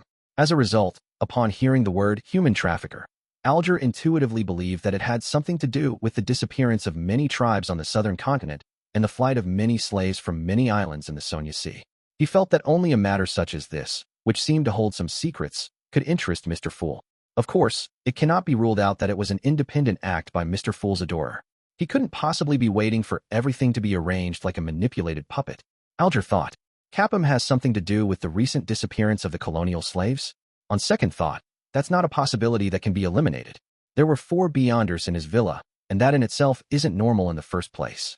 Even if a tycoon like him were to hire beyonder bodyguards, then he would only be able to get a sequence 7 and 2 sequences 8s or 9s at most. Back then, Harras, together with his mystical items, was equivalent to a sequence 5 expert. The hanged man's words jolted Klein's thoughts as he felt that the matter could vaguely be linked together. However, he wasn't sure about his theory, and he could only disregard the hanged man's question. He chuckled and said, "My adorer made some minor contributions in this matter." As expected, Audrey's eyes shone brightly as she cheered in her heart. As expected, it's the first time that I encountered anything to do with the Tarot Club in real life. Furs was half happy and half wistful. Alger believed that Mr. Fool's words were an indirect confirmation of his conjecture. Capim was definitely not a simple human trafficker. Otherwise, he wouldn't have caused a hidden existence's adorer to take action. Therefore, there was a strong correlation between the human trafficking and the disappearance of the slaves. Both were matters that weren't simple. Without waiting for Miss Justice to speak, Klein lightly tapped his finger on the edge of the ancient long table and leisurely added, "He obtained 2 beyonder characteristics from this matter and wishes to sell them as quickly as possible. The 2 characteristics correspond to Sequence 8 Sheriff, and the other is Sequence 7 Interrogator. Sheriff, Interrogator. Aren't those from the Arbiter pathway, which is controlled by the Augustus family? Only members of the royal family, ancient nobles, and the military could possibly acquire them. Capim had one of them backing him. not excluding the possibility of the Fanapotter Kingdom's Castilla family. Alger frowned, feeling that the disappearance of the slaves wasn't as simple as it seemed. Audrey's thoughts were similar to his. She had never thought that the Beyonders at Capim's villa would be from the Arbiter pathway. It's impossible that the faction in control of the corresponding formulas would collude with a human trafficker like Capim. Audrey pursed her lips slightly, puzzled and confused. Sheriff? Furs, who knew that her good friend, Zio, was saving up for the potion ingredients for this sequence, sat up hurriedly and asked in puzzlement. Mr. Fool, what are Beyonder characteristics? That's not what I expected. Shouldn't you directly ask me how much it is? That's right. I don't think I've ever told Miss Magician about the law of Beyonder characteristics, indestructibility, and conservation. Klein was taken aback for a moment, and then he began to consider his tone. And at that moment, Audrey spoke out on his behalf. Mr. Fool, may I answer the question? The corresponding payment shall be paid directly to you. She and Furs are friends, and she had volunteered out of the fear that Mr. Fool wouldn't share that knowledge again. No problem. Klein smiled in response. Miss Justice is always able to worry about the things that trouble me. He sighed with emotion inwardly. Phew. Audrey breathed a silent sigh of relief and turned to face Furs. She deliberately didn't use the pronunciation and unique vocabulary of a noble to say. Do you want to know the answer? What are you willing to pay? Furs nodded without hesitation. Of course. She looked at the figure shrouded in gray fog and respectfully asked, Mr. Fool, can I use another chapter of the sites in the spirit world as payment? She specifically emphasized another because she knew that the chapter she would give to Mr. World would be first sacrificed to Mr. Fool, and the knowledge that could be viewed at any time didn't seem to have any value for a transaction. It wasn't to say that she suspected that a mighty figure like Mr. Fool would peak. She just felt that it was more sincere to change the chapter. Sometimes, a mighty figure only cares about your attitude. Furs had read such things in many novels. Leaning back in his chair, Klein replied in an unconcerned tone, Sure. Thank you, Mr. Fool, Furs said, unable to suppress her smile. She instinctively believed that she had come into contact with certain secret high-level knowledge. Audrey was completely relieved as she smiled faintly. In the Beyonder world, there is a law. Remember, it's a law. In similar pathways, the total Beyonder characteristics are conserved, never reducing or increasing. It will only move from one entity to another, changing from one form to another. Therefore, after the death of a Beyonder, their characteristics will be separated and become equivalent to the main ingredient of a potion. Oh, apart from the remains of rampagers. There are too many latent troubles with those, so they can only be made into items. After the death of a Beyonder, their characteristics will be separated and become equivalent to the main ingredient of a potion. In that instance, it was as if lightning flashed through Furz's mind, allowing her to understand many things. It turns out that the remains Mrs. Elisa left me was her Beyonder characteristic. It turns out that in the eyes of others, every Beyonder is equivalent to walking ingredients. That's really dark. Furs clenched her fists tightly, feeling that the Beyonder world was essentially filled with madness. However, she didn't feel disgusted by the fact that she had become a Beyonder because she had consumed the Beyonder characteristics left behind by Mrs. Elisa. Instead, it gave her a faint sense of warmth. After losing her mother, before she met Zio, Mrs. Elisa was the person who treated her the best. For Furs, it was a sad but warm experience for her to inherit Mrs. Elisa's remains and be with her forever. So that's the case. The law of Beyonder characteristics, indestructibility, and conservation. That means the characteristic left behind by a Sheriff Beyonder is equivalent to all the main ingredients. Furs asked an additional question to verify her thoughts. Yes. Audrey also thought of Zio. Furs immediately stood up and bowed to the mysterious existence that was looking down at everything. Mr. Fool, can you get your adorer to reserve the Sheriff's corresponding Beyonder characteristic? I wish to buy it, but I temporarily lack the funds. Please give me another week. Is that fine? Sure. Klein took on an attitude as though he didn't care. Furs heaved a sigh of relief and quickly asked, How much does your adorer wish to receive in gold pounds? The price of a corresponding sequence 8 Beyonder ingredient is around 300 pounds. Klein smiled. 600 pounds. After naming the price, he immediately switched topics, showing that he didn't care about a sequence 8 Beyonder characteristic. He looked around and conjured a few goatskin parchments. This is the meaning of a portion of Roselle's secret symbols. It's considered free knowledge, making it easier for you to collect the diary entries in the future. The information included numbers and dates.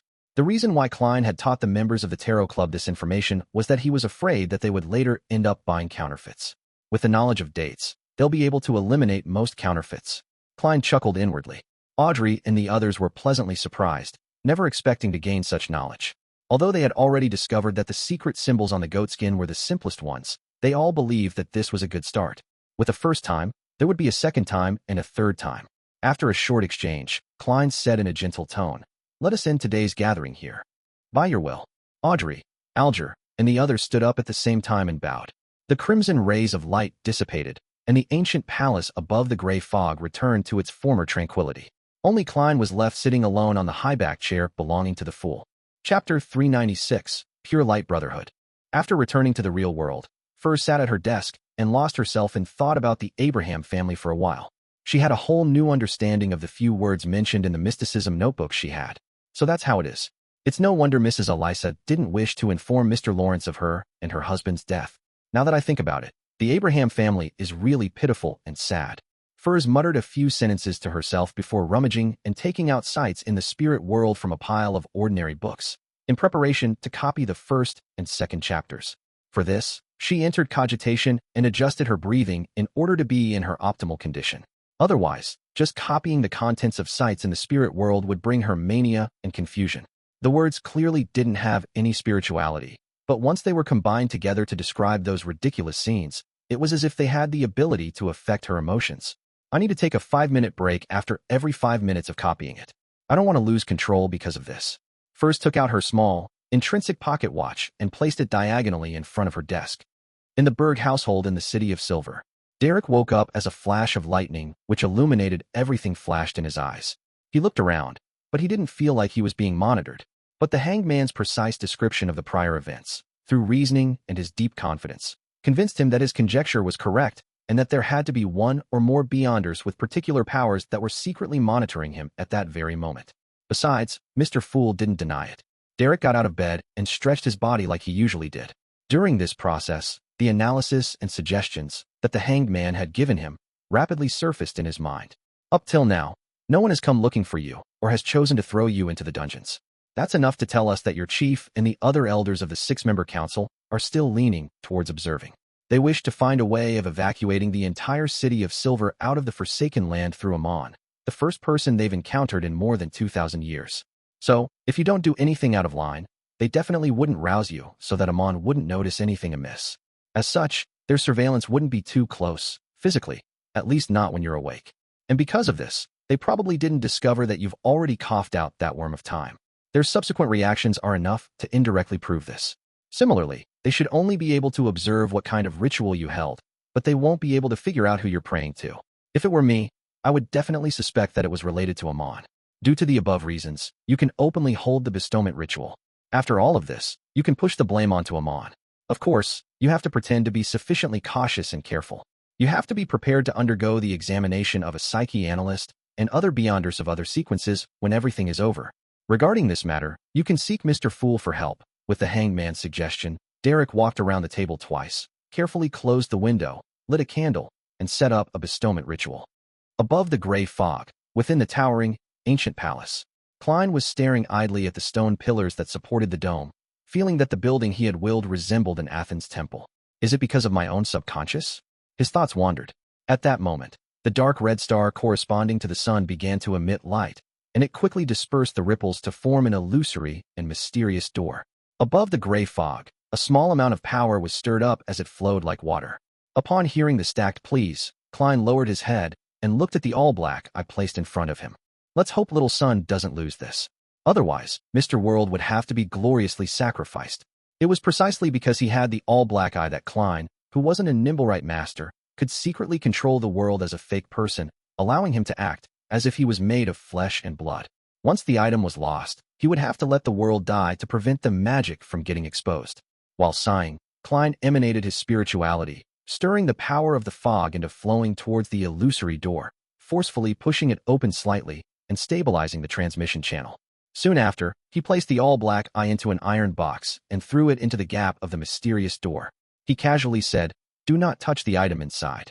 After doing all this, he didn't stay any longer, because he knew that little son wouldn't be able to find an opportunity to take action that quickly, and he was unsure when Miss Magician would be able to finish copying the 2 chapters of sites in the spirit world. Relaxing his spirituality, Klein's figure disappeared from the space above the gray fog. In the Berg household in the City of Silver, as soon as Derek saw an iron black box on the altar, he heard Mr. Fool's familiar voice, "Do not touch the item inside. Do not touch." Derek made a note of this reminder and decided to carry it out to a T. After thanking the Fool and Mr. World and ending the bestowment ritual, he opened the box with extraordinary care and examined the contents. It was a completely black eye without a pupil. Just looking at it threw his mind into chaos, and his thoughts became sluggish. Faint, indistinct, and seemingly crazy ravings sounded in his ears. After a sudden shiver ran through his body, Derek closed the lid of the iron box, picked up a silver dagger, and completely sealed the iron box with a wall of spirituality. Then, he put the iron box into a secret pocket on the inside of his clothes, fixed the axe of Hurricane in place, and left the room, heading straight for the training field. The exploration team members were still under the disguised quarantine. However, Derek had no plans to take action today. He carefully followed Mr. Hangman's instructions and planned to observe the situation first and patiently wait for an opportunity. Of course, if there was a good opportunity, he would have to act decisively. Upon entering the training field, Derek circled around the exploration team's area and saw that they were gathered in groups of 2 or 3, whispering to each other. But once they noticed that someone was watching, they would immediately stop and stand there in silence. At times, they would take a few steps, like zombies that had just crawled out of the darkness. What would they do if I removed the wall of spirituality now and allow them to sense the feelings emanated by Mr. World's item? Will they turn their heads at the same time to look at me? Derek imagined the scene of everyone turning their heads and looking at him with cold and emotionless eyes, and he felt a baffling, indescribable fear. He drew a breath and told himself to be patient, to wait, and not to panic. City of Silver, at the top of the spire, in a room that belonged to the chief. Demon Hunter Colin Iliad, who was resting his mind with his eyes closed, looked towards a dark corner. A human figure stood up from the ground with a twisted posture. It swayed slightly and said with a voice that sounded like metal abrasions, "Your Excellency, Derek Berg has held another ritual. According to my observation, it's likely to be a bestowment request ritual. It's very similar to the sacrificial rituals we usually hold, but what's different is that he received a response and was given an iron black box. I couldn't exactly see what was inside, but it gave me a very evil and dangerous feeling." At this point, the shadow urgently pleaded, "Your Excellency, it's definitely directed by that mysterious person. We have to take action and not let this continue unheeded. Otherwise, Derek Berg will summon an evil god or a similar existence sooner or later, destroying the entire city of Silver." Colin's expression became unusually grave. He stood up and slowly paced up and down, saying, "Let's wait a little longer. Up till now, we still haven't figured out the purpose of that mysterious person who called himself Amon. We don't understand why he only sent one avatar to the City of Silver after discovering it, as well as the goal of patiently staying in the underground dungeons for 42 years. If his intention is solely to destroy us, he wouldn't have done such incomprehensible actions. Just wait a little longer. This might be our hidden hope, the hope for us in surviving the apocalypse when it comes." Just as he finished his sentence, a bolt of lightning flashed past the window, illuminating the pitch-black sky and the gloomy room. When it was almost evening, Klein finally received Miss Magician's prayer and obtained the first 2 chapters of sights in the spirit world through the sacrificial ritual. When he sat in the seat that belonged to the Fool, he leisurely flipped through the copied notebook, and he read them, line by line. He was stunned to find himself turning increasingly irritable. What's happening? Those words clearly don't contain any spirituality, and the paper is ordinary as well. It couldn't be a sealed artifact, so how can it affect my state of mind? Furthermore, I'm above the gray fog, a fog that can even sever the influence of a true god. Klein frowned, leaned back, and carefully recalled the information in the Book of Secrets which had similar phenomena. Not long after, he roughly understood the reason. When certain existences were described in detail, even if it was written in text form, it would still affect the reader's thoughts and psyche. Amongst them, the scariest were records related to true gods. A book explaining a particular god in detail would cause every reader to go crazy or even distort their ideologies. As for Beyonders, there was a high chance of them losing control. Sights in the Spirit World was written by a certain ancestor of the Abraham family. He had recorded all the strange and wonderful things that happened when he traveled through the Spirit World. In the first chapter, he described the lights in the Spirit World. He believed that the 7 rays of pure light of different colors contained the limitless knowledge of different domains, and that no matter where the travelers were in the Spirit World, they would be able to see them blanketing higher elevations. What was even more surprising was that these 7 rays of light were alive. They were like spirit bodies that lingered there. In the field of mysticism, many of the secret deed rituals were actually aimed at the 7 pure lights, and through their secret connections, they allowed one to gain a certain amount of knowledge. Therefore, many mysticism experts called the 7 pure lights master or teacher. In response to this, the 7 pure lights seemed very happy. They had even pulled quite a few spirit world creatures to form a secret organization that specialized in teaching people, the Pure Light Brotherhood. In the second chapter, the traveler from the Abraham family recorded his encounter with the yellow light, Venethan. Chapter 397, Apocalyptic Prophecy. Relying on the power of the mysterious space above the gray fog, Klein quickly recovered a good state of mind and continued to read the second chapter of the sights in the spirit world. The traveler of the Abraham family, the owner of the notebook, claimed that when he wandered into the depths of the spirit world, he met an elder dressed in lemon-yellow robes. The elder's body was translucent and was abnormally similar to the surrounding creatures of the spirit world, but his attitude was surprisingly amiable. The traveler from the Abraham family conversed with the elder for a while, and he was surprised to find out that the elder was actually one of the 7 pure lights that blanketed the spirit world at the highest elevation, yellow light, Venethan. Venethan told the traveler of the Abraham family that his own characteristics were reason and adaptation, that he was the symbol of astromancy, and that his corresponding gem was emerald. He made a rather anxious reference to a prophecy that came from himself. Focus as the stars fall from the cosmos, shattering the lands. Everything in the world will cease to exist. He believed that this would be the end of the world within 200 years. Nothing would be spared from this. The traveler from the Abraham family didn't have much of a reaction towards this comment. Instead, he asked how he could remove the bloodline curse of his family. Yellow light. Venethan told him that in a certain sense, it was indeed a curse, but it had a completely different nature from the curses in mysticism. The solution was in the future, in the hands of an apprentice who was assisted by a hidden existence. He also warned the traveler of the Abraham family that the day the curse was lifted was the beginning of the Abraham family's true doom. As for what the tribulation was, he said that he wasn't so sure himself. He believed that it involved a great existence on the level of gods. In the second chapter of Sights in the Spirit World, the owner of the notebook mentioned something else. Venethan mentioned another matter. The rulers of the Great White Brotherhood would often enter the real world, and through different methods, transform into humans and teach the knowledge of their respective domains. Since the 5th epoch, many of the mentor-level characters of different domains were their incarnations. For example, the greatest astrologer, D. Forsman, in the last 1,000 years had proved that their current world was a planet. He was none other than the human incarnation of yellow light, Venethan. Based on this, the owner of the notebook raised a theory. Which pure light's incarnation was Roselle Gustav, who could be considered a mentor in many fields? No, he wasn't. If you really want to think like that, then he's probably a green light. Klein raised his hand and rubbed his temples. Based on this, he judged that the owner of the notebook wasn't an extremely ancient beyonder. However, judging from the fact that the person didn't address Roselle as emperor, this tour of the spirit world had likely taken place during the period when Roselle was still a consul, or when his proclamation as an emperor was still not widely recognized. Of course, it didn't prevent the possibility that beyonders of the Abraham family refused to recognize any emperor other than the Tudor emperor. A traveler who can roam the spirit world. It must be quite a high sequence. If he were a high-sequence beyonder, Mr. Dorr would have long been rescued, and the so-called bloodline curse would no longer exist. Thus, the owner of the diary would be a sequence 5 beyonder or a sequence 6 with a mystical item. Although the Abraham family has declined, they aren't weak either. Why is yellow light? Venethan's prophecy similar to that of the Demonist sect and the Aurora Order. The apocalypse is coming? From the period that I predicted, the apocalypse should only be 2 to 3 decades from now. Klein frowned as he thought. Roselle became consul in 1173, and it was currently November 1349, 176 years away, and yellow light. Venethan had predicted back then that it would be within 200 years. Considering the fact that Klein had only made an estimate of the period interval, it was possible that he was 24 to 50 years from the apocalypse. Roselle proclaimed himself as emperor in 1192 and was assassinated in 1198. Although the first 2 chapters of Sights in the Spirit World didn't provide any practical knowledge, it had thoroughly opened up his sights, allowing him to understand the situation of the spirit world to a certain extent, as well as the existence of the 7 pure lights and the Great White Brotherhood.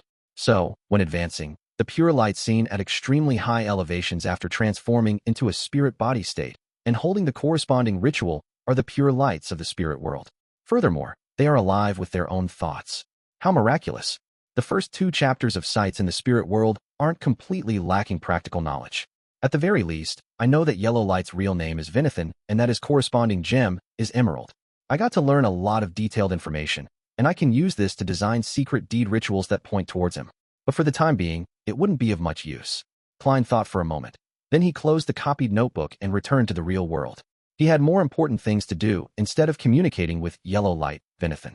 Klein took out a piece of paper, raised his pen, and wrote a letter to the inventor, Leopard, asking what stage of the patent approval process the bicycle was, why it hadn't been successful, and if he needed a lawyer to help him. With the establishment of the magician's rules, the thorough digestion of the potion wouldn't take him more than 2 months, and he had to save up as quickly as possible for the corresponding costs of the beyonder ingredients that are needed for him to advance to a faceless. Of these, the son might be able to offer one item for free because of the all-black eye, but the other item required Klein to figure it out for himself. As far as he knew, the corresponding beyonder ingredients for Sequence 6 were all over 1,500 pounds and were typically in a situation where demand stripped supply. In addition to the 2 main ingredients, the supplementary ingredients included the blood of a 1,000-faced hunter and the hair from a deep-sea naga. These 2 items were extremely rare and rich in spirituality, making them expensive. Earning money really is difficult, but spending it is easy. If only I could sell the werewolf and interrogator beyonder characteristics. I can't even waste a single penny or solely. Klein sealed the envelope and adhered a stamp on it. He knew how much he had without even needing to count. 624 pounds in notes and 5 one-pound gold coins, plus 7 solely notes and some copper pennies. Right. Miss Magician will pay 600 pounds for the Sheriff Beyonder characteristic mint for Miss Zio. I hope they can raise the money as soon as possible. Klein silently cheered the 2 ladies on. You're telling me that a Beyonder circle you recently joined has both Beyonder ingredients of the Sheriff potion, and the price is very reasonable. 600 pounds for all of it. Zio widened her eyes as she delivered a barrage of questions. She had just come back from East Borough to find out who had recently been keeping tabs on Capim. Yes, he's a very reputable seller. The only problem is that the verification process for joining is very strict, so I won't be able to rope you in for a short period of time. What Fur said was entirely the truth. That's great. Zio didn't suspect her friend, but she took 2 excited steps forward. Suddenly, her expression sank. But I don't have enough money. The corners of Fur's lips twitched as she asked, how much do you have now? Counting the 30-pound deposit received from this job, a total of 310 pounds, so I'm still short of half. Zio scratched her short blonde hair. Let me think. Let me think of where I can borrow 300 pounds. The bank won't give a bounty hunter like me a loan, and those usuries have way too much interest. Perhaps Miss Audrey. She had heard from her friend that she had recently bought the Trickmaster potion recipe for 450 pounds, so she had no intention of borrowing money from Furs. Why are we all so poor? Furs couldn't help but sigh. Miss Audrey rarely comes out these days. She seems to be busy with other things, and borrowing money from her isn't always a timely thing to do. We can try Viscount Glant first. If it's too late, then I'll help you pay for the rest. I have 430 pounds. That's enough. Zio blinked her eyes and suddenly lowered her head. She said in a heavy voice, Furs, you're the best. When I advance to Sheriff, I'll earn even more money. Furs smiled and shook her head. So, why don't you do the cleaning today? How about that? City of Silver. Derek left the training field and returned home. He had just inquired about when the exploratory team members would be released from quarantine, and he had received the answer when the lightning comes today. Sitting down at an ancient wooden table, Derek considered the plan again, remembering Mr. Hanged Man's reminder. If there's no suitable audience to testify for you, then you might as well use the Beyonder who's monitoring you. But how do I know when I'm being monitored? Mr. Hanged Man said it with great certainty, but he wasn't detailed enough. Many questions arose in Derek, but he couldn't find a way to verify them. Although he felt embarrassed to ask Mr. Fool for guidance on this question, upon considering the fact that this matter was related to the survival of the City of Silver, he mustered his courage. He spoke the name of the Fool in a low voice, and he briefly described the difficulties he had encountered. After a while, he saw Mr. Fool sitting in the middle of the endless gray fog. He heard a concise reply. Touch the item in the iron box. Do not exceed 3 heartbeats. Prepare yourself in advance. Pay attention to the origins of the black lines. That simple? Derek thanked Mr. Fool in pleasant surprise. He adjusted his posture and quietly put his hand into the inside pocket of his clothes. As the wall of spirituality was lifted, Derek's fingers pushed open the iron box and carefully probed inside. Suddenly, he touched an ice-cold item, and the black illusory lines appeared in front of his eyes. At the same time, his mind buzzed, as if an illusory roar was tearing through his ears. Derek's body convulsed, and tears and snot streamed down his face due to the pain. He almost forgot what he had to do, but fortunately, in the limits of his vision, he saw the illusory black lines converge. In that dark corner, there appeared to be a shadow. Derek withdrew his hand at once, as though he had touched a red-hot soldering iron. He collapsed to the ground and began to twitch as if he had been struck by lightning. His mouth couldn't close at all, and saliva constantly dripped from it. It took nearly a minute for Derek to recover, close the box again, and seal it with a wall of spirituality. He stood up and took a sip of cold water, already aware that someone was monitoring him at that very moment. After an unknown period of time, Derek suddenly heard a knock on the door. "Who is it?" he asked, slightly at a loss. A jovial voice came from outside. "It's me, Dark. The exploratory team has been removed from quarantine. Weren't you interested in knowing about our experience this time?" Chapter 398, Alluring Mushrooms. Dark? The image of Dark appeared in Derek's mind. He was of medium height, slightly plump, and strong. He was an optimistic, cheerful teenager who often beamed with a friendly smile. He was a classmate during general education and a teammate of the patrol squad. But after this exploration of the fallen creator's half-destroyed temple, he had become reserved and merely smiled at everyone. Once he recalled Dark Regence's changes, Derek couldn't help but quiver as he felt a chill down his spine. Why did he suddenly come looking for me? Shouldn't he be heading home after being removed from quarantine? At that moment, many questions arose in Derek's mind. Suddenly, he thought of a possibility. Elder Lovia knows that I've suspected that something abnormal had happened to them, so she sent Dark to deal with me? Derek was first shocked and filled with horror.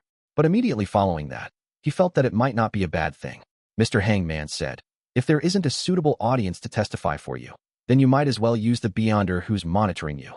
And now, the person monitoring me is in that corner. If Dark were to suddenly attack me, then he would definitely expose the fact that there's something wrong with him. This way, even if I don't use Mr. World's item, I can still make things go smoothly." Derek turned his head to look out the window. At that moment, the frequency of the lightning had dropped to its nadir. Only after a minute or two would a bolt of lightning streak across the sky, illuminating half the sky. The entire world and most of the city of Silver was immersed in a deep darkness most of the time. If he were alone, Derek wouldn't have searched for a candle to light. He liked to lie quietly in bed and think about all sorts of things. Of course, he knew that this was actually rather dangerous.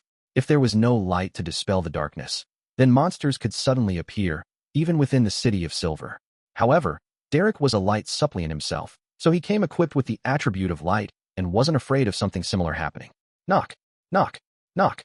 Dark knocked 3 more times, as if urging the master of the house to open the door. He wasn't like that before. He was very polite. Derek suddenly felt a deep sense of sorrow. He took out a candle from a wooden box and placed it in the middle of the table. He then rubbed his fingers, creating a golden flame. The flame lit the candle, filling the room with a faint but warm glow, and this was accompanied by a faint, pungent aroma. The candles in the city of Silver were mainly made from the fat and oil refined from the bodies of monsters. They would have different smells due to their different origins. After taking a deep breath, Derek walked to the door with a strong sense of vigilance and opened it. "What took you so long?" Dark asked with a smile. "I was looking for candles," Derek replied. He didn't dare to leave his back to the other party, and he chose to walk side by side with Dark. With his classmate and teammate, he walked back to the table and took their respective seats. "Do you want to try some of these recently dried doom fruits?" Dark asked with a smile as he removed a small cloth bag from his waist. Doom fruits were one of the very rare snacks in the city of Silver. It came from a plant called the doom bloodvine, a type of organism that didn't need light to grow. It grew by absorbing the nutrients from rotten corpses. It had a tendency to attack and was considered quite a common weak monster. Every doom bloodvine had many thumb-sized black fruits, which could be eaten directly. They were crispy and sweet, but they were unable to fill one's stomach and didn't provide the necessary nutrients. They could only be used as a daily snack. The merit points received from a single patrol could be exchanged for several large bags of them. "No, there's no need." Derek shook his head cautiously. "All right then." Dark poured out a pile of black fruit from the bag, picked one up, and popped it into his mouth before noisily munching on it. Derek thought for a moment and took the initiative to ask, "Did you encounter any monsters in the underground area of the temple?" Dark stopped chewing and answered with a smile. "There were quite a few of them, but they weren't that powerful. They were easily eliminated by us. That place was destroyed for a long time, so the powerful monsters probably left a long time ago." He paused for a second, then he said with the corners of his mouth curled, "We found some strange plants at the bottom of the temple. They looked like mushrooms in the general knowledge class. They were especially bright and looked very appetizing. It's been confirmed that they're edible. They can bring about an enhancement in one's spirituality and strengthen one's body. If it's combined with roasted monsters, then it will emit an unimaginable fragrance." As he said that, he took out a palm-sized mushroom-shaped object from another small cloth bag. The stem was milky white, and the cap was bright crystalline red. It was also dotted with dark golden spots. The mere sight of the plant made Derek gulp a mouthful of saliva, as though he had been starving for days. Under the illumination of the dim candlelight, the beautiful mushroom-shaped object had an alluring luster that whet his appetite in an irresistible fashion. "Here's one for you." Dark smiled warmly. Okay. Derek almost took action immediately as he picked up the mushroom-shaped plant to stuff it into his mouth, but in the end, he forced himself to open his mouth and say, "I'll give it a try tomorrow." Dark didn't say anything else.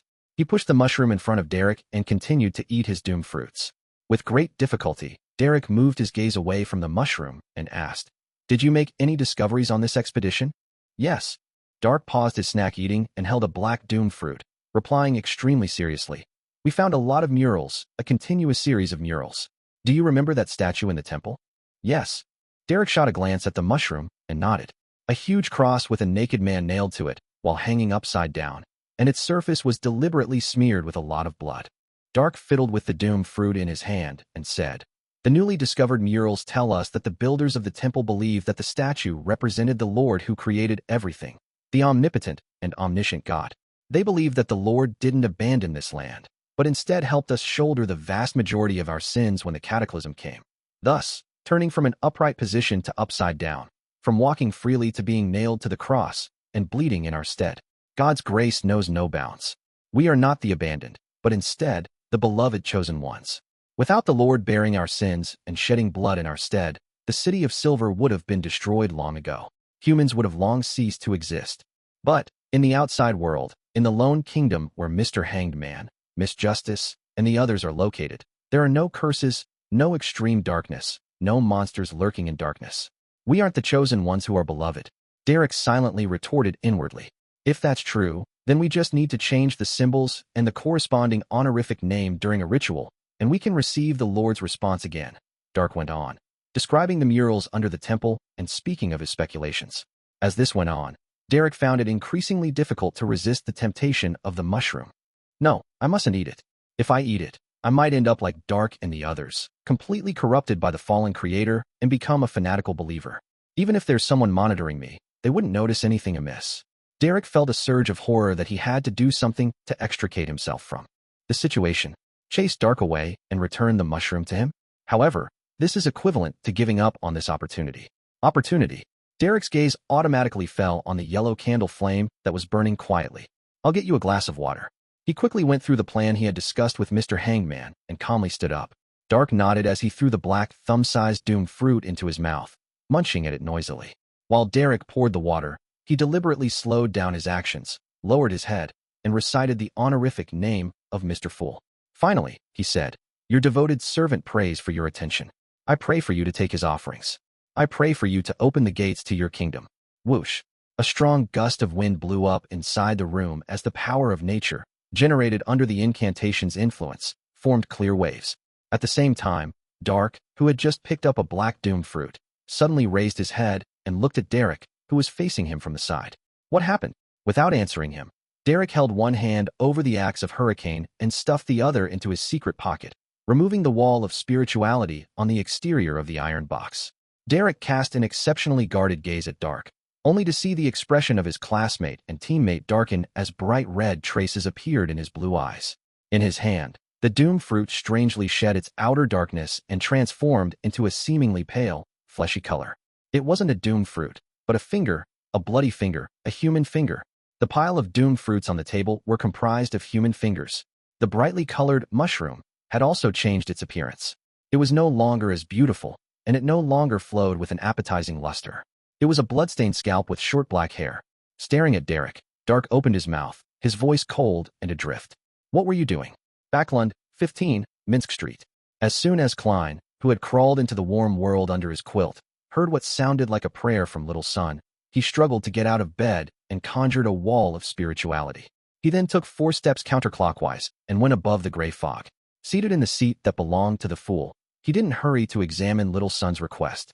Instead, he made the Dark Emperor card, paper figurines, and other items appear in front of him on the long bronze table in a neatly arranged order. According to the Hangman's plan, the scene of the sun stimulating the mutation of the exploratory team's member would happen during a sacrificial ritual. That way, when the matter was concluded, it would be quite simple to make the object that was borrowed from the world disappear from the scene, wiping away all the evidence. After that, all the blame could be pushed onto Amon. As for Mr. Fool, Klein had agreed to Little Son's request to simplify the ritual in an uncaring manner. All that was needed to be done were the key steps. At this point, He was waiting for the prelude to the ritual to be completed so that he could respond. Chapter 399, The Corrupted. In the Berg household in the City of Silver. Looking at the bloodstained scalp, Derek suddenly recalled what it previously looked like. It was a beautiful and alluring mushroom, one that he almost couldn't control himself from swallowing. The doomed fruits that Dark had shared with him and produced crisp, crunchy sounds when they were bitten into were actually bloody pieces of human fingers with slightly pale skin. At that moment, Derek had a violent spasm in his stomach before a gush of acid surged to his throat. Resisting the urge to vomit, he quickly croaked a line of lyrics. God, please have your kingdom descend upon this land. Your enemies will disperse, and your followers will relish in joy. There was a touch of warmth and holiness in the song, and Derek felt all the discomfort in his body weaken. His spirituality also became full and lively. His courage, his strength, and his agility were all greatly enhanced by this song. That was the beyonder powers of a sequence 9 bard. Dark stared at his former classmate and teammate, singing with an increasingly dark expression. The way he spoke became more and more inhuman. What is that thing on your body? What is that thing on your body? What is that thing on your body?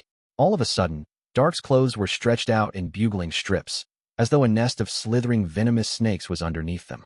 Whoosh! Bloody strips of flesh pierced through the black skin-tight clothing, and its surface had rough skin covered with hair. Strands of meat began to flail outwards, causing Dark to look like a bloody, furry hedgehog. With a swoosh, the meat strands surged towards Derek, who was still standing at his original location. Derek was a patrol squad member who had seen quite a number of monsters, so he wasn't too flustered by this situation. He twisted his waist, raised his arm, and swung the axe of Hurricane that he was already holding in his hand. Oof! The axe of Hurricane hacked down at a few bloody strands of flesh, directly splitting them in half and causing them to fall to the ground. However, because it was nighttime in the City of Silver, this strike didn't bring about any lightning. Even more bloody strips of flesh began to surge forward, wrapping themselves around the axe of Hurricane over and over again as they relentlessly clung to it. Seeing that his weapon couldn't be pulled back, a pure light suddenly lit up in Derek's eyes. It was as if 2 small suns had descended into the room, and his other hand was holding something close to his mouth and nose as if he was praying. Without a sound, a fiery pillar of pure light descended from the sky, striking the bloody flesh that was wound up into a ball. Dark let out an uncontrollable scream, and many bloody strips of flesh fell to the ground, charred black. They squirmed, struggling as if they were alive.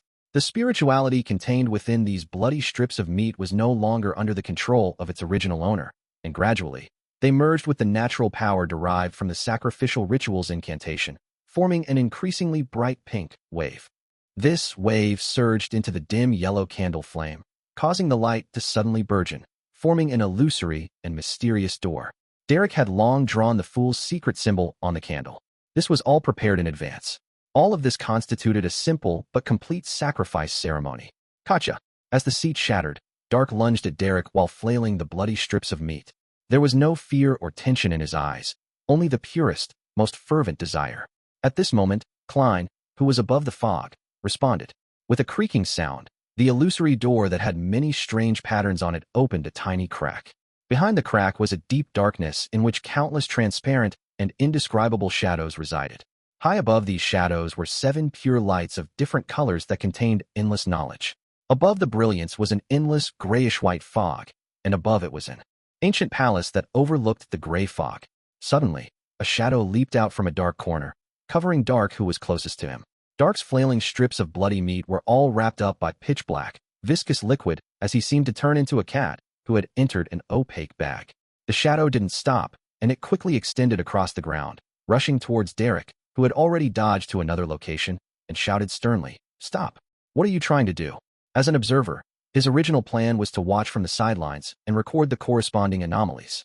He would only take action to stop the 2 strange parties when the situation became unmanageable. But when he saw the illusory door covered with strange symbols open up with a crack, he felt intimidated by the deep, mysterious, distant, and majestic scene inside. He instinctively believed that this was related to a terrifying evil god, so he could only take hasty actions, giving orders in an attempt to forcefully interrupt Derek's attempts at performing a sacrifice to that being. However, Derek had already chosen his location to be as far from the shadow as possible. Therefore, to stop the boy who was possessed by the mysterious Amon, the shadow, observer had to bypass or take down Derek Regents first. However, his choice was the latter. Because of the obvious abnormality with Dark, Leaving his back to this being was an absolutely stupid move. Taking advantage of this opportunity, Derek took out the iron box from his concealed pocket and threw it towards the illusory door conjured by the candle flame, towards the crack that presented a magical scene. As the iron box disappeared, the door, that was covered in strange symbols and characteristics, closed with a clang, before quickly vanishing. At this moment, Derek remembered Mr. Hangman's words, and he deliberately warped his facial muscles and savagely moved towards the shadow. Before the shadow blanketed him, he suddenly coughed violently and covered his mouth with his hand before falling to the ground. The pitch-black shadow emanated and completely covered him. The room returned to silence, but there were now two huge black chrysalises on the ground. After a while, the pitch-black, viscous liquid withdrew and reformed into a shadow. With the chrysalis, the silhouettes of Derek and Dark appeared once more. The former lay there unconscious, but a tiny, strange worm with 12 transparent rings dropped from his hand. The latter had already turned into a lump of flesh, squirming and roaring as it prepared to attack. Faced with this situation, the observer had no choice but to spare some of his strength and once again wrapped him up, using his shadow-like black liquid to envelop Dark Regents, who had transformed into a monster. Glancing at the scattered pale fingers and the bloody scalp with short black hair, the observer couldn't help but take a deep breath. Using his Beyonder powers to control the shadows outside, he created tidal waves to inform the chief inside the spire. Only after doing this did he carefully examine Derek's situation and saw the strange, translucent worm. This, the avatar that Amon hid in Derek's body, is dead, the observer muttered in surprise. As he recalled Dark's strangeness, the terrifying mutation, and the mushroom and doom fruits, he began to have a rough idea of what had happened. Perhaps Amon was archenemies with the mastermind behind Dark's corruption. In order to foil the other party's ploy, Amon was willing to sacrifice his avatar. Derek's visit to the training field to observe the exploratory team and his report of them to the chief were both Amon's attempts to rid his enemy without exposing himself. The mastermind behind Dark's corruption had noticed Derek's strangeness, so he sent Dark to take control of him. The bloody scalp and fingers were props to achieve his goal. As he thought of this, the monitor suddenly agreed with the chief's concern. The apocalypse, or an even greater disaster, was about to befall the City of Silver. That was why the City of Silver would repeatedly encounter so many strange events and mysterious existences that lurked deep in the darkness. Inside the chief's room at the spire, the shadow recounted everything that had happened. The grizzled, facially scarred Colin Iliad nodded gently after hearing the recount. Derek, or should I say, Amon, had really prepared ahead of time. The candle with the symbol engraved on it, the evil object that can expose Dark's problem, and Derek's excuse of pouring water to whisper a prayer, as well as finally sending away the item in a sacrificial ritual. All of this indicates that the entire situation developed according to his plan. Two questions. 1. Who does the hidden symbol on the candle refer to? Amon himself, or the god behind him? 2. Why is Amon willing to expose the exploratory team's abnormality at the cost of his avatar? Is it because he's archenemies with the mastermind? Then, why did he stay in the City of Silver for 42 years? Could it be that he foretold this matter ahead of time, which is why he specifically met with the exploratory team from 42 years ago and planted his avatar in them, so as to foil the plans of that mastermind? He waited 42 years for that single moment. Upon hearing the chief's questions, the shadow observer suddenly said in enlightenment, "Maybe that's how it is. Your Excellency, think about it. Why would Amon patiently wait for 42 years before making Uttal lose control when Derek was imprisoned beside him? It's because the foretold time was approaching, and he was in desperate need to switch to a free person that he can latch on as to foil the plans of that mastermind. Indeed, we were only thinking about what was different with Derek, and we didn't pay attention to the timing." The City of Silver's chief Colin answered in thought. The shadow observer immediately said, "Your Excellency, please immediately lock down all members of the exploratory team. They're definitely problematic. Also, Elder Lovia, she has a non-trivial possibility of also being corrupted." Colin frowned and said, "Before you reported this matter to me, and even before Dark went out, Lovia came to me and told me that she suspects that the members of the exploratory team had been contaminated by something. She recommended that we secretly monitor them and, if necessary, have them guard Elder Hoyk's inverted mausoleum." Hoyk was the former chief of the City of Silver, and he had built himself a mausoleum. After that, he lived in that mausoleum, and his appearances began to slowly decrease. Finally, the doors were closed, impossible to open again. Elder Lovia had long mentioned of an abnormality, the shadow observer asked in surprise. After receiving a positive answer, he muttered to himself, half doubtful and half relaxed, "It's good that Elder Lovia doesn't have any problems. I've already sent people to lock down the members of the exploratory team, but we can't ignore any other possibilities. Chief Colin let out a sigh. Let A-Floor come to me. I'll interrogate Derek Berg together with her. Chapter 400. The Growth of the Rookie.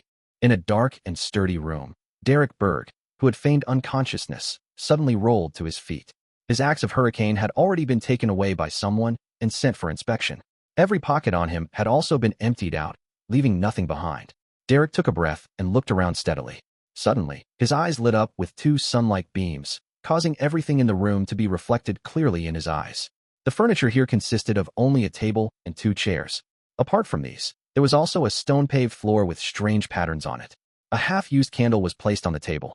This was standard issue for rooms in the City of Silver because monsters could suddenly appear if the darkness prevailed for too long. Without any hesitation, Derek sat down and reached for the candle. Then, he broke the candle and divided it into 3 sections. One was 3/4 the length of the original piece, and the other 2 were halved from the remaining quarter. After Derek's modification, the 3 candlesticks' cores were completely exposed. He rubbed his fingers together, creating a golden flame that lit up the 3 candles. The 2 at the top represented Mr. Fool, and the remaining 1 symbolized Derek himself. After finishing his preparations, Derek didn't continue to burn the herbal powder according to the normal processes. Instead, he poured in the essential oil and leaned back, softly chanting the honorific name of the Fool, and quickly entered cogitation. He read it over and over again, monotonously, as if he were hypnotizing himself. With the help of cogitation, Derek entered a strange state where his mind was in a deep sleep and the spirituality was dispersing. He felt adrift, but also seemed to maintain a strange lucidity. His psyche kept dispersing upwards as it rose in height. This was artificial sleepwalking. Derek, with the permission of Mr. Fool, could simplify some of the unnecessary steps. Above the gray fog, within the towering, ancient palace, Klein, who was fiddling with the all-black eye, suddenly saw the crimson star that symbolized little sun burgeon with light, condensing into a human shadow, and the power of the mysterious space was stirred a little. Upon seeing this, he couldn't help but feel relieved. This meant that little sun had already completed the relatively dangerous part of the operation, and he only needed to round up the situation. Klein didn't delay, and he immediately put down the all-black eye and picked up the Dark Emperor card. He instantly rose in level and authority, forcing the stirred power in the gray fog to submit to him. Then, he picked up a paper figurine, flicked his wrist, and threw it towards the crimson star corresponding to the sun. The paper figurine and the flowing power intertwined and quickly expanded into a gigantic angel with 12 pairs of pitch-black wings. The angel pierced through the crimson light and overlapped with the illusory figure of Little Sunday. It silently combusted, turning into ashes in less than a second. At this point, Klein could no longer affect the situation of the City of Silver. As for whether his angel substitute could help Little Sun pass the subsequent inquiries and investigations, he lacked absolute confidence. He could only sigh inwardly. With what has to be done completed, and with all the hard work put in, all you can do is wait for fate's arrangement. Hopefully, it will be a good result. In a daze, Derek saw an angel descend before him with an aura that covered the heavens, wrapping him with 12 pairs of black wings. He suddenly came to his senses as 3 candles burned quietly in front of his eyes. After sincerely thanking Mr. Fool, Derek finished the ritual and extinguished the 2 candles which were part of the original quarter. Then, he pulled them out and created a bright, golden flame in his palm. Drip, drip, drip. The 2 candles quickly melted, dripping its wax onto the remaining candle or the area surrounding it. When the candle burned away completely, there was only 1 candle left on the table. It was shorter than before, but it wasn't very obvious. It seemed like it had only been burning for a short time. After removing the remaining traces, Derek extinguished the last yellow-flamed candle. He sat up in silence, staring ahead. For a long time, he didn't do anything. He was worried that the 6-member council wouldn't react fast enough, allowing the exploratory team members to corrupt more residents of the City of Silver with mushrooms and doom fruits. He was afraid that the chief and the others would find additional clues elsewhere, thwarting all his preparations.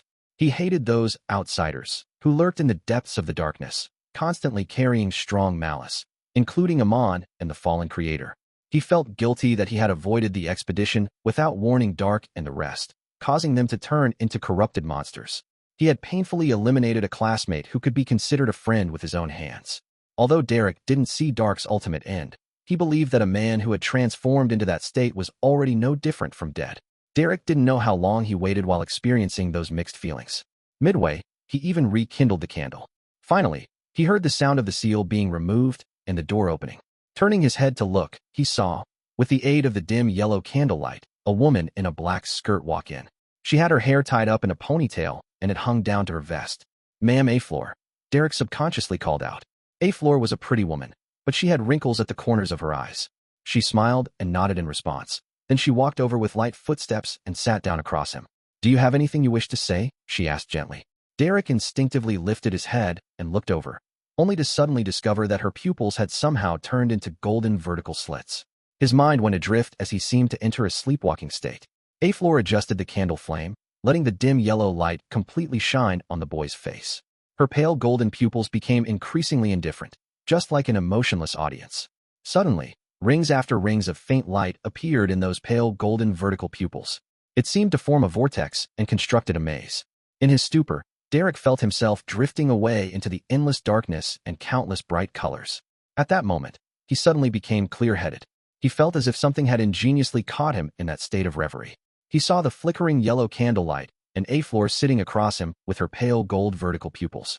In a corner's shadow, a grizzled chief, Elder Colin Iliad, walked out. After nodding to the chief, Aflor asked Derek, "What have you been doing all this time?" Derek remembered his training and maintained the same state of mind as before. "I don't know. I've always been in a daze as if I was in a dream. Only occasionally will I have clearness of mind." At the same time as his reply, two complex dark green symbols appeared in Demon Hunter Colin's eyes. Aflor continued, "Do you know that you had a conflict with Dark Regents?" "I only remember that we were fighting. I felt like I had seen a man hanging upside down on a cross and a man in a pointed hat and a crystal monocle. Yes, I saw him back at the dungeon." He had opened his mouth and spoke with a smile. Derek told a long story. Aflor looked at the chief and pressed, "What did he say?" "I can't remember. I can only remember one thing," he said with a smile. "Fallen creator, true creator, shepherd." Derek almost failed to control his excitement. He had taken such a risk just to tell the chief the name of the fallen creator and that a shepherd was suspicious. The fallen creator, the true creator. It matches with the content on the murals at the bottom of the temple. Colin nodded slightly and whispered with a frown, "Shepherd, and then?" Aflor's voice remained abnormally gentle. Derek answered in his stupor. "After that, they clashed, and there was a lot of light, very bright lights. Then, I woke up and kept coughing." The dark green symbols in Colin's eyes didn't fade this entire time as he motioned for Evelyn to ask about the details. Derek answered selectively, and he had pushed the blame onto Amon according to his script. He claimed amnesia on anything that went beyond that. Finally, Aflor asked, "Where did you get the axe? Where did you get the Sun Pathways potion formula?" "I bought the axe from an underground market. That person was masked, and I could only tell that he was male. The Sun Pathway potion formula was left to me by my parents. They had discovered it during an expedition," Derek answered confidently. These were points of suspicion that had always been there, so the hanged man had assumed they were bound to ask them while he was questioned. Therefore, he had made Derek to repeatedly rehearse the answers. Although the City of Silver's underground market was semi-open, there were still people who tried to conceal their identities for a variety of reasons. This provided the best explanation for Derek. After Aflor finished seriously listening to him, she turned her head sideways to Demon Hunter Colin and said, "He's not lying. There's no way he can lie. I'm using the powers of Glory Crown." Colin nodded his head and said, "In this state, he doesn't show any traces of evil, degeneration, or corruption." Discovering these traits was a special ability of a demon hunter. As a high-sequence job, demon hunters were the best at concealing their movements and intentions, making it impossible for them to be detected by targets who could foretell danger. Therefore, every demon hunter was a devil's nemesis. After some thought, Colin got up and left the room. He said to the shadow in the corner outside, "I'll release Derek later. I think he's fine for the time being. However, secretly monitor him for a while. If Amon is able to produce 2 avatars, he might be able to create a 3rd. "Yes, Chief," the shadow responded respectfully. After Derek woke up, the interrogation chamber was empty, with only words informing him that he was free to leave. He secretly heaved a sigh of relief as he began walking out. While doing so, he thought of Mr. Hangman's advice. You can't relax just like that and end up careless. The secret surveillance will definitely continue for some time. Otherwise, your chief is lacking. Yes, I can't even recite the honorific name of Mr. Fool anymore for the time being." Derek muttered to himself as he walked down the spiral staircase.